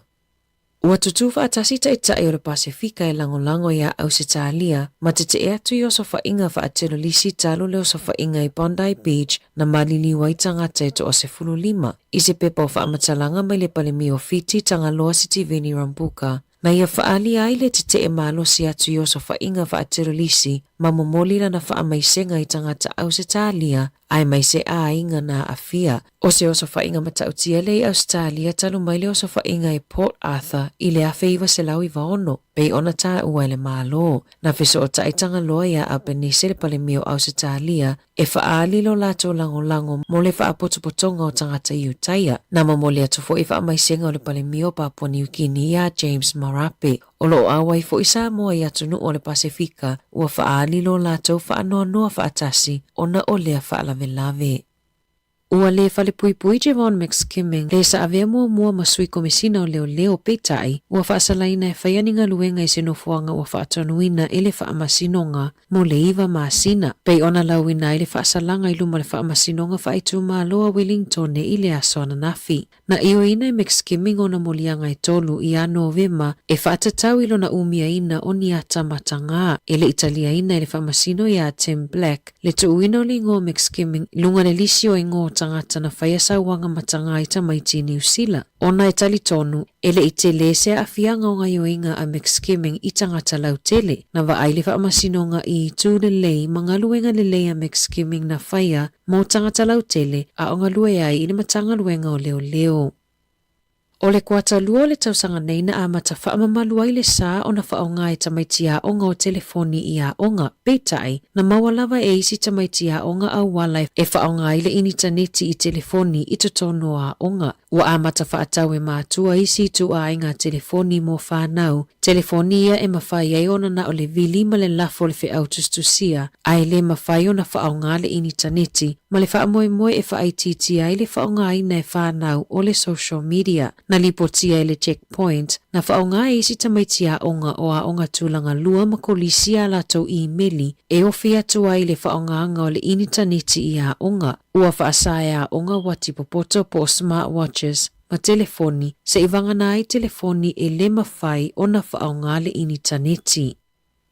E uina le whetau i le tu whaatasi o wasenga i a onga tūlanga lua, ma fuafuanga mo le kurikala mafou i le tausanga fou. O le tele wa onga tūlanga lua e tu whaatasi wasenga pe whaafewhiloi, pe ta i lua wasenga i le potua onga e tasi. O le kurikala mafou pe ona whaata mai le matanga luenga wa onga, o le awha apitoa i le au ino mata uputa e tasi, patino lava iwa senga ta itasi. O lo o fai tio ina i pulea o ngal matanga luenga, ona e le fai ngō fie le vai ina o wasenga, ma ona o le paule o le whainga e whai ngō fie ai moa onga, ona o le to ai titi fo i o whai a onga. O le asoe whai ai whanotanga a sui o le matanga luenga manisio a onga, e longo i ai e le mawhai ona lato whaatino ina suinga i le kurikalama, mo le matematika ma le ingilisi, le asafola sia ia o ke topa. Whailoe Andrew King o le peristene o a onga i nui tua, e whaapea e le titi fo ma le awhawa o ngā tūlanga lua e awhe valu se lau se fulu tolu i le atunuu, e tu ufa atasi wasenga e lua pesili atu i le potua o ngai tasi, e ia o ngai tua e ta etasi potua o nga, e tu ufa atasi eita maiti o le wasenga tasi i le wasenga whaa.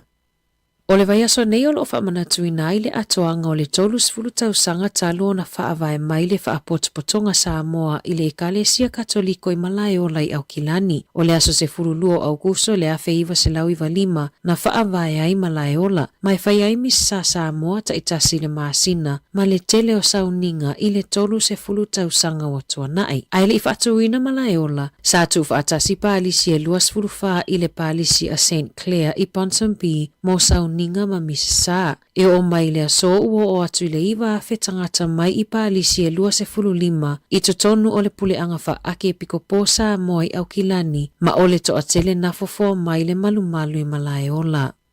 I li poti fau me le pule ngā nuu au kilani na whaailoa ai le si iti o numera o tangata lea ini whale eno no foai i au kilani. E silia ma le whase lau tangata na li potia le lea ni whale eno no foai i ase tema o le tausanga taluai. E o maia me o le tausanga nei ua silia ma le iwa se lau tangata ua wha mawina le lea ni whale eno no foai i au kilani. O le foai numera e lea o fia i tangata o lo ono nofo solo i tutono ta avale manu uitua. I one hanga i le tae o la solua na lipoti ai ta avale e se fulu lima o lo opaka ai o lo o iai tangata o lo o momoe ai tutonu. Na ta ua se tasi o tangata sai tutonu o ia ta avale e whaapea e tusama le to atolu se fulu tangata sa momoe i ta avale ai le itaina le fitu i le tae ao. O isi ua usu inga ruenga ma o isi e ia inga ruenga tu mau whaapea isi tangata e silia ma le ta iluanga luenga ai o lo ono nofo i ta avale ina ia alo e se mai ai le tutongi no rent po o fale nofo mau tutongi. E le na o au kilani o lo o iai lea whaafita auli o le whaatuputupula e o le numero tangata lea ini fale eno nofo ai. Na te ena leo leo se talo sanga atu ala au fuimu mo se chopper po o le rikopa la vea ai e la vea ai mai ai se tala vau na pa umai se papa mawalunga o na whaapea leo leo ua maliu. E se fulu tolu tau sanga o se tala vau na moli mawina le pa ui fola na wotama mai se papa i Hahei Beach i le aso se fulu tasi o Januari o le tau sanga nei i le lata i le valu i le afiafi. Na lipotia le leiti o New Zealand isi o whaamaunga mai i wala au ma fetusia inga i le vau leo leo ma le fence na whaali ai le te ena i leo leo o se helikopa la vea e ona o le tau. E silia ma le lua i tu la whaatali le tala vau mo se la vea e le pito i lunga o le papa ma le umi o le taimina whaatali ai se la vea e mo lana wona pa u le ana maliu ai lava. Na sasi leo leo o nana manatu ua maliu le tala vau se fulu tolu tausanga lea sa i lunga o le papa. E le italia i ne leo leo se whaatala noanga matu stala i winga i le mata upu pe ona lipotia i le Radio New Zealand. Ua iai se popo lenga i leo leo o no le whaitau se fulu afe o tupulanga tala vau o lo fuafua au wai se whaamoe moe i wānaka i le motu i saute le po le tausanga fau o se whaamoe moe wha le tausanga o lo fautua ina i leo leo mātua e iai whaasalanga i mawhaiona whaasala i mātua pe a mawolo o lato sapalaini awa maalosi i whanau tala vau e lalo le ta i se fulu valu tausanga. O lea whaamoe maasani ona whaatumulia i tala vau e le wasenga se fulu tasi ma le se fulu lua i tausanga wa tea. O le awhai se fia i le waterfront i wānaka i le aso tolu tasi o te sema ma le sa i le awa maalosi ma i le aso lua se fulu wha te sema anga i le aso ono Januari. Tala fōwea mai le si ufafonga o le lau mua mo le nei vaenga o le awa uli.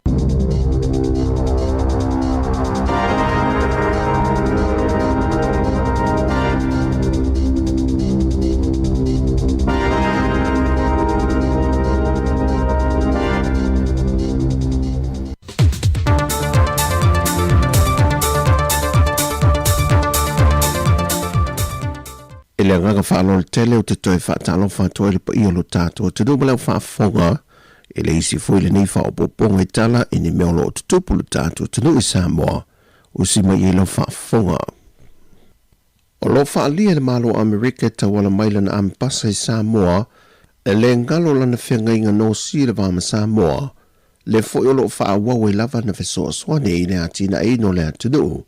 e meise ili tūlanga tau i awa onga. O le vai aso le nei no fuina mai e se tasio na fesoa swane mo le malo Samoa, e le seino pepa e wha mauni ai o le ao latu toe whawina le whale a onga le ao tūlanga lua seina matua mua. Le sa feuta nga i e ma le ofisa wa onga mai a mea le tausanga lua felus fo ma le wha, na tawala tua le talo sanga. O le ampasa le malo Amerika e Samoa ia Daniel J. Tarabaki, na ia tau a au i nātu le nefi soa swani i le ofisa ulu le mtanga luenga wa onga, ia e au Chris Hazelman, ma o le a onga tulanga lua sei na matua mua, o loa a onga i alu mawhanau silia i leono se lau. O le galuenga le a whatino, e se fulma le ono potu a onga, o le falitusi mo su e suenga po le library, o le potu mo a onga wha computer, a toi ma le potu mo a onga wha sae nisi, o le ofisa o le li pule, o le potu tele mo le ainga whaia onga, e au fie ma le toi whawina o whale le ta ua, mai o le a whausia le tūlanga saonga le mo, e lona tau e tasi te se maleiva miliona tala Amerika. Wa whaelo me le teitai o le atunu o le ngā luenga o le a whaatino, mo le tāpenanga le malo i swinga, mo na sui o lo ngā lurui atunu i whafo, e au fiai ampasa o konsula, ko me sena maisi, ma le tōwhia leo whaarulunga o nisi mtanga luenga le malo, e au fia leo fiso leo ma le toi fua taina, ma tanga luenga o fiso o tainga, o le komsena o sulfa inga, ma nisi o awa nolo o wha awau le wha ngā solongo o filifilinga i le temi nei. Awanga ia tulu sa valinga le soifua malolo ina le tau wha iui ungo le neitu sanga, o lo una ia pēr ma le malosi ia fautuanga i le atunu lau tele, ene ia tautua nā mātua i alo ma whanau a tole te itasi le tau sanga, e so se whalama i le atunu e whaatino e tui pui pui o le misela, e pei o na tā ua le sui ofisa silio le tanga luenga le soifua malolo ina, tanga loa Robert Thompson, e mana o mia le o atu liva se fulma le 5% o le atunu ua mai o na whaia tui pui pui. Ena ia mauti nolo tātu saonga le mō, mai o sofa inga o ta amil sanga le wha mai pe ato e taliu mai le atunu. O maua lalo lava le pasene o i lato o mai o na whai o matu e lua. O atu i mua o le MMR e whai le sifurua masina, atu i lona lua e whai le sifurulima masina. Le taoto e lafa maunga i le teminei, na le fitu sifutoro pasene o i lato anga vaa i tupui. O mai o na whai le tui mua le MMR1, ia ngā le fitu sufa pasene o mai i a tui umai lua i le MMR2, mo le lofo sila fia fo le malo le tunu. E le mawhai o na tato ausia le mea ka o le herd immunity, o le pui ngā lau tele fo i lea e maua mai i le tūlanga o le malosi o le tui pui, ka tato le ausia le iwa 5%. Le iwa 5% lea, toa mawhai o na ausia e sosia tunu lava le mea ka o le herd immunity. E mawhai e o na tato puipuia i la tō, e le inwhai o na whai i en tui puipui. Ia o i la tō lai le umwhai tui puipui o le misela, o i la tō uma i la roi fo le sifurua masina le patutua. Ia o me kif pa whārau, ia whāpea ia ka me kere a koa le kausanga le makua, le sifurua masina le makua. Ia ko sala vaenga le ka o le vano pokup, po le vaenga piko i sili le onga a afia, le afa pea e o fima i te whamai. Ia ele o po fo i se lilo, pe o sa ungoa le fionga minsta, o le alava e ka min milo le mise la i laulangi, pe o malo se le pepesi Amerika o Karaka o Kongo Asia. Ia le fo i waie Kongo o New Zealand, Australia, ia pi ave ka ko fa mamafa ia New Zealand Australia onga ole kele o ka ko ainga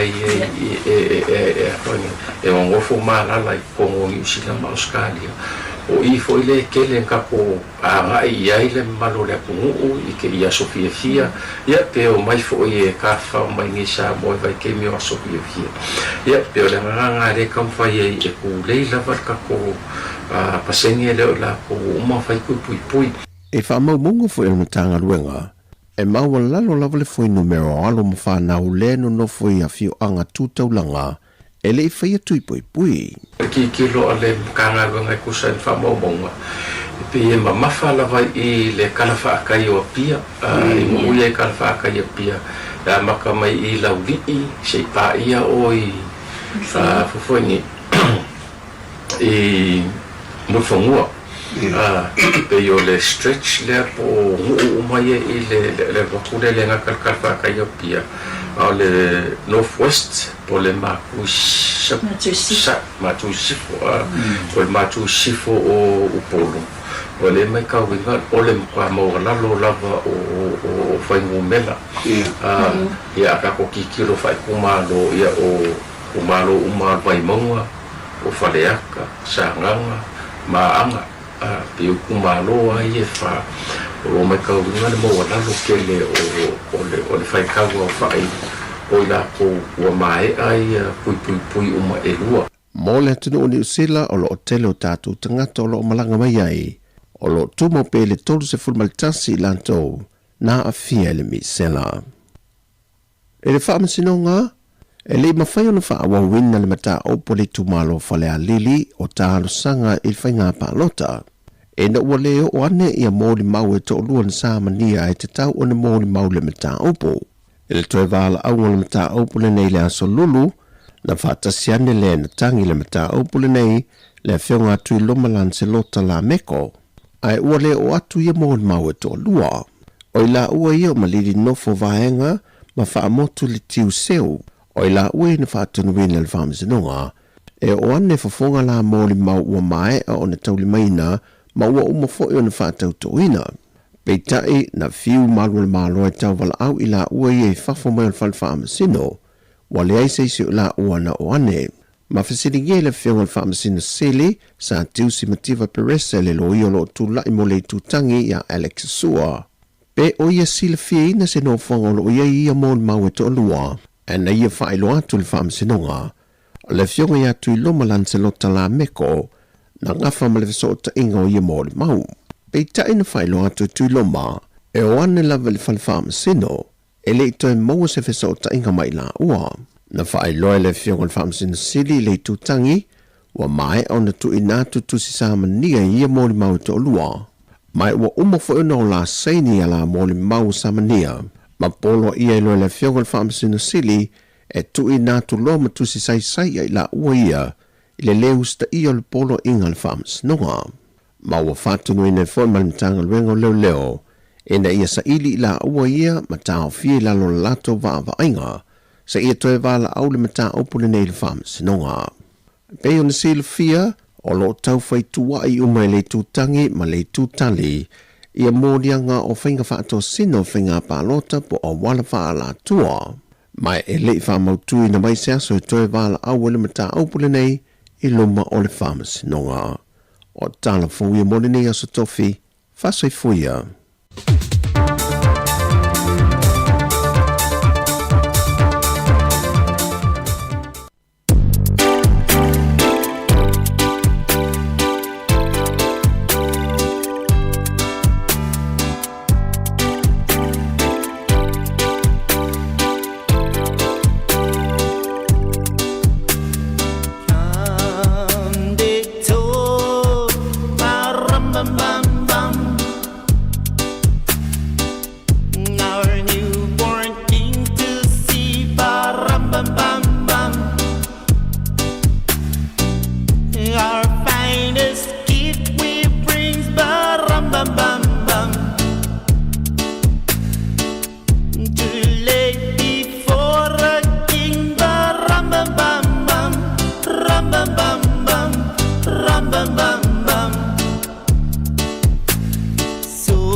rum bum bum bum. I have no gift to bring, but rum bum bum bum. That's gift to give out king, but rum bum bum bum. Rum bum bum bum. Rum bum bum bum. Shall I play for you, but rum bum bum bum, on my drum?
Manuela ke Richie Masi, malay tau sanga fo. Si ufufunga ole la mua.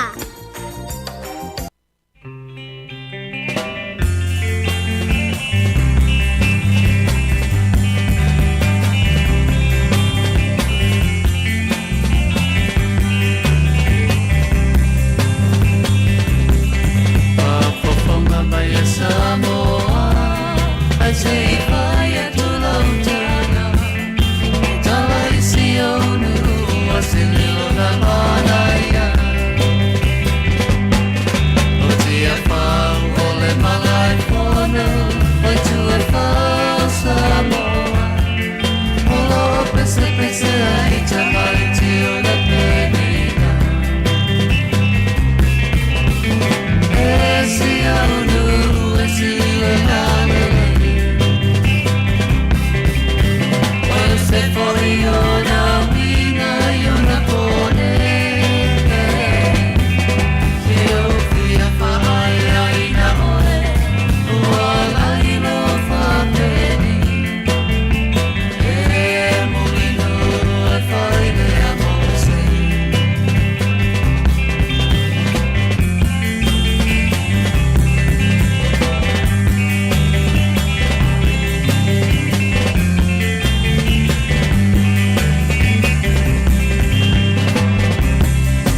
fianga mala pese le penino tia fau ya mala pese Christmas ma sunga ya Isaac Pulo ina ulos fulon minuto te nei le tu la se ful male lua ya tal tasi ona proclamasani ya o le tautua mai Samoa ya le la tautua to le sunga ta se salam sem ile ne ya uni se pa ile tu la tolu ile fia na nei ya alfa mnatu ya pe ya ona famnatu tele taimi mi se lava poloka leo ya ina nei te i wa fa moe lau pepana na mai le fale mai na mai lau fo mai ia awale siakina le fola ufasaina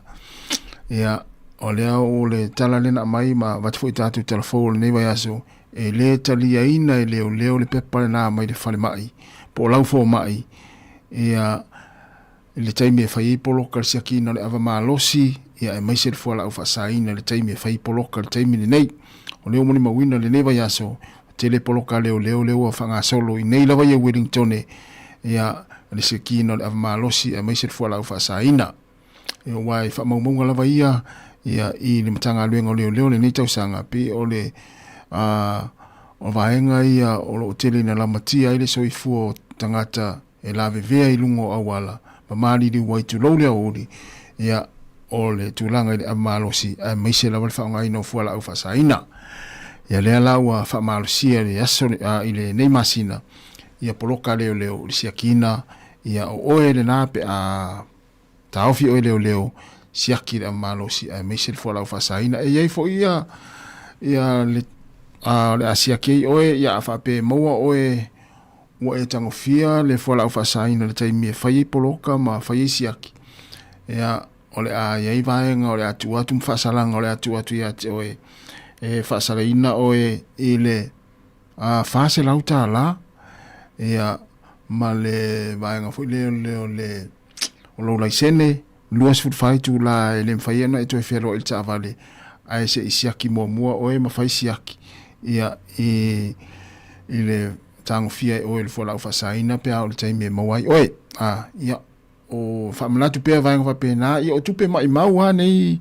ia pe a mua oe tangofia le malo sima a misi la fola fa saina io il poloka le o panga solo i le nei masina ia i Wellington la vaia ia tulanga na te mate tu ne ita to ia le taimi e feo ia i lunga la wala ia ia mai te fo mai mau tupe o le tau telen tau sa ilin tupe fai fa tau ma fai me alo faltina ma mai nei vaenga nei fa amna tatu mota tau le la afars fulua o le sifonga ne la mo Wellington ya musika ni taimi o le uli tasi ona fa mai ina le tatu unanga ilunga o le tasi ono tesi ma le tasi fa mo le sifonga la mo Wellington ya fa o pe le tatu tu ilunga o pe ngata fa ilangi pe ona ye le Facebook ma le tatu YouTube ya i le nei vaenga o le tatu tua talofatu le fatua mafo Eric ia o le sunga fa uli puriata talofa lava uli ia monia fo ni uli ia fianga i fo i au mga ruenga after i tele lava ia le mafuta mai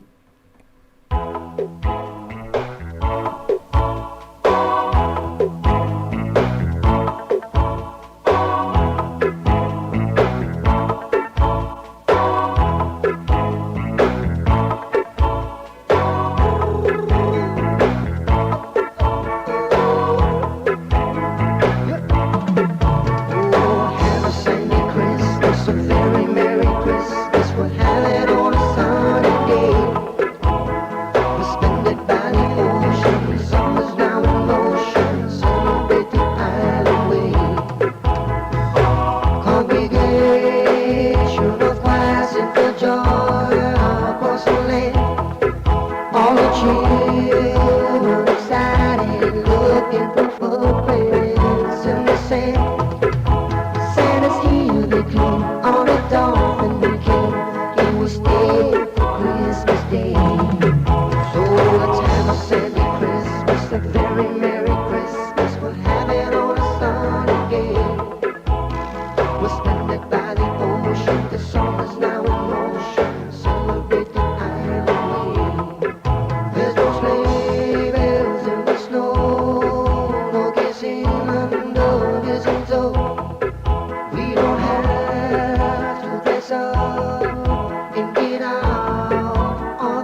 a very Merry Christmas. We'll have it on a sunny day. We'll spend it by the ocean. The song is now in motion. Celebrate the island way.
ile leila lalagi Olo na fila ngalo tu usa o mai le lalagi Ia manu ia telele kisi masi Ia manu ia telele kisi masi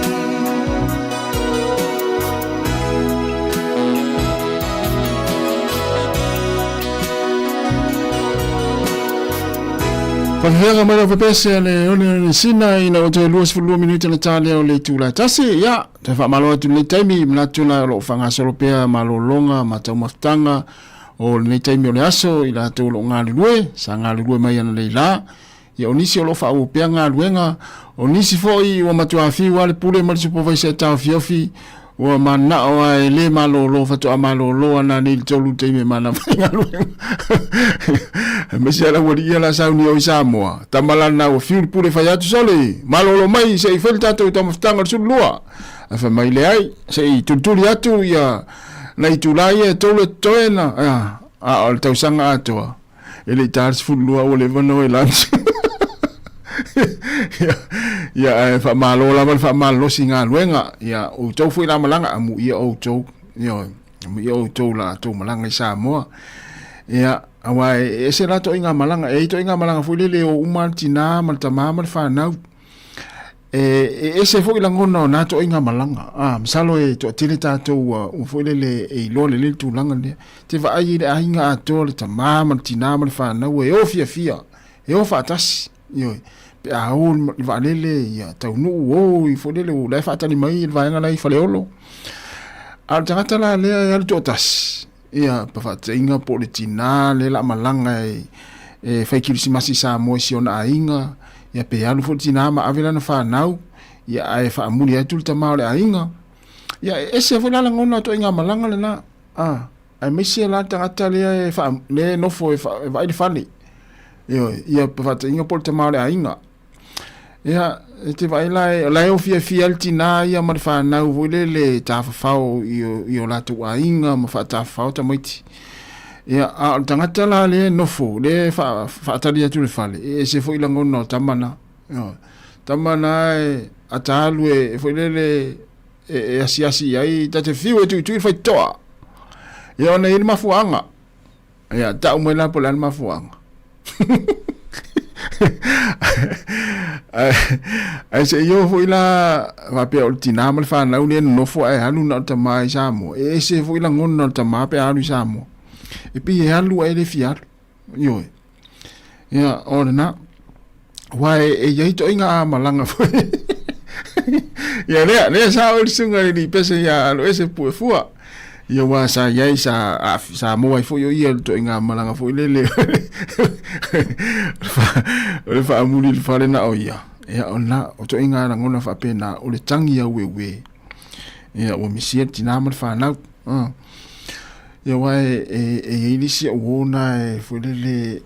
na o fa sia na sion to o ma sia na fa na we o Samoa ya wo ni dai tai male fa lele ya o la fa ma vai alta ma sorry no fa ma vai o miti fusi lotta ma ya wo sa vali ya sa ultina volele fa ma vai tama vai la fesilia tama na failtina le taimin volele mol fesilia mol tangata o le mana o no fultina ta o mai la pola fesili ta o mai la ta to pola fesilia tama na failtina vai lo ayeltina o le mana o tama volele to rol malanga ale fa ma la fa ma vai la valele vai la fesilia tama la fesilia tama te ta umai la manulele umalta to temi o le ale fesilia le tamali tina o le fesilia na fai le tamali tina na mafu ai o na fa apeltina oi o le ala mana o i to ina o te nofo yo o le ala fesili ta umai la po fesili e mo wala fai longa pe a mo watu ya te o fai longa pe a sa o fesili yo fai ya o fai longa ya o le ala fesili na fai le tamali tina o na iloa il tina o mana o tama e nofo o le ana fisili to es fulfito minuto na tala o le tu la tasi ya o fata tali fisili ya le la to va tu fa fianga nei ma te mai tai ma mo tele sala fai o malaya ya malaya keli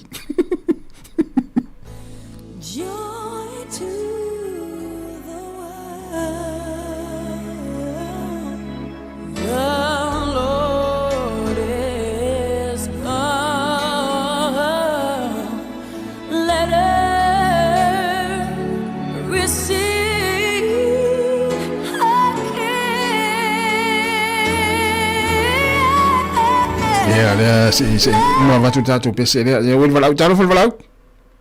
talo fa malo se fua ya malo foi la sunga la tele sunga le fa se au ya tu foi malo se fua ai foi ne suafa o ngia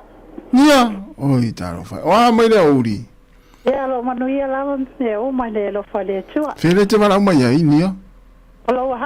hat ya o mai lau mai o la tali la fesilia tin atamana faltina alua tolta ma sa felo ile tina ma fa te atu ye e te alo fa ma oni ia te au ya manu ile aso malaya fesilia tina ya nia ya ai le tatu fesilia na ya le to sfulol minuto na tale o le tula tasi ya le fula amata na mai fesilia wole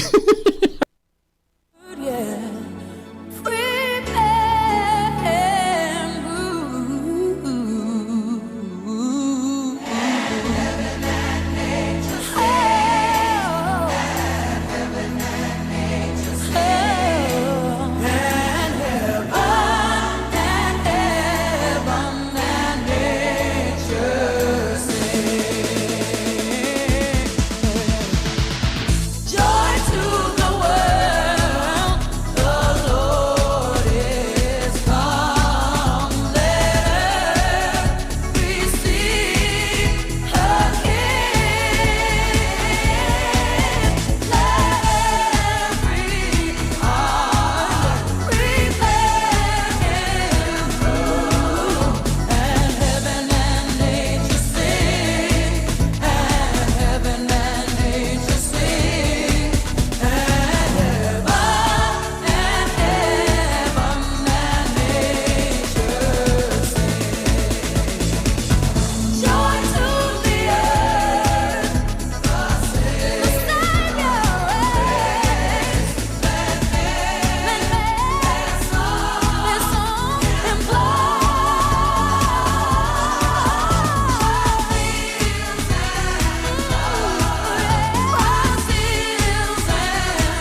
Kufonga Maria ya ultimata ya Mariah Carey ya ininivae ngo tato musika si filoi fanga yole tinu imalolonga mta mafutanga o le time yole aso to esfulu minuti na tala o le tula etasi ya tantasi ona suya fo len fo ngo tato upinga tfa ilangi se mele sunga tasi salam sem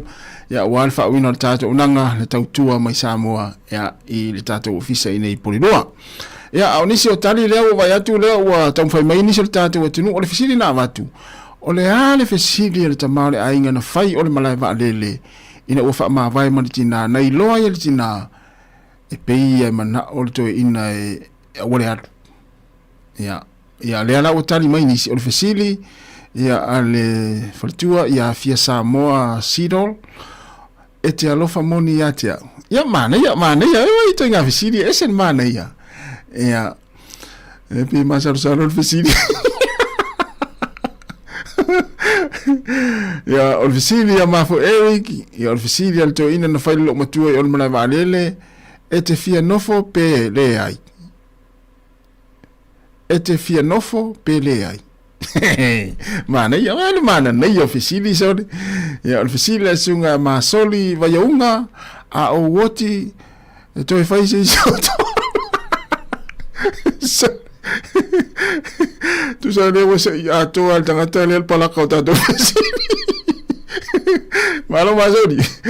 ya o vai ngala vuta tu teri le te miole uli ya fanga solo ita moftanga malo longa ma taringa suol le te miole solta tu tenu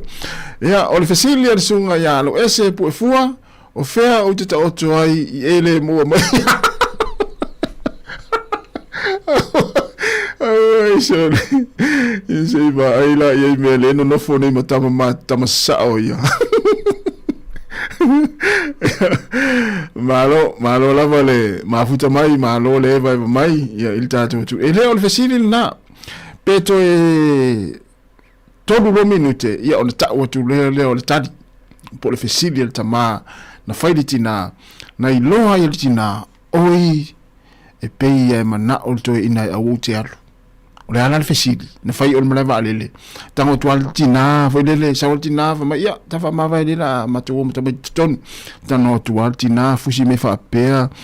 ia le tama ia songe ala fau ala musu la tama na musu fesili na musu fesili tina al tama ile al ta wo fesili io ole ta wo fesili no na fesili ile le tama ia to ina lo matua ina ua fa ma vai la alu ma leva alil o le ala fisidi ta u ia fisidi na fisidi le to ina ana ilo ia lo matua oi pe yo le mana o to ina o te alu ia ole na to iva minuta na tale o le tu la etasi ia eta lo le pe to e 2 minute pe to e 5 minute le tasi ia ta o tu ole tatu tali o tatu fisidi ya ona te pena mai lole o tatu au langa tau tu mai Samoa ya ele so ya ta sesa lem sem ya tu te mafuta ya ile tatu tau tua o le ni auri lungo tatu penga fai langi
Sauli tatu val aude talo val valau. Talo falava malo sai fua. Malo sai fua fere sauli valau. O inei Australia o lo uswafo le vala si o te no foi na 67 man Kevin Paul. Na usa nei lela atolo utasima sina no usa o asima iso kwensani nei. Oi, o amari tau i Australia varasi. O amari tau i Australia. Ia, e vevela e mana ia i le tule o te alala i nei Blue Mountain. Oh, o ia. Ina i sini ia. Ia, i nei sini, ia. Ia. Ia. O lautali le fia matu. Ia. O lautali e papea. Na tau nu lo le tama ma le tina le malai valele. Ia. Papea lo le fesile le tama. Tina. Wai mau tinoa o la e an. E folinga mai papena. Ona, ola wai ele loko tama. Ele manau tina e an ka. Malaya tiri taria malasi. Ola utali na. Ia, Malaya taria malasi. Tuna le il tautua. Ona te whanongo longo mai tatu tautua yaso uma. Ioi, e kia e la tama le tiol tai au whalongo longo ai. O i talo whai. Ia te whalongo longo atua. Ia, malo. I le li nao tasi wa o a inga nga le li nao tasi lau tolwa. Ia, o le malasi, ia loftene atu. Ia, loftene atu foi, manuia foi kilisimasi. Ia, manuia foi kilisimasi. Ia, whaatai. Ia, whaase fua. Wa, talo whai. Ia, tine a malasi. Ia, mana ia taria valasi, mana ia fesili valasi. Wa tasi le fesili ma teli na fesili ai ia le telo tama. Le foi no vai atu na ta me lisi tatu vai tatu pa anga no Facebook. Ia, e te fia nofo pele ai. Tali na ma fo Eric. Ia, tina a e alu e fa fea au fuala au. Na o e te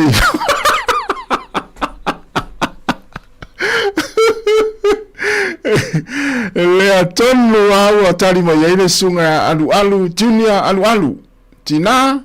a e alu e fa fea u ya u fuala au na o e te ilo o le tali na tato visidi ioi a le me o fortina talu na mafuta le tero taimi e fiwa tawa na we fa yana appointment for mai ana na o ala alu va lele o sautina fa ma va fa mali musu to ina mam ya fa fela ya fuala una o e te lo te na ilo tina ya mole mana o to ina ya o tali na ta to fsidi alu tuni alu malo vai malo il tali yo sa no mina tasi le tanga te masani ona fa longo to inga fa yet fisiri dia ya alu ya vini mai tua ya tata tu pese le la fa mai tata tu tua o lungo tata penga fa ilangi ya sorry lungo tata wala leo ya ona te pena mai leo se ta salam sem ya wala fa uno tata unanga tua mai Samoa lungo tata penga fa ilangi Samoa ya o tata unanga na ma tua ne yaso ya mo le toile fa afta te le lava le pa ia mo le malo tata o tunu tu sai o tata o maftanga mai lava le tai ona le lasi pa ia mo le taimi ya ma to te fa afta ya fa afta foi fa so fa tamali fa afta fa so lau fonga fia ya mo tata fa so i vainga taua ya tata o por klame ya pe on tu inatu ya fa malulu te foi ya wa sala foi ngana ale tautua le si fonga la mua ya i le ne yaso i lungo le tatu wala leo ya fa malulu atu fa mangalo so matu fa le tonu manu ya le tau maftanga ya male so po le sunga ya ta sesalem se mi lungo tatu penga te fa ilangi ya ai tatu te filo ita ya te masani le tu la fitu mai le si fonga la mua ben tonu mal tatu o fa inga luenga ya matu te fa to fa so ifua le mamalo le tatu wetinu fa manu ya tele lava le tua ya i le ne yaso fa so ifua ya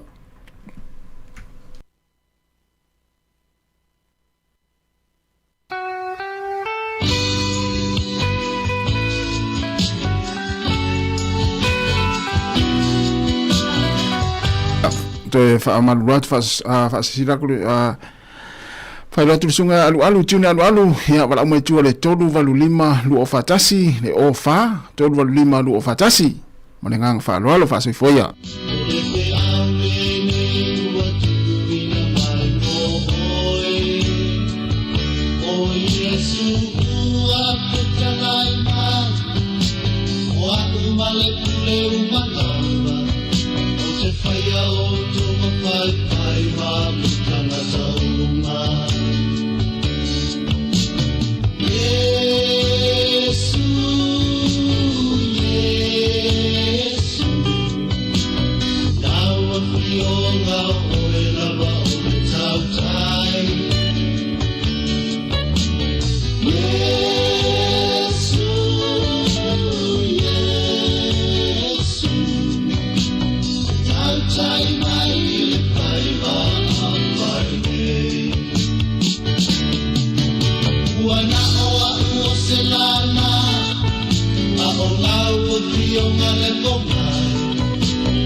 I love you. Maita maiti o le saumalu. Ese e ti alama o tamaritai. Ti o na e amalu. Come and sit by my side. I saw you alama te fata mai. Inane i e to e o so mai. Ai o pai atu atu mai. Kama saumalu. Logo saumalu. Kama le vale se lau. Logo le vale se lau. Kama lo toma wala.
O te mai whatara whātu le tātua tunu le nei fo e a oli o le aso tofi le nei,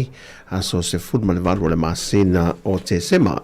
O te loa ia le o tātua whaita waso, ia a ngā ia tu le kirisimasi le vai aso fau, ia fo i le, sfalili ma le vai aso fau. Ia wa le toi se fudma le lua aso le masina le to toi o na mai a fo i le masuia le numero fai o le lua fe lua se fudma le fai, le lua fe lua se fudma le lima. Ia manatu ia o lo lago malu pe ia fofanga malama singa le atu o le nei aso i mai lava le ana le la le tai au ia faisi malu lu le mai tawatu ia ile ala fai mai fo le tatu tu mon po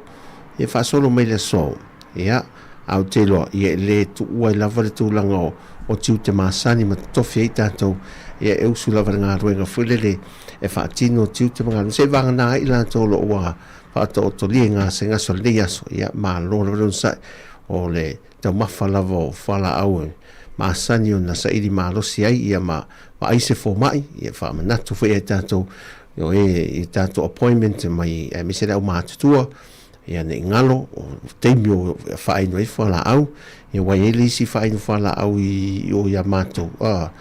e misi lo le tu la le teimi nei no whala au tapo lo le si tu la le ilu mātua ia na whaniva niva tua le whapena hoi ia ai le whinga na le mea awa misi a ia tau whai e toi whamanatu le whala au te whaino foi le i te mena le mane foi le tau ia whai o le teimi foi le whai si alam ia e tau mawhai whala au au ne isi se misi o le mane matu te mai ana nafi le o whatalo whatu le usaputu ia Kevin Schwalker le mafta mai ia matu mai nafi ta awa le matu malanga me male usa ia whionga tuala waa ma le whalitu ia Marie ai ta tangi il telefoni tali atu telefoni o le vala au mele foma e toi whamanatu mai le appointment e wa o le timi le appointment whatu lo sorry nei e tele o tau inei e tā o le temi e whaile le e tau napa lava ia foma i a lātou ngase ina ia mauti no lai le leilo lātou vai mele numere tasi ani usi le lau ia vai ia mesi elewa siaki whafoma i mō tangata mātutua ia o matua le lei tele o tau inei ma lo fo i mō le lātou ia sa amata mal tau le lao te loa mo sina whaasiringa malosi nei tau mawhtanga fu i o le awauli ia sa ili malosi fu i le toe whaopopo ma whaoma ia ngā runga le nea sotofi o na sai o rua umare aso fe so e le umia lisias farili a toi tau me lisias farili ia whapena le sao le haro le tawiringo temi ia e mesia la tātou i nei i le temi nei ia o tau uso te au tala no whātātou ele o Samo e mesia o tau i nei i le temi aso ta e hi fare le ual bato le la e to apongi sa foi le le la alu al talanga foi le pom tal no a te va tu motora i vas fus futasi se furu el todo e tu la le 11 fetal no foi a te es furu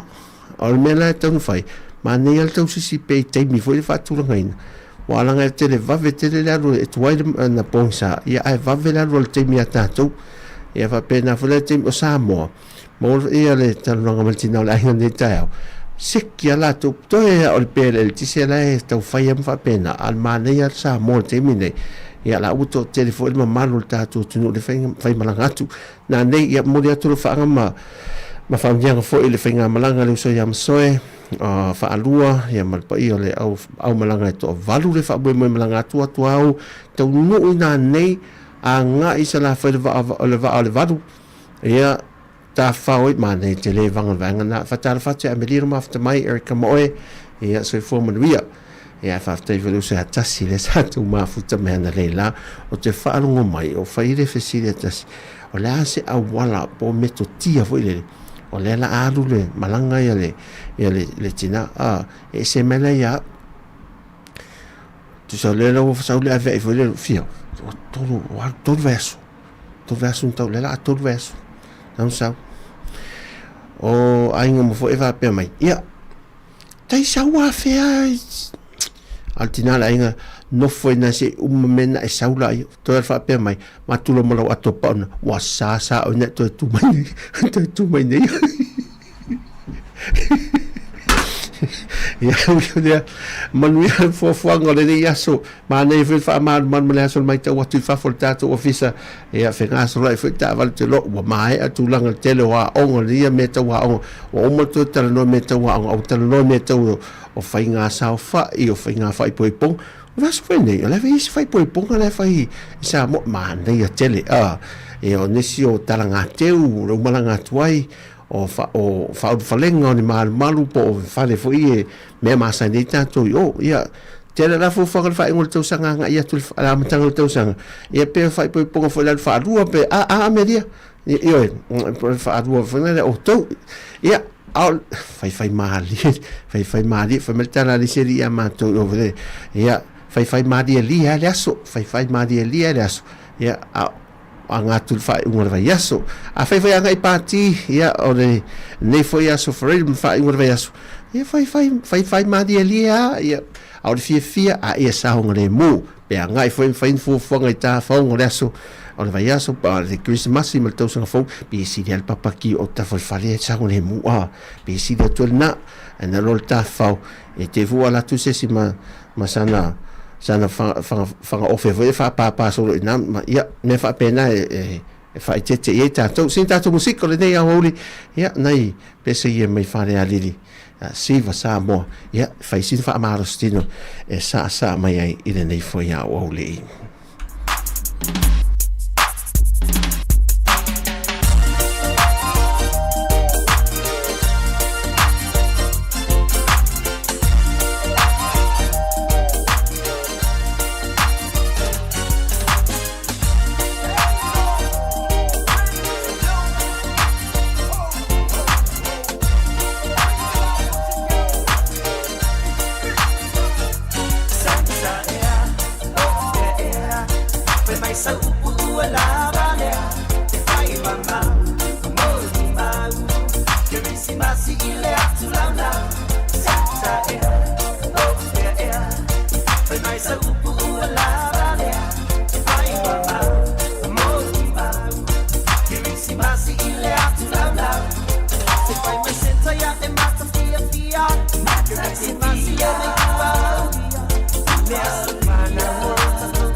Los foma le fitu minuto te ele tu lai tasi le nei a woli fa ma rol tatu tunu ia o te fata lo fata fo ia ele fionga pari sin le euro mafta mai meltina ma tu nei fo ia woli ia mese fo ia melia ia male wo ia ela to ia mafta mai rol tatu a fenga iai fata lo fata nga iai ma lo lava le on sai nei a woli o ma fo fa mata si mea so fina ngalo foi le o le ase meo o mai loa ia le Christmas ma fo fauro le arena na mi tono ai al fale arena na la ase me to tono le tato fale foi le o mai le Christmas pe o la una ro me fu o mai Christmas ia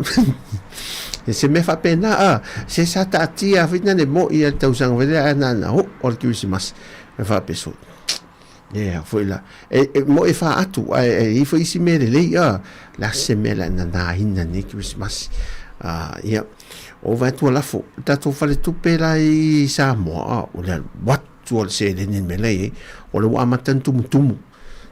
tato fale tal se le ni foi le ia tau tu na mata tu ti lo vai tu ana nafi wa pa u de tala ni sila tala to fele la tu sa mo tala fas furu sene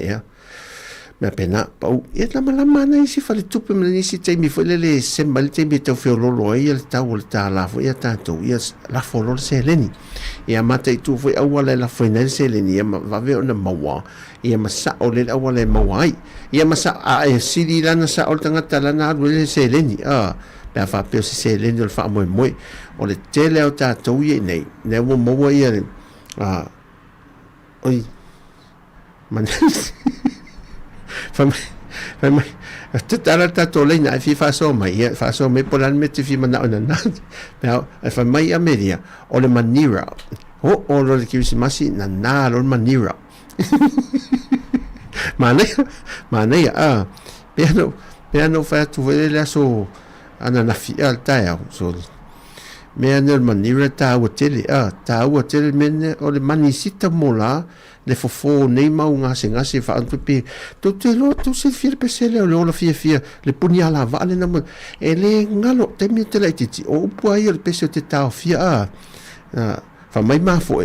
na le kat na kat o so ia mane vai me na tango vanga tango sa o ki o palaka so ta pesa o palaka a tutte lo mette man tu el pesele le punia lava o le fia le fta o mani anta o pu ma nei ele o me I le mo le langa ele o euro ia so le sa o le so ia le mene o le fake aulo al mele o tele tato no fia to sina no fia le me ya tala tu ne falolo na tala fata o merku kama esa o merka loti sa o merka pisi sa o mauken e mo ya ta o ala le foi ele e maluri si mauken ni tono esa ele uma na fa nga ale voto e mo mele si mauken ia io na me fa pena Ele si mena pise ka pisi le te vai ne auto. O le mane, ta ri ro li ngore me so. Ia la fi ona te mite ta me fel mato ku kana po a. Fa le ni. Ai me ta mite ta me le ngwa vai la ul fa vela te le ta to ka pisi le fa ngo pel ka pisi fa ka pisi mo wa folding ka pisi. Ia mena na ngai telefoto to vetis mal fintanta ngo me. Io a me ta si le veci folding fantasi ka pisi umaro. Ya neli ona me fa pena vele ya se fa so mai ya ma fo na lo ka ti pe o mai so ya fai por le femme fai ya tanto musica ne oli e fa solo ta se la musica Christmas.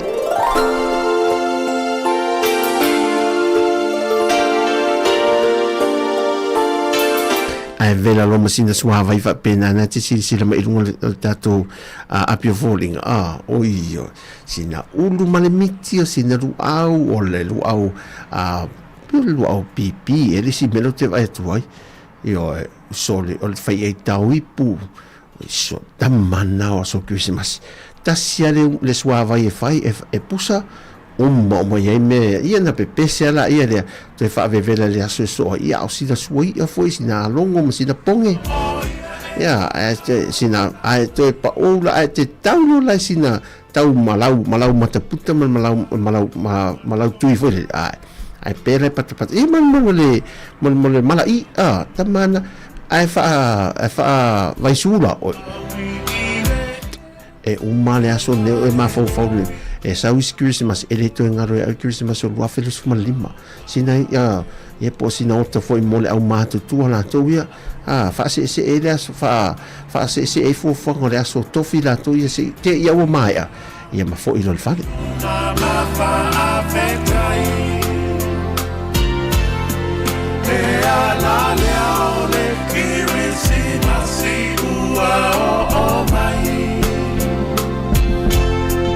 Tato mimi wa amanu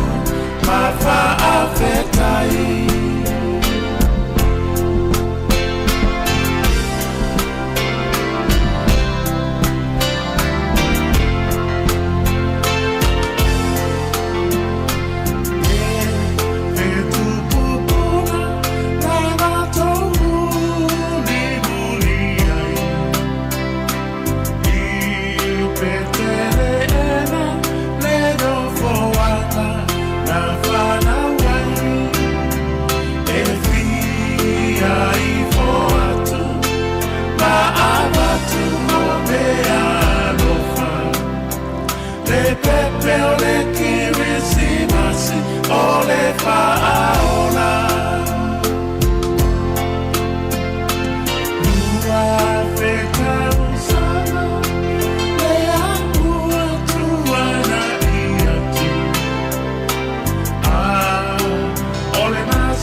taulanga tangaloa mana musika lene oli se malatu te milo tos fo male 5 minuto te le to la tasi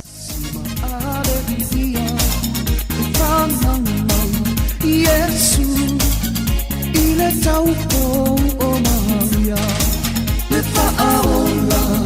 o tanata totongia tatonga ngasala kirisimasi fia and happy new year. Sha la la la la, ba amanu Kirisimasi Ua o fio mai o le tupu o le rangi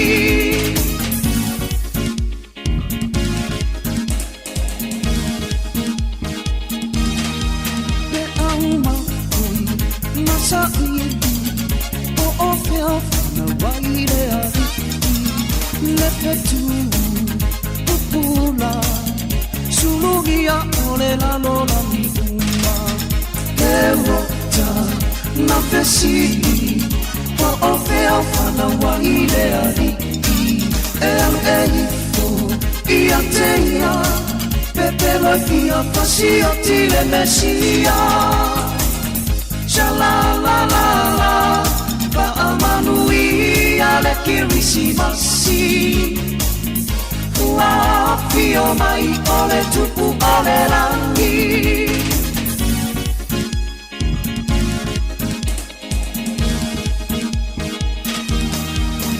Fale poki, fana wai Yesu ono tako matani Lea lea ole loto mawalando Uai a faata ita iwai Olea ea sine alofa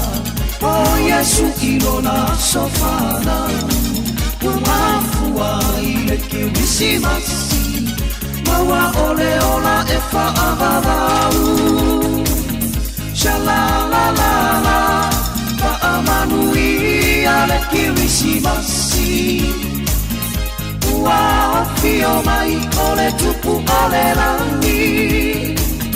Shalalalala Whaamanui ana mai ile la loto Whaapea le vision te uane longu loto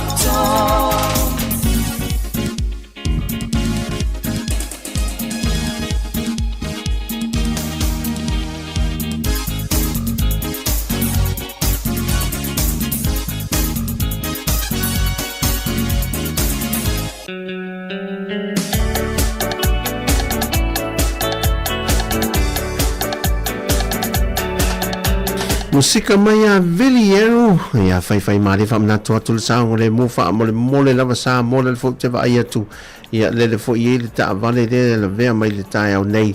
ia se me na to langa ia pia ia fa fai ma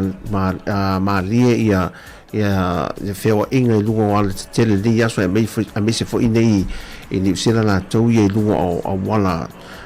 highway ia fa mole tau tu na lava le sa ngole mo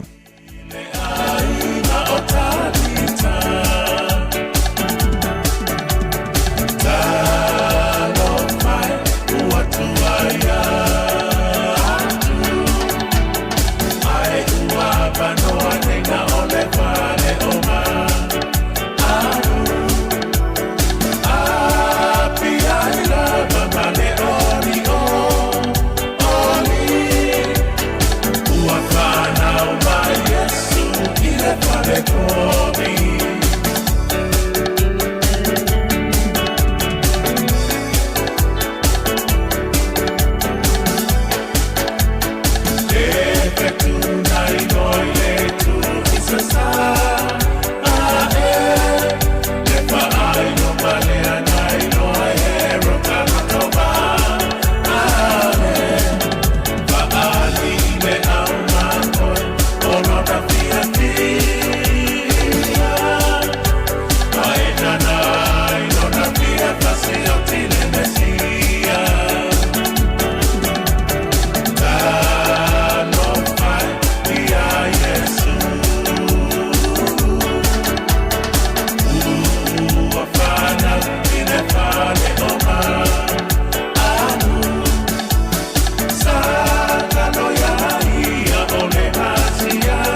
e se le o le tanga to mafo e so a mai mafo e mai o le si me na il telefono tuo e fa il telefono di phone fai una ting fai nga mafo sa o le e se le anga le o le tanga fatau na il telefono tuo fatau il telefono phone ya no fo e mal telefono tuo wa fo il telefono tuo na mau ma ya telefoni na numero tele vai mo ai sa ola la te mo le ai kia a ma fo na telefoni tuo fatau il telefono phone se i do mal sim card su e ma me la ye tu tono il telefoni na le vete mo ai kia ta ma ne tele o level tanga ni do no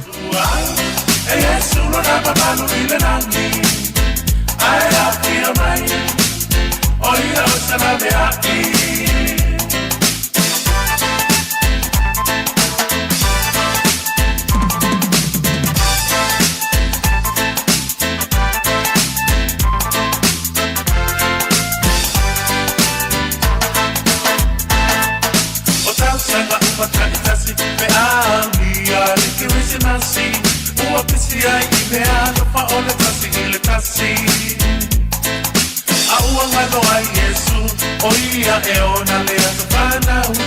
E mana o i o tā o ranga i te nehi mai Sa noa tātou fia i a tātasi Ua ria mai Nei le ki risi masi Tuai e Yesu no nama malu i le rangi Ai a fia mai Oia o se la de ai Manu ia le ki resi masi Ia ai mau matai tasi Mane tasa ka fota Proa ia paatasi Maamalo onu paale tonu Maina ka ole nei o lava Toi tima ia le upena mole na tausana Samoa tato pia ia paatasi Ua ia mai Nei le ki resi masi Tuai, e Yesu no nama malu i le rangi Ai hapi o mai, o ia no se la me ai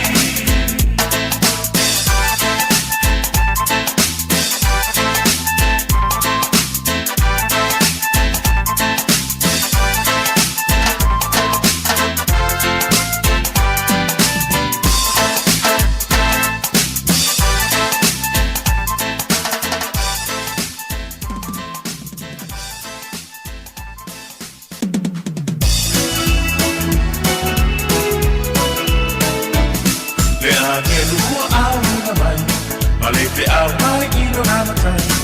Ka ua tu ia Maria O oe lea ua no pania Amu ia oe i whawhine uma Wai a te oe lea ni O le a to oe lea nama paia O le a ono tupu sini sini Te kirisi masi tau sanga taktas Te uma wawelanu na tua i O ai wafoksa na whavala Ua o mai whaatasi tasi Nei whaamano ai le pe au tau Ua au na mai ere atua Ua poa i mai Yesu E whaaola i nai taua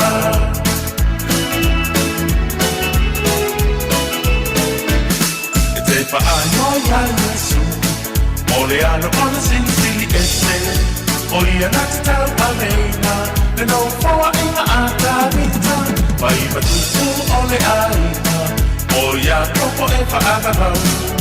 O lona malo e whaamamau Nanga e lei ai o se nata anga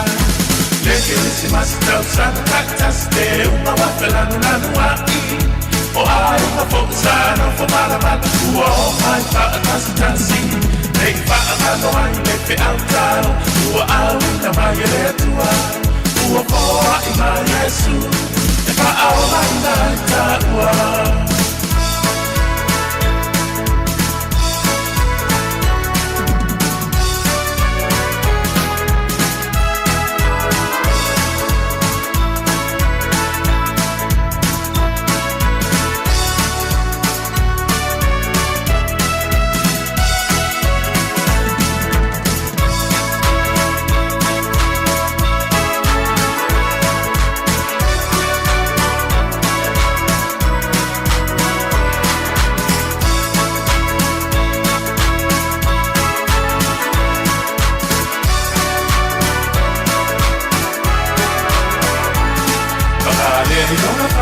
mai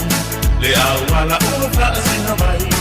mana pile whale o manu mata ita inga mo o e maku lea la lea o le loto mawanano loto alo whaanga manu eilo na ua o le mano o la masuaka o Yesu leke usi masatau sanga kaktas te uma wawelanu lanu waki o ai mafokuzano fa bala bala ua o mai whaatasi Nei whaamalo ai me te autau ua au ina mai e atua ua poa i mai Yesu e whaaola ina i ta ua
So it's 4 minuto na tano late to line lua fa talo fatu fo I sulesa lo mafta mai le fo ia wauli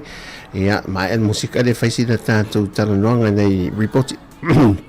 mai Samoa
Whamalo le on sa I lo tātou tino ia I le nefo I wahenga o tātou lia o le aso I fuawhanga malas ma plans o lo whanga solo ia e mese lava to tele o tātou le maita watu leanga e pasi ia po restala ia ta vale ia sa le de aso a le pisi ai lava ia tātou malo ia o lisi foi natu pe fa o popo le fa I I expenses o fa I o tau sanga la tau ia wa me ta ia tātou te anga ia disipito ia pe o me taua ia e te tau ona tātou sisilanga ia o mea le tātou te ngaru me whai wha o ngai aso mo mia so uma mai tau atu I le vai aso ana nafi lo te vai tau atu I Samoa o le ua mo mai le pepo wha amtalanga le wha anga soro o mantofu le tau sanga ni ato ia le wha anga soro le tau sanga atoa ia por kalame fo I le wha tupe me le maro Britania anga I le Samoa Victim Support po le to manga mai poponga te fanga solo ia po kalame pe una I po kalame fo alfa la wilo fo ie te e tuai I sa wanga te tonu ainga te vai tu la I fefo le fianga sa me mul fanua I le kale se metotis le sa va so o sunga la fefe au I Reverend Tavita le atawa le la te vai tu le la tu le la to po kalame le fanga so le po kalame fo le le vaenga o le tō manga. Wa ofa toi foi mana fionga, pero le kale sia la to le mafuta tini si o le fionga. E la to te tutu fata se te ai misela le te mine i o le fai o le tausanga le uto si le film tatu I lo uma o le atele ina tu la fai foi nei fa nau nisi o ainga. I ai ngai pi fa la fata o ni so matu me o pati o fie fianga mta faunga ma wole malanga tu fafunis e o tu rola na o ma fa nau o le mela o tato te masani ai o io se ava no le fa ngai ne lo ti apolo e wi e tu ila tu nei me se le ila tu a fie fola fa saina ia sa wangai a me se lava yarum fa no light o le alpito le titi ale o te nei titi le tutonu I le to manga o le matua le iai tōtau sanga ia dai vaenga ia e tātou te sisi le mau atu iai ia me se foi la iai le teimi na matua sia tu iai se tu la iai o la o lo iai se ia pelua ia nai pepela iai ai le fa pena na o fa na vele e ma nisio tina la ai te foi sa wine la lai e fe so swani fo lo iai le to manga e la to nei e o por kala me umala le la fa solo fo e mi se la to por kala fo no fotane anga I fi por kala me fo I o meta lima business la ai e una I fa maro si ai tina e fa ongai no le taimi me se la vala I fa na u wa afia e to e foi fai la to a onga foi sui a onga mo meu o pe ala le onga foi fai to no fale onga le onga ya no fa na la fale fa tino la to onga pena to no lo to fai la to sui na fai la to kuka fai la to wala e fai una la to va ia la to tu pe mo pe fai se pisenisi ato mena na o tu sala e o anele te mi to mai o matu tu ma losi ma fo fatal fatia sulesa mata my birth e Australia testiva na lo fatu lo la fatu si mai e o la tua e tu le o matuale le o mo la wala e se fede se le ni mata ta mai business me pena e wa mata le fai o le roti me fa pena ta la fa ma fo io ma oltana na ma fo la titire I tutto sang tono le victim support ia o ta tele o le lu taule ta to tunu ale majority o la to I tonu o fa na ta mai ta e le fengo fia me se la vala ale e to e pomala e le o fia to fala o fa sai ne tonu si ta to tunu wa luangi e la ma fo faule le o le tangata a wa alto tele la to ne ia e ma e li fa pe fo le na soifua mai ma sa ni soifua fa to a sui ne no pipi si wo la to te fo me fa pe al watu le ta inga ia la wa watu I love e me se na vala I to tele la to ia o le fa ia mene e le o e le fi fa inga ruenga e le fi o fa o le aunga e le fi o fa o le aunga te ia o give up male on musu fa pena ia o la si me soi pe ma fa le watu na va ai o tamiti ai messia la tamiti light e na tu o tol se la tala a tu le tam o yo la to tango I mo meu o ne si me al fi fa tawi I mo meu me vedita linga tu lo a porta ele me fa pena vai inu ma ponko o le tupe vafele me na pena no ai o fianga la I o tu tonta to ai ia ma fiena ta to e faftai le su fa fenga ia ta vita le atua la tuteria le por kala me fa o tu tono la tu fa fianga ma la tu ia una ina ile fa la wi loa le te e atu mata officer wanga ta Christmas fai nei me alo fo mo nei fa nau ai ese si fia fai ese me alo fo mo nei fa nau o tau singa fa le o nei fa nau ma vai fa le o le me alo fa si dio no fo atu fa le vai le ai fa nau tu ia na pinko e ase tu ia le pinko ma on sa ia nei le pinko le nei Christmas ai no fotasi me se vai le fa nau e le tato nga ina musika le mea nauli seki ala ia le fa nga solonga o tiute mga alu nga fai o ne aso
ai tau no le so soania malo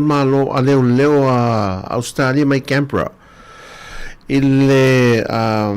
Campus of Hope ia po le to mang mo po nga chelenta to tala no nei ai lava la tau no la to so soani o la to so soani la o le mo me la lava mo ofu tele le ofu ne foi e malato toninga soka to ya fili fai la to ta longa o le failo le tulanga lango peo o leo Australia e supporte nei tato alum fa na wi le ta o menen tato tala no ai ana no to nulla to so soni e va to nei ofu tele le ofu le fo ai to le so e mo la to e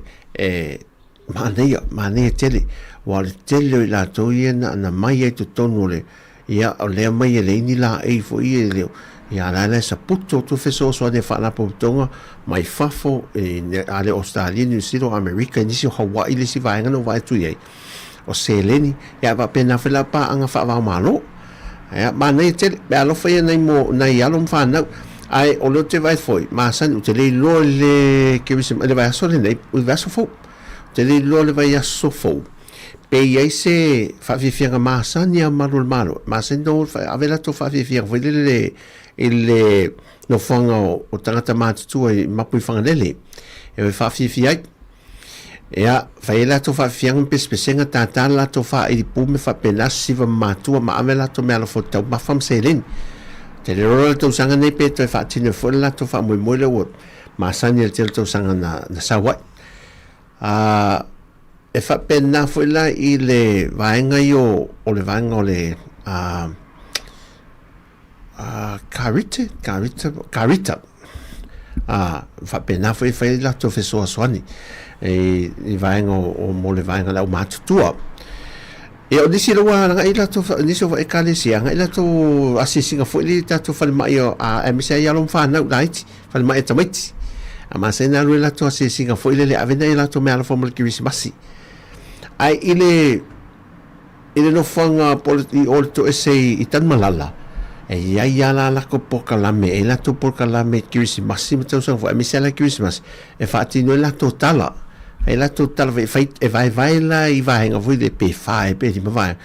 ai fa tau wanga fe la totala wanga mo me tala fatu ia a vai tu isi tato ai ngal to tele no wanga e tu samo so ia la was foi nei mai mo mai ta lisi o teina mai nai e fale ula lo tau no tu ai so le ma nei io was o vela le sua vai volo sai stu la le pe lua e sai stu la te vai tu ye ma fi la fi no polari le o no le fai va na lela e lo i a fi lo vai tu ye a o fu le sua la tal le mai ya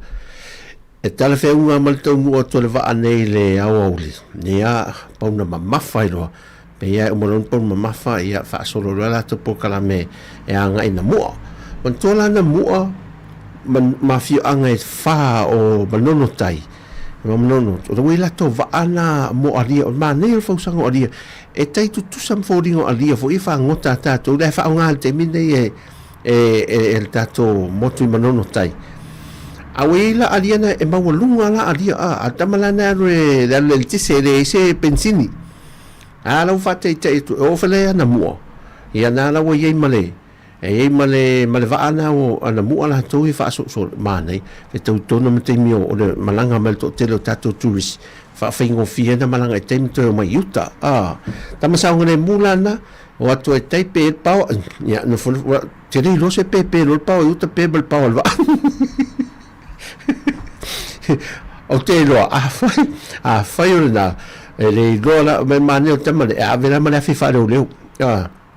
sekki ala to nga vale ave mana fa le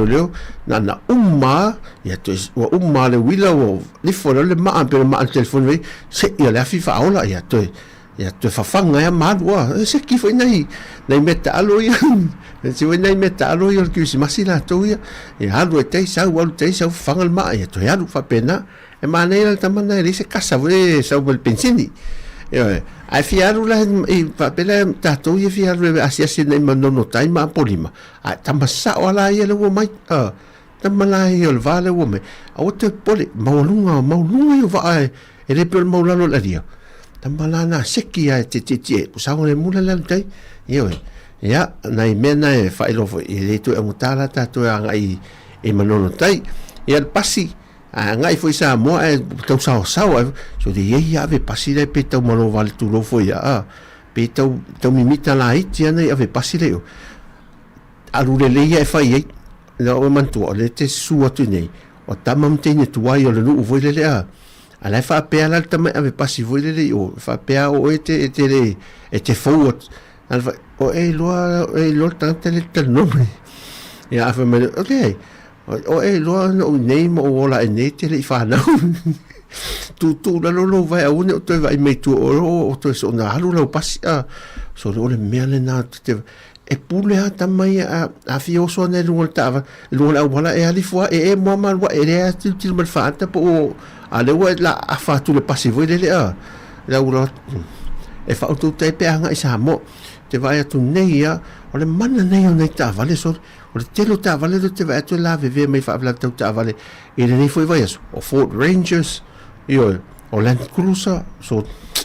ma i mauta vale e fa tu le tau se fetu pe fo le a la ve mai se la ve mai fo se sta to so la mini mo foi a la ve mai o ta vale te se la un tu pu afeta la le tau e le mana o mi fa pena ta to manta le foi le ya tele ia me fai tupe a tu fa popo me me e le ia de lisio me fai tupe ia le tau fa so le taba serin so ia wa ti di na te ia wa e mai mo so fa ma di tinga le u ia ma le fi tau ma o tele me fa popo me ta fa ta mala to na ma ta to ia le fa u le yaso ia fai ma ia tu mau sa le mo tu mau le matala ia ma le fa auto ta leo un sai ma le lofa me uma ia ia i fo fango neva yaso o tato te mi le o se fur minute te le tu la ro tato anga ina tato musika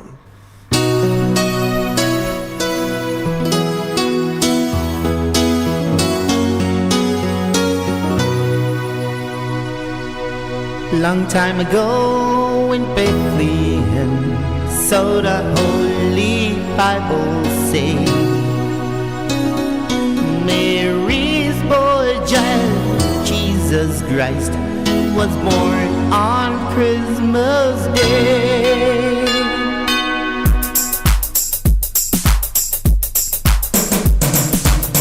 Long time ago in Bethlehem, so the Holy Bible say, Mary's born child, Jesus Christ, was born on Christmas Day. While shepherds watch their flock by night, and see the bright new shining star, then hear a choir sing a music, sing to come from afar.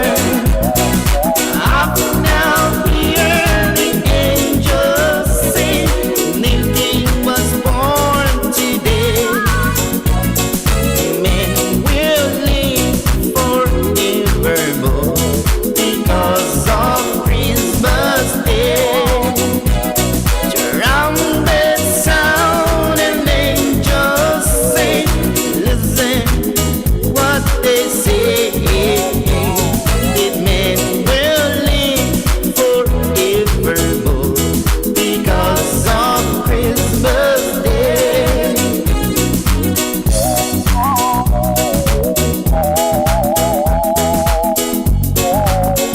ma nei fautuanga mai a Amelia le tu na mai mo tato uma ve foi ma ta sia le ola a tu ia le me o le mita vale tu lo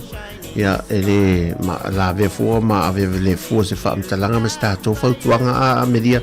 ia le ave sa o mo sa o le mo fa auto le e ta sia le ola le mo se fa le olo fa mo le lucati le Christmas. And his wife Mary jumped to Bethlehem that night, they find a place to born the child. Another singer room was inside. Out now hear the angels sing, new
Alrighty now.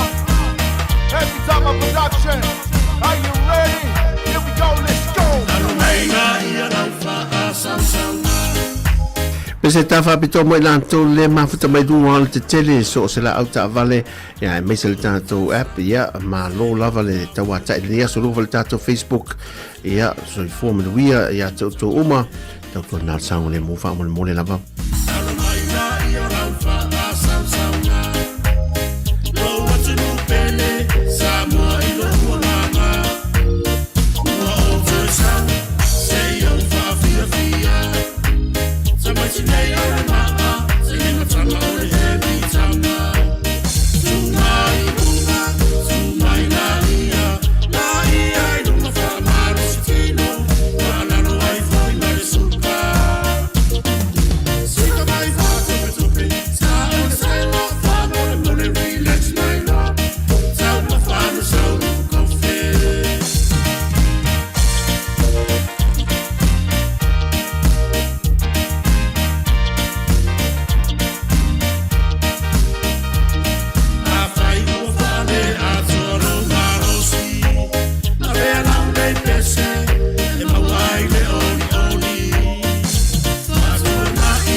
Super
Nei tātou musika le nea uli se ua lus fuma le 5 minute te ele tu la e lua.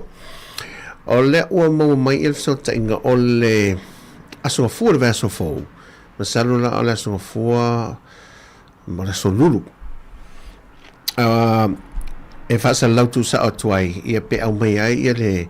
whaamanu ianga o le kirisimasi. Whapena fwele le tau sanga fau ia te tae o le tātou tinu le whionga le lau le male topla te wau fosi ia ma le whionga le au malo le malo tui ma le li whanu male toso alo vile lua o le ala o le atu sa o ngātu ia la whaamanu ianga ia mo le tātou tinu atua ia ilunga le tātou ala leo le vai aso fau la le o le whanai ele fufonga le tausanga fau e tātou te liwa tu loa i a ngai Samoa o le update mai lava le tātou la whaiawso ta inga e update mai lau tau mamalu e a tātou au whafoma se tātou a inga so o se tuli mano laulangi e a reporti mai tātou marketi sa walalo e a se matemi foi le au mai tātou reporti a mo mai la fai mai tātou reporti te lia le tātou sang foi le mai tātou reporti o marketi a so uma tua i seki a man to foi la so i le tu e pi ma le talo fa pe o le Radio Polynesia e foi a le tu e pi ta sa te lo ia sola e sa o le reporti o le marketi a so uma le tai au ma le au uli man to e fai le reporti o le tai au le marketi ia ma le reporti le au uli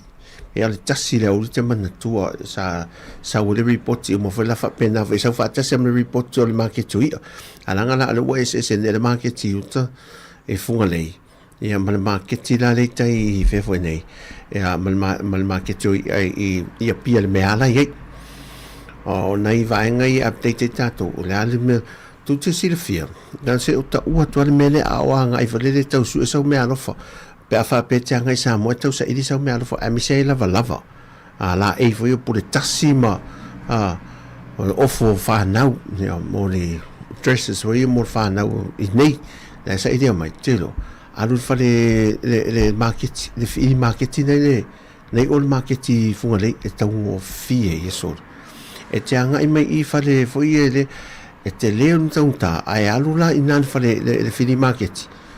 tato market funga lei tu ato o le e tu ato me fa ta we te we mal man fa sol tau fio mena vai lai o foi tato una fala me tau lima e tau fie ale ma nei ai o talo sia wa e yelo tanto no e o malo le fili market le fau i pia me le sa ele fa do mulau titi uma talo sia ele me imagina ona to tonga tale o me foi nada ise tan familia le ma futa mai ma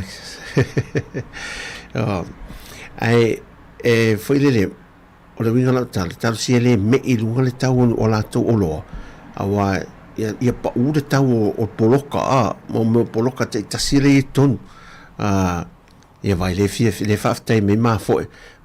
ia ma amelia e le ma nei ai mo mai so uma ma nei fotuanga le tele le ma me tu ma fotuanga vele me na la tatu ton fai e na sira fia le ia la e le me le mo market e le o ma ma o fu market tatu e le fa nga o le f boss vele le swipe le card e fa tot tai fai pula e o to te por e te la tu lo pe uma o fai mal mena a swipe ya no foi o ai le se lisi ai sau e o yeta to marketi ma to le mal avasa moina ya to fatau filter pa ya avasa mo ya ma tele la metau lima na ma nei o tu lango teu ai você tem fale le tão fai al tanto o nanga sa mo po me la male ato naso o nei stios we ngai fai lo laso e a mela o mo marketing na ti me le report e ona mena tão fai al mena fatto talo sia te me ila ia marketing man to lo me ia marketing funga le lo fai ia fale foi le situ o me ia tu ia si foi marketing foi le metau lim polo comentau lim ai ia taungo fia la ia i referi marketi fo ele taunta ai au ina ar mo ina ora te watu vare a ngai mo ina sa ia me sa ia fatu ai sa welo ile fatu ai susuma lo le ia ngai lo isi fatu lo vai la auto si le fia ia mele mai le telo la e mana nei ele isa mo ngai mo ina pe taungo fia pe mo wale mele sa ile wai ola wana mo taungo fia ia mata pena mai ai ia mana tamai mana io tamai ke saina ia wa mo nei cha mo wala o mai tamai tia foi le ni e tau mafango fie e uma motinoi uma le lata asi masi ke saina le tau mafa ia le tati ai tu lo ia ma uma na lo tamala povo le ai afa ia ele uma le fi ai lo les ne mane na mena e tatu te e tau na fa matongia tu te mine mo te sang fo e pe a dia le ona malo sin tai te ia tu ele tu lo to so fu ia ma so wala vai na tatu ai pe tatu musika mo ne o oli le o to so maltasi minute e te ele tu la lua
lava ua ia soifua mai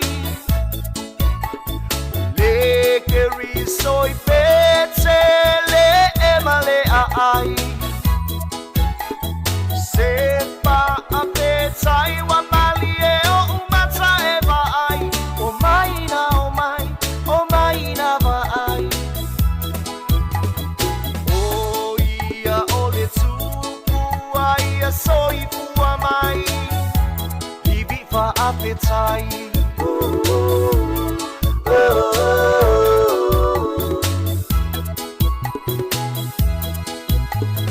Wai e se ale vivi ilo uali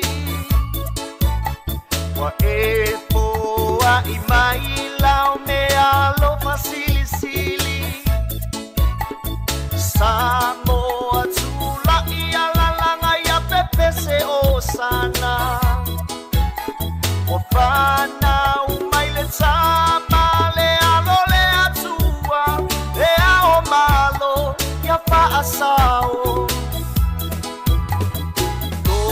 ua tunu ya maua sekirisi masifia fia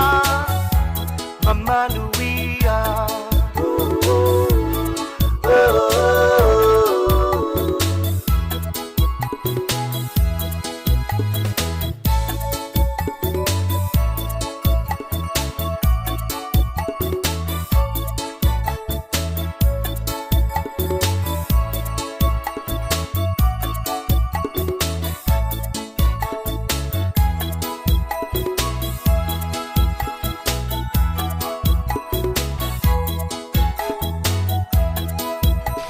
Fatala fatia seta le mafta mai tala faseta le mafta mai Alaska e Amerika e manuia lo fatele atu mo o roma le ainga.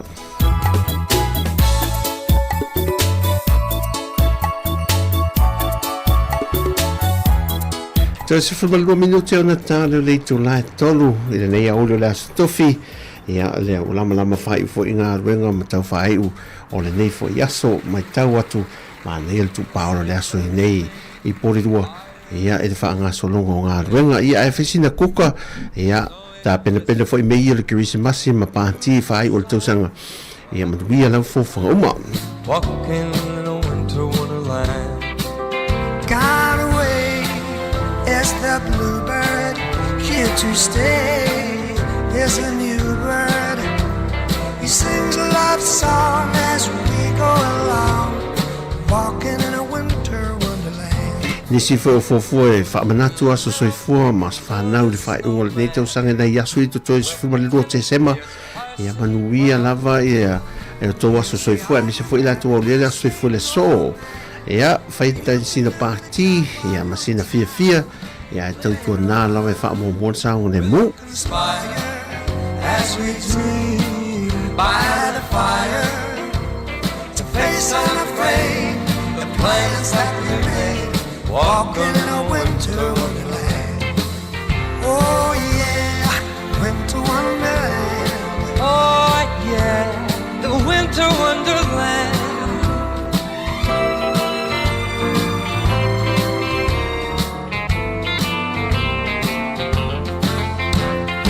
In the meadow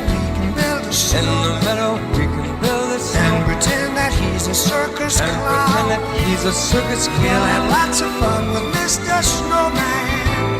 until the other kids knock him down. Sleigh bells ring, are you listening? In the lane, snow is glistening. A beautiful sight, we're happy tonight, walking in a winter wonderland. Oh yeah, walking in a winter wonderland. We're walking in a winter wonderland. Oh yeah.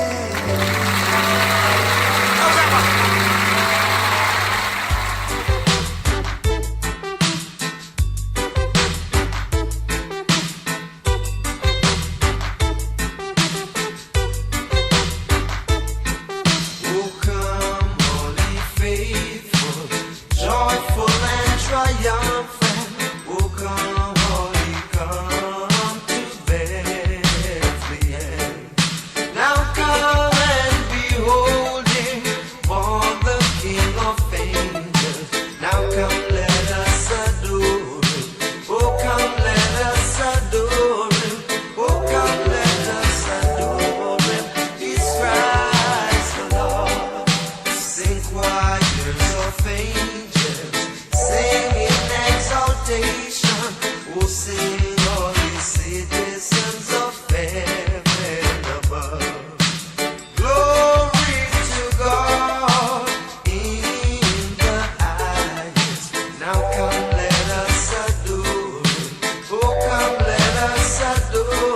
le whangaloina na whaamaloa tupe fo'i I pa'anga le tātou Ofisa Whasaralau ia ma fo'i ma I lātou Eric Kane ma whatamai.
Ya, o le o tole mel temi wa asi minute te di tole. Tolu le fa muta mai ise tu tua. Ya, mo le au nanga lu tato peng te fa ilangi ya po tato social media. Ile ne fa wa wina lu tato app. Ya masani nei musika ya e fa umai le mana malamo le ne yaso. E toi fa manatu ya nga ila lo fa tu mo ila to ye mafuta mai ya Alaska, ma America Samoa, Hawaii, ya fa pena fo na molia tolo fa anga ya ila to ye mafuta mai mo tele sala fai. Ya nei Wellington au kilani ma au Italia so o situ ya anga le tu me so soniatu ya en fa mni yanga o te talo ya te ia tu le tolo to so fu le lau le lei manuia ia mo tātou mo whātasi se kirisimasi ma le tausanga fōmanuia saonga le mu ma le whire mu ai tu mau manuia le tue lunga ia i tātou uma whaamana mole te talo mo se o tātou tunu pele i Samoa ia i fōwhanga ia ma por kalame lo whaanga solo whontanga le pāre mene tātou tu i nātu mea uma lava i le tua nisi fōi wa a fea e popo ngā ma whaingatao le nei aso ia anga le atu le tua ia te o tau uma lava ia na o le tua im whaintatu suru whai e so wha mataimi wha penei a mai al wha maan whananga ma mai se whire mu o tātou lotu wa o le tua o le whire mu o le tua o le onusai ia ma le tua wha pale pale o le tua foi e le ma whai o nei e tu ua i tātou i teimi e o mai e whaingatā malu i tau le tātou so i whakamale o langa a wane ngalo a anga i atu i aso fia e tāua tele o tātou ainga. Tele ia tātou mawhauwhau le tele o ainga mā le pelepe le larolangi wa i le teimina nei. Ia, wa tatea lofa lava, ta pe atawa ai ma momo le rota wa atu i alo ma whanau. E tutupu ane o lane la tau wa i eile me wa manu ai le loto. Talo mo nei o tātou ainga uma. E ma whai anu whaata waina le matango fio le ainga. Ia na whai e le tua ia ma tātou te ola fia ia mese ia tātou me o tātou whanau ia lātou wola ma le fia ma le saoloto e mita fwoi lātou ia mo i tātou mātua ai vai mai o loo tu mau le alofa ma le whea alfani ia i tātou whera vai la sanga o le soifonga ia ma le nei fwoi tausanga ia tu mau pēr ia fōlinga o le tua i to tono tātou ainga mātango fia so se mea ia me lea o te alofa te lea tu mo le atu alofaanga o le au nanga le Samoa Capital Radio o le se fonga lau mo nei o tātou ta mamtina mātua mama papa whapena foi ia aunties and uncles ia whapena foi ia lato uma mātua usum tō whawhine te nane nei a tātou whanau ia whamanuia te lea tu le tua le ne aso whamangara se au nanga ia po se opu foi wa sala i le ngana ia au matua atu nā ia le au nanga e mangalo ai so se ma se whane tonu tātou whira i tātai au te amatalia ai ma tāna ro i whaasara launga live al tātou ala leo ai whaawau pēr tātou tautu e runga o le tātou app ia mō le nei aso a toa ma le a whiawhia nā nei whaasoifuia ma ia manuia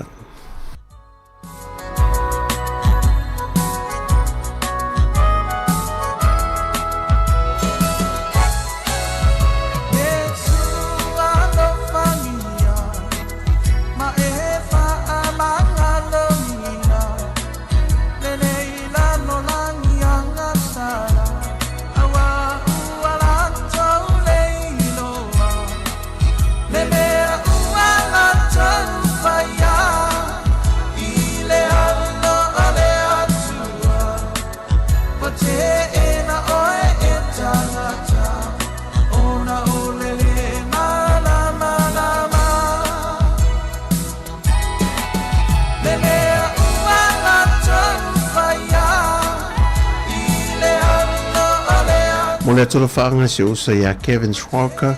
ia tino i mātutua si o mātuwa ia whianga le lewaya anga le whaamuni atu le tui fo whamanga ruenga whai wala ni aso Kevin